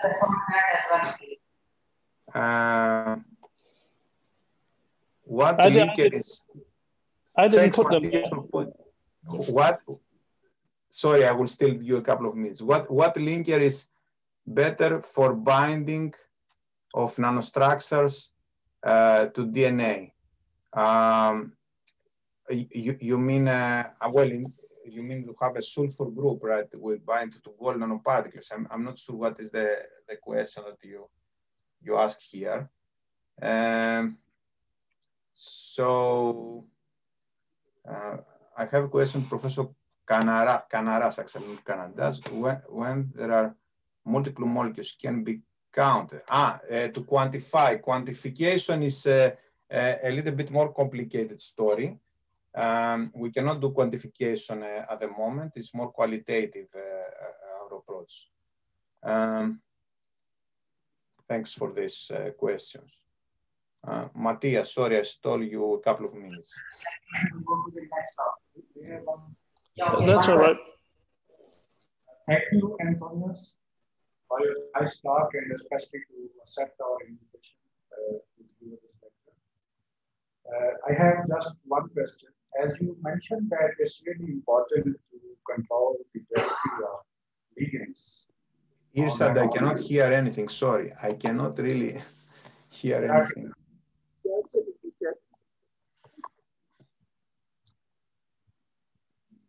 I mean, your microphone is bad. Do you want to put it on the chat? It will be easier because Can you hear me? I can hear you, but it's breaking a bit. How precisely can you control the number of ligands on nanoparticle surface? How you can control the number of DNA, you mean, on the nanoparticle surface? This is purely, you can do this by, well, you cannot control to the, I'm saying to be 25 or 26 or 27, but you can control this by reducing the incubation period or the initial concentration of DNA sequences that you add in. Yeah, and then you can actually, you can calculate them because you can dissolve the core of gold, and then you can monitor the fluorescence, and then you know how many DNAs you had per particle. Okay, so you have to optimize your protocols. It's like a titration method. You have to optimize your protocols, and then you can, from the outcome, you can see how many DNA strands you put there, right? You use iodide and you dissolve the gold, and then you can see the fluorescence that comes from the DNAs that they are attached on the surface. So, yeah.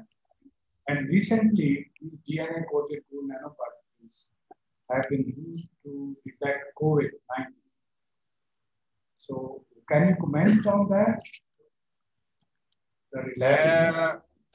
Well, I mean, actually, we do use at the moment, I didn't discuss about this, we develop a sensor now for COVID-19 sequences in collaboration with University of Oxford, which we were able, actually not in the level of the cell, of course, or something, yeah, but in the level of a diagnostic kit. So where you will be able from saliva samples to detect the specific RNA, the viral RNA, or sections of this viral RNA, fragments of this viral RNA that exist there, in very, very small amounts. We are currently doing this development. Okay, thank you very much, Antonius. So thank you, Irsad. Session to invite Okay, Professor Matthias Bruce, is he on the line? Yes, I'm here. Okay, here is N.M. Bhatt. Welcome to this webinar. You are part of several Pakistani seminars, and in the whole, and now in this Islamabad, but next time we'll have you. Professor Matthias is from Liverpool, and he will speak on, he has several grants from the Right Society, Medical Council of UK, and Engineering and 30 different grants over the last 20 years. So it's very nice to hear from you and these topics. His name is associated with international literature. He will speak on the membrane problems of penetration and what. So over to Professor.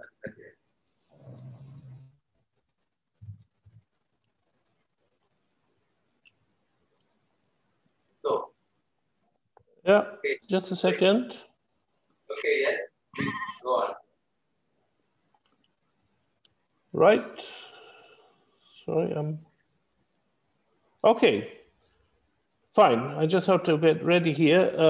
Unfortunately, I did not hear the introduction, but I hope it was very nice. So thank you very much. And you may have said that I have been to Pakistan many times, always for the reason of conferences or to visit collaborators and ex-PhD students who then became very successful scientists. And on the last occasion, when I was still able to go there in person, I went to a place which is very near Islamabad, quite near. We went to Natia Gali and had a wonderful time. And this is a picture into which I have smuggled in my title, which is The Conundrum of Membrane Penetration by Nanoparticles. And I'm going to explain in a minute what I mean by this. I'm trying to change the slide now. Oh, now it works, okay. So these are the gentlemen who kindly took me to this wonderful place. I can recommend if you are visiting Islamabad for the purpose of this conference, you should go there and see this wonderful landscape. It's really beautiful. I would like to start with some acknowledgements. This, by the way, happened on our way that Professor Ershad was practicing his presentation. He got more attention than he wanted. So these are the people involved in the work I'm talking about. This is basically an overview and a sort of personal opinion about nanoparticles and membranes. So I've drawn from years of work from different people with a number of collaborators, international and in Liverpool. In particular, I'd like to thank Rafael Levy and Antonis Canarasso, who we've just heard, for a number of heated debates we continue to have about this subject. So the problem is nanoparticles are used a lot as intracellular probes and agents. We've just seen in both talks that there's an increasing usage of nanoparticles for these purposes, including drug delivery, gene delivery, probing, and you have to always transfer the cell membrane in one way or other to get into the cell. Now, on the other hand, we know that this happens because the particles are in the cell.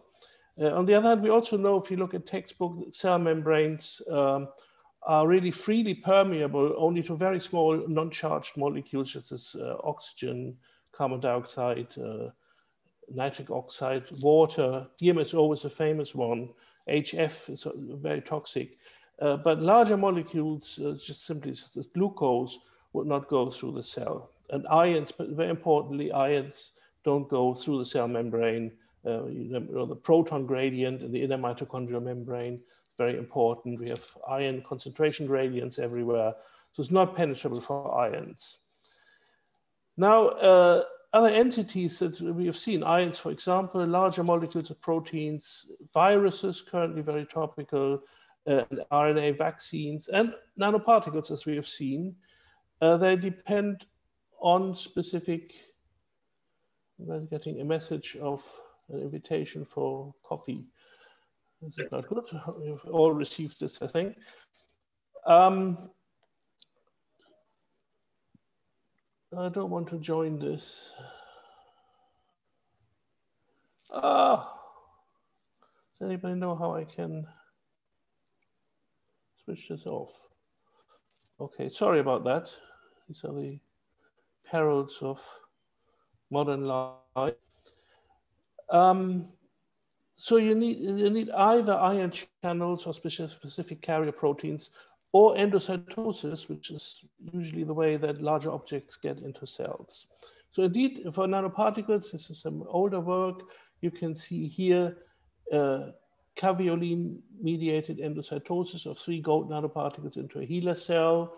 And you can see here clathrin-mediated, it's a slightly different type of vesicle. So they do get endocytosed. We have a lot of evidence for it. And you can also see that they are in the endosomes. We have here quite an interesting recent picture of murine stem cells, which have been imaged by ESEM, environmental electron microscopy, scanning electron microscopy, almost under ambient conditions. So they're intact cells, they're fully hydrated. I wouldn't say they are necessarily alive because they probably die quite quickly in the electron beam. But you can see here a single cell, and you see that the nanoparticles these are nanorods. They're confined to the endosomes. And you can see this here too. Here we can see high resolution. This is one endosome. And inside you see the rod-shaped individual particles. So there is, at the moment, no general understanding how the confinement into endosomes is avoided in many of these experiments that some of them we've seen today, where it is necessary that the agent or the nanoparticle is active in the cytosol. So that's exactly what I wanted to call the conundrum. So nanoparticles and other similar sized objects are frequently reported to cause effects like we've seen today, which require the presence in the cytosol. And the mechanisms are unfortunately not fully known, but here's another picture that demonstrates this. Here we had treated the cells with the particles with the cell-penetrating peptide, and you find them in the cytosol, even in the mitochondria and in the nucleus. And this is not just one image, there are many of those. And we are not sure actually how they get there. So the questions I would like to address in this talk, and as I said, it's more a personal meditation about the subject than very recent research reports. Is it feasible that nanoparticles can enter cells by direct penetration of the membrane, like small molecules? One question, because that seems to be implied by some results. Or do nanoparticles escape into the cytosol from endocytic vesicles? So do we get endocytosis, and do the particles then later get into the cytosol? So I would like to talk first about the first question and then a bit about the second. If we look at the cell membrane, this is a very simple model of just a bilayer membrane. We have excluded transmembrane proteins and other structures. So a very simplified model. It's about 4 nanometer thick. And as I said before, if we add small molecules, such as oxygen, they can just penetrate and distribute on both sides of the membrane. Ions cannot do that. And if we go to slightly larger molecules, we have here a very hydrophilic molecule, glucose. There are specific uptake mechanisms for glucose. It doesn't go through the membrane, so it will bounce off the hydrophobic part of the membrane and cannot penetrate.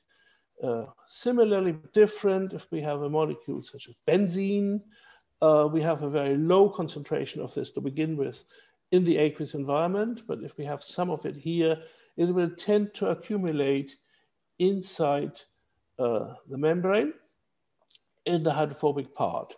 So these are, of course, all fairly toxic, but they also cannot really go through because they get trapped in the hydrophobic part in which they prefer to be. Now, if we think of a nanoparticle, which is here now more or less shown to scale, this will be a maybe 6, 7 nanometers diameter particle. It would normally have, as you've seen in Wolfgang's talk, some sort of corona. So in any biological system, in the aqueous system, it would have a polar grouping surrounding it, which would have an affinity to the polar head groups of the membrane, but it would be bouncing off the hydrophobic part. So nanoparticles would certainly not get through a membrane, and we would not expect this to happen. Unless they have certain properties, perhaps, and this is the question I'm asking, because we have a very well-known slimming drug, which is, I think, illegal and it's very dangerous. It's dinitrophenol, which some people take to lose weight. What it does is it transfers protons across the membrane, and it breaks down the proton concentration gradient in the inner mitochondrial membrane, which is, as most of you will know, is responsible for making ATP. So we digest our food, we build up this proton gradient as a source of energy, and this is then used to run ATP synthesis, which of course the body uses for work and also for synthesis. So basically, if we eat a lot, we create a lot of energy, and a lot of this energy is converted into body mass. If we don't do too much exercise, then we get fatter and fatter, and we can avoid that by eating less or by eating this drug, which will then just convert the food directly into heat. There are every year people who die from taking this drug. But from the point of view of membrane penetration, it's very interesting. This molecule is relatively hydrophobic, not as hydrophobic as benzene, so it can be soluble in water. And it gets more hydrophobic as this is protonated. So if we are inside the intermembrane space, intermitochondrium, this will be protonated. It will go into the membrane, distribute between the membrane and the cytosol space. And on the other side, where we have a different pH, it will be deprotonated and before there in this form, in the mitochondrium in this form. So we have a possibility of shuttling protons across and breaking down the gradient. Now, if we had nanoparticles which can change their hydrophobicity in a similar way by chemical reaction, by oxidation or reduction or deprotonation, perhaps it's a possibility that they will also go from an aqueous environment, prefer to sit in a membranous environment. Now we have looked at something. Oh, here we have now sound. I was not aware of the sound. I hope you can still hear me. So these are particles we made a while ago. These are about only 2 nanometers in size. And gold particles capped with a carborane molecule, which is a little cage. And the interesting part of these molecules is the ligand shell leaves voids for ions to penetrate. So we can have this whole system here, can lose some of the sodium ions and retain electronic charge inside and charges them as a large anion. And this anion can then be transferred from aqueous solution into an organic phase, in this case, ether or toluene, with the phase transfer catalyst. So this is an example of nanoparticles transferring a membrane that is often used, transferring a boundary that is often used as a, shake it a little bit more probably. It's used as a,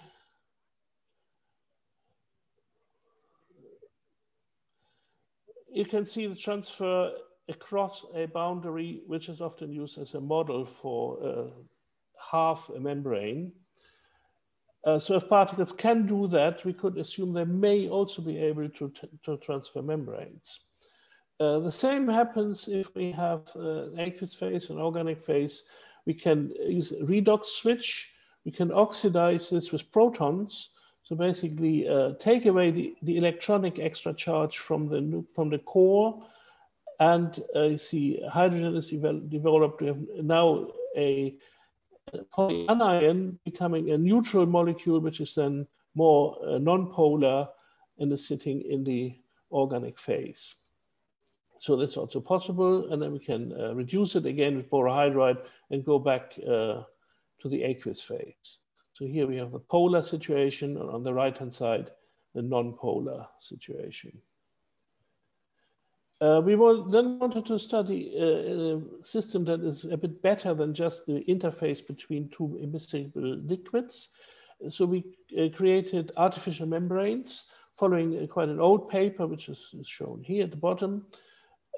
We 3D printed an electrochemical cell. You see here on the right, this is about the size of a Lego block. And we have two troughs, which are separated by the membrane, and two electrodes. The two electrodes are silver-silver chloride reference electrode inside an agarose gel. And then we can fill the cell with electrolyte, and the membrane forms across this very small gap. It's self-assembled because we have an oil film on top of the water, shown here in yellow. And as we go across that small hole, the peptide, the lipids, the phospholipids are dissolved in the oil film, and then they form a membrane across that hole. And then we can study electrochemically the transfer of charge across that hole. And as we've done here, we can demonstrate that these particles that I've just shown, the carborane particles, indeed act as ion carriers or ion channels across this membrane. I don't want to talk about this in great detail. You can just see here potential step experiments. Each of these hooks represents a potential step. We see here the current in picoamps, and this is simply the time in seconds when we do different things. So this is one step, and so on. And what you can see here, here's where we add the particles. So this is the control experiment. Here are the electrochemical cells. So we just look at the black one at the moment has no particles added, so it remains constant. And the red one is the one which has the strongest response, where we have high potassium concentration on one side here, and on the other side a high sodium concentration. So we can have a concentration gradient to assist the potential step. And you can see we get relatively significant currents from each step, corresponding to ion transfer mediated by these particles. It means they are either sitting within that membrane, or they cross the membrane carrying the ions along. So these are the two possible mechanisms. The particles are the right size to potentially sit in the membrane, and the ions can just go through the voids in the ligand shell that we have just seen in this way. Or alternatively, on the other animation, you can see that the particles can just simply go through the cell and carry the ions across. So this one would be an ion channel, the other one would be an ionophore. The right-hand side scenario would mean that the particles actually transfer the membrane by themselves, such like small molecules can do. Now we then tested the same particles on cells, and what happens is these particles are quite toxic and the cells die, so HeLa cells. And you can see here the green fluorescence is a probe that looks for reactive oxygen species. So anything that puts the cell under oxidative stress is very unspecific, but these particles definitely do that. So they are strong redox agents, and you create stress and active oxygen species such as OH radicals and such. So the cells may die in the process, and then of course the membranes become permeable. Now if the cells survive, as we are not sure about because they die relatively shortly, after 20 minutes they begin to die, but we believe that even before that the particles go into the cells, and you can see them then associated with membranous structures. They're very small, only 2 nanometers, they're hard to see on these pictures. There are red circles around them. And the interesting one is here. This is a picture of a mitochondrium in the cell, and we see the particles sitting everywhere in the membranes of the mitochondrium. So there's a possibility that these particles actually enter cells, but it's also possible that they kill the cells first and then make the membrane permeable. So we don't have a direct proof of this. Another type of a particle which does similar things and can be triggered is again a gold nanoparticle with a ligand, which is a crown ether. You can see here thiol, and it's bound to the particle by a crown, and the crown ether can complex, in this case, potassium ions due to its particular size. So these are water molecules here. So if we add potassium, the whole unit becomes a lot more hydrophobic. So we can trigger the behavior of the particles by control this by the addition of potassium. You see this here, the aqueous phase and the chloroform phase, and then we add different concentrations of potassium chloride. And this is after addition, and after 18 hours, you can see that the particles have transferred only at very high concentration. That no longer happens, which is complicated because there's a salting out effect, which I don't want to discuss here. But at moderate concentrations, the particles become more hydrophobic and transfer into the chloroform phase. And then we went one step further. First, we made different sizes particles. These we have just seen the 2 nanometer, then we have 15 nanometer particles, and about 40 nanometer particles, and they all transfer upon addition of potassium. You see here, after some time, here the very typical way of characterizing them with the UV visible spectra. And then we looked at the interactions with phospholipid vesicles, and you see here cryo-TEM pictures, where we have frozen a very tiny slice of solution, shock frozen. So we look at the solution, shock freezes by immersion in liquid nitrogen. Basically, we freeze a meniscus of the solution, and then you can see what the particles were doing at the moment it was frozen.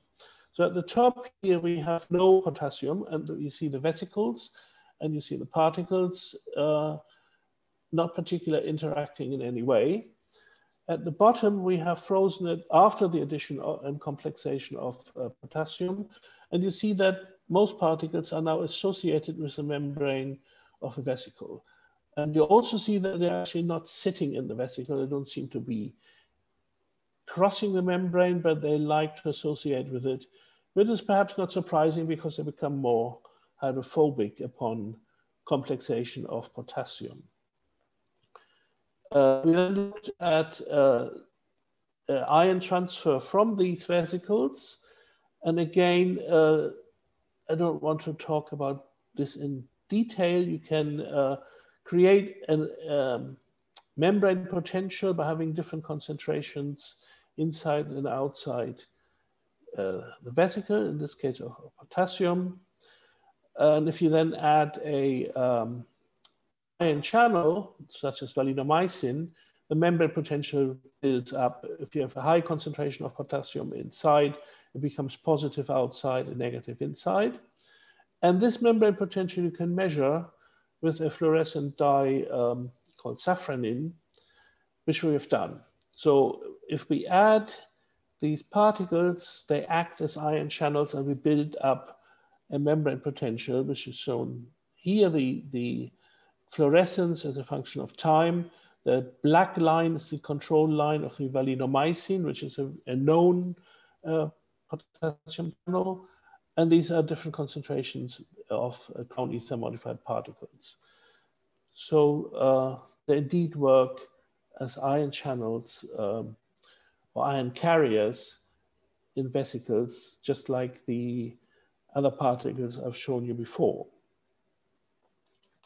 Now, another experiment looking at a model membrane, which we've carried out. Now we have only half a bilayer, so a monolayer of phospholipids adsorbed on a mercury electrode. And we can detect if nanoparticles can penetrate through this monolayer and touch the mercury. We do that electrochemically.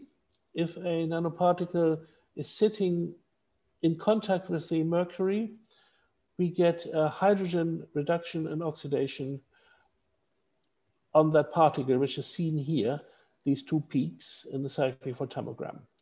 We have here the oxidation of hydrogen to H+, and here the reduction of hydrogen ions to hydrogen plus to hydrogen. So this happens whenever a particle penetrates this monolayer. And we find that we don't observe that for particles that are about around 10 to 15 nanometers in size. This represents a perfect barrier. Now, these are PEG stabilized gold nanoparticles, and we don't normally see this. But if we sweep into this region here, where we see the so-called membrane reorganization peaks, this is very negative, and this electrochemically temporarily breaks up this monolayer. We also call this the flattened cat feature because it looks a bit like it. After this, the particles appear. So we open up the membrane, they go in, and then they're there. And if we then continue to sweep in this region here, they disappear again. So this is a fairly simple, not very strong membrane, which excludes these particles quite efficiently unless we break it open. Now, if we go to a different size, we now go to particles which are 2 nanometer in size, so much smaller with the same surface chemistry, and we restrain our sweeping to this region here. So we only look at this region, and we don't go to the flattened cat region, so we never destroy the membrane. So we keep sweeping here and then add the particles. And surprisingly, we now see that they do easily penetrate the membrane and build up this typical hydrogen reduction feature that we were looking for. So size plays a very important role, which is perhaps not so surprising. I think a particle which is smaller than the membrane, so below 4 nanometer, could quite confidently be hydrophobic and could sit inside the membrane, whereas a particle that is much larger than that will always have a conflict between the extreme differences of the hydrophilic environment and the hydrophobic environment, and was probably not able to penetrate spontaneously. So I think the particles have to be smaller or about the size of the membrane to give it a chance to penetrate in all these cases.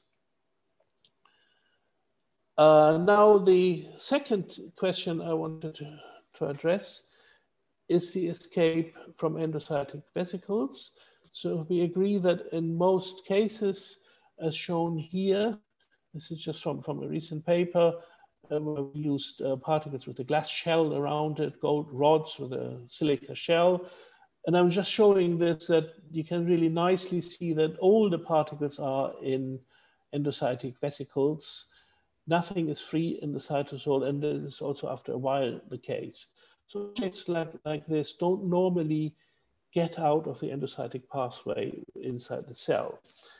And on the left-hand side, this is a paper of experiments very similar to what Wolfgang has shown in the middle of his talk, where we looked at fluorescence released from the particles. These are peptide-capped nanoparticles, and the proteases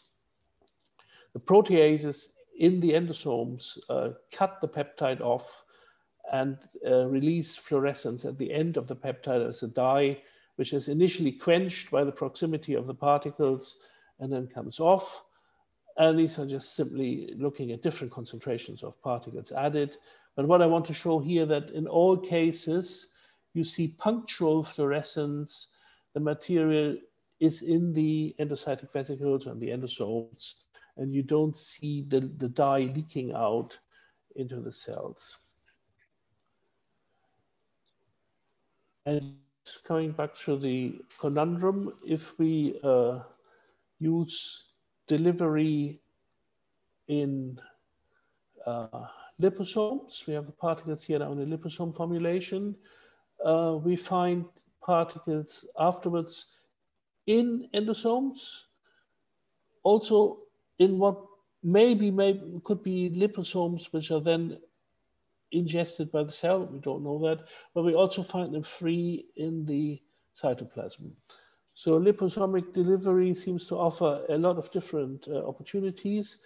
And we have recently also seen that in the context of the mRNA vaccine, which is also delivered in a liposome type formulation, and it quite obviously gets into the cytosol to some extent, otherwise the vaccination would not work. And I at least hope that mine has worked. I had one of them a couple of weeks ago. and I hope it has worked. So particles end up in the cytosol. Again, we are not sure why. And there's another observation of endosol escape from the vesicle, which happens again with the cell-penetrating peptide-modified particles, where we have observed rupture of membranes of the endosome and spillage of particles.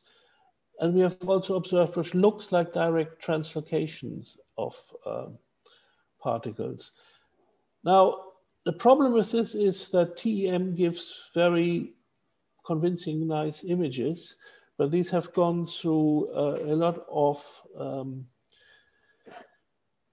of steps of sample preparation and cutting. So I would not be able to exclude that such a thing may also be happen as an artifact when cutting the cell. Usually these techniques are very well established and people are quite confident. But on the other hand, the use of nanoparticles in this context is maybe not too new, but relatively uncommon. And so there could be artifacts associated with densely filled endosomes of nanoparticles, which are not normally observed and not normally constitute a problem. So I would be careful with the interpretation of these results. But if they are not artifacts, then it's quite obvious that particles get massively into the cytosol. That already brings me to my conclusion. I had planned for about half an hour, and getting there, I hope there'll be some discussion afterwards. So nanoparticles do not habitually penetrate biological cell membranes. Most papers show that particles are confined to the endosomes quite well. They are taken up by cells by endocytosis. This is also pretty clear that this is the common way for this to happen. And you see here in the background an ESEM micrograph of 3 intact mouse stem cells. And again, you see that our nanorods are confined to these pockets, which are densely filled endosomes filled with gold particles. And these are cells which are still intact. So this is quite interesting. You would perhaps see if you had rupture of these endosomes. Now, outside the biological context, I think I've shown that nanoparticles can be designed to transfer across interfaces that model biological membranes, such as the simplest ones, just the 2 immiscible liquids, but also membranes and vesicles, artificial membranes and phospholipid vesicles. You can see some membrane penetration there. And so perhaps what is needed, in my view, we need some alternatives to TEM. And we've seen Wolfgang's talk that some interesting NMR opportunities. And there are more imaging and probing possibilities coming up. TEM alone gives you nice images, but it may be too limited in looking at the dynamics of what is going on. So we need destruction-free in situ monitoring of these processes. And I think most important in openness for debate and criticisms, if any findings are at odds with our current understanding, and I think that is the case, there are findings which are at odds with what we would expect, that doesn't make it wrong. And we need to reconcile this by advancing our understanding and by scrutinizing our findings. And with this, I would like to thank you for your attention. This is again a picture that we took on our trip to Natyagali, where these guys were attacking us and wanted food. So I'm happy to answer your questions. Should I?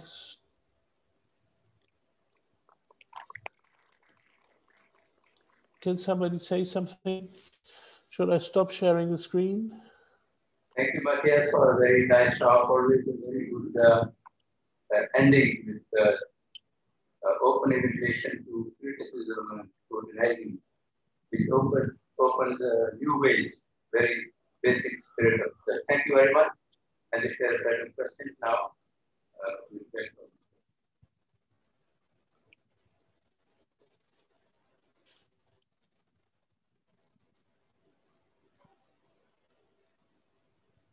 There is none.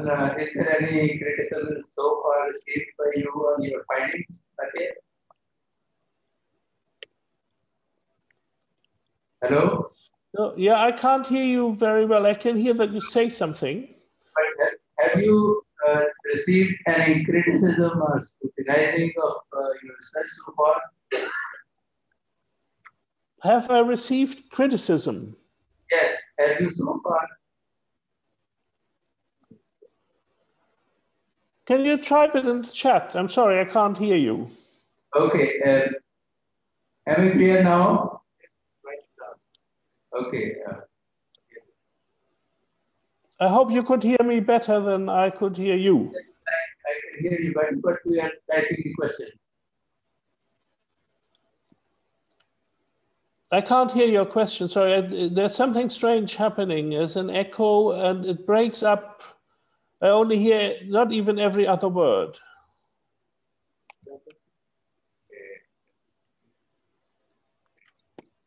Type it in the chat.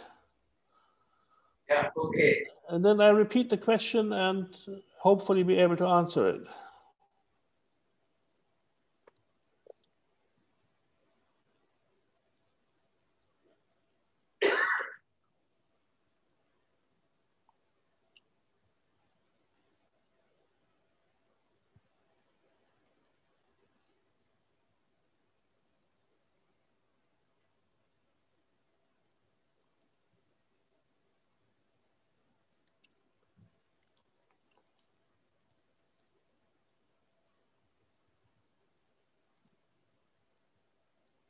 Did you see the question?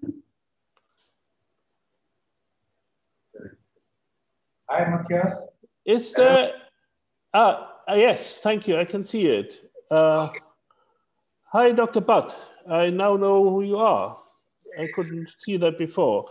Is asking if there's any criticism on the use of nanoparticles in biological systems. That's a very general question. I think the whole field is critical in the sense that many questions are open. If you think of toxicology, there was a time where there was a large concern on the toxicity of everything nano. I have the feeling that has lost excitement a little bit. But it's certainly the need to monitor, particularly if things become clinical, there will have to be growing concerns on the safety of it. But this is not, I think, so specific for nanoparticles, but for everything new.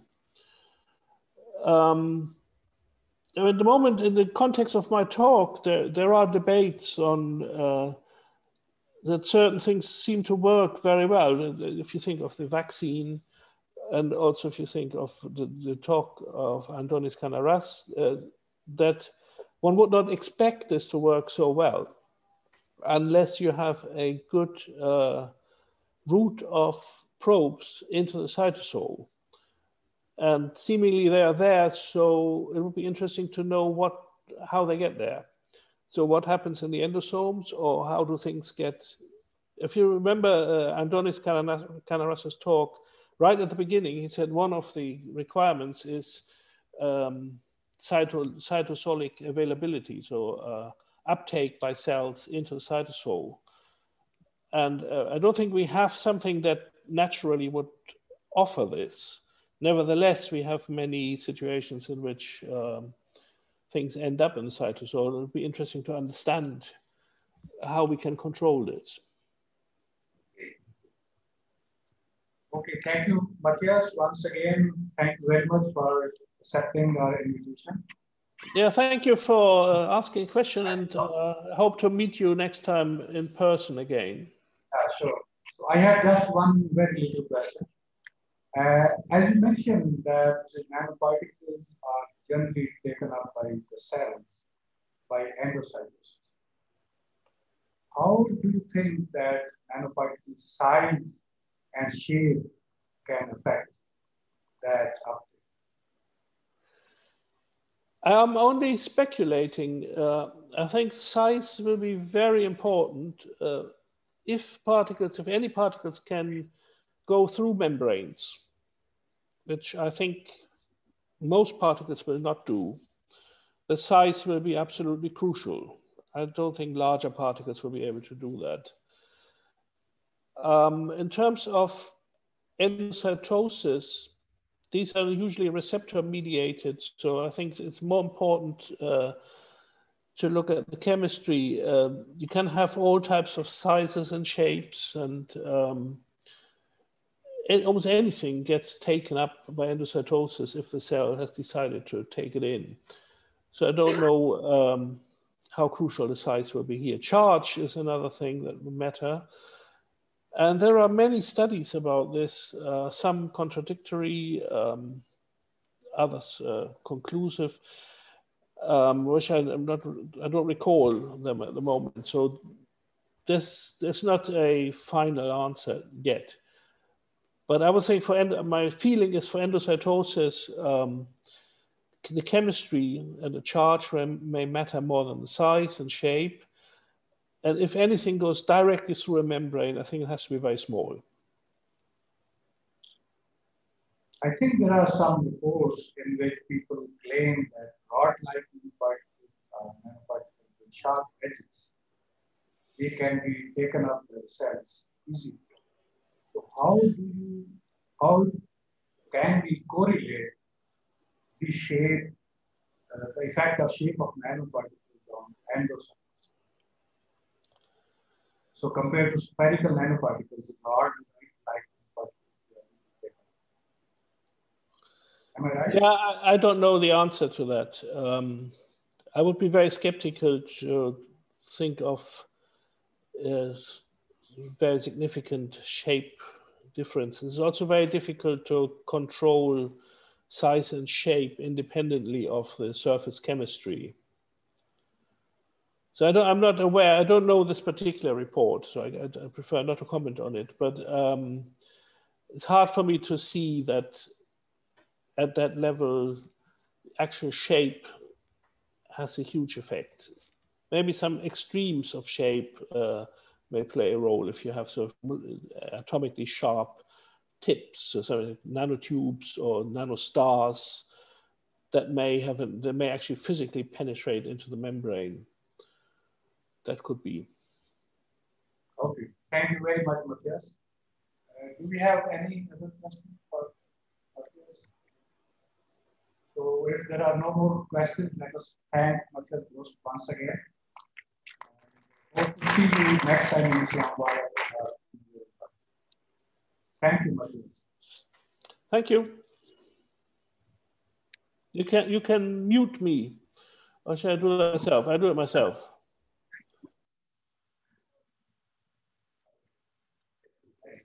Okay, thank you.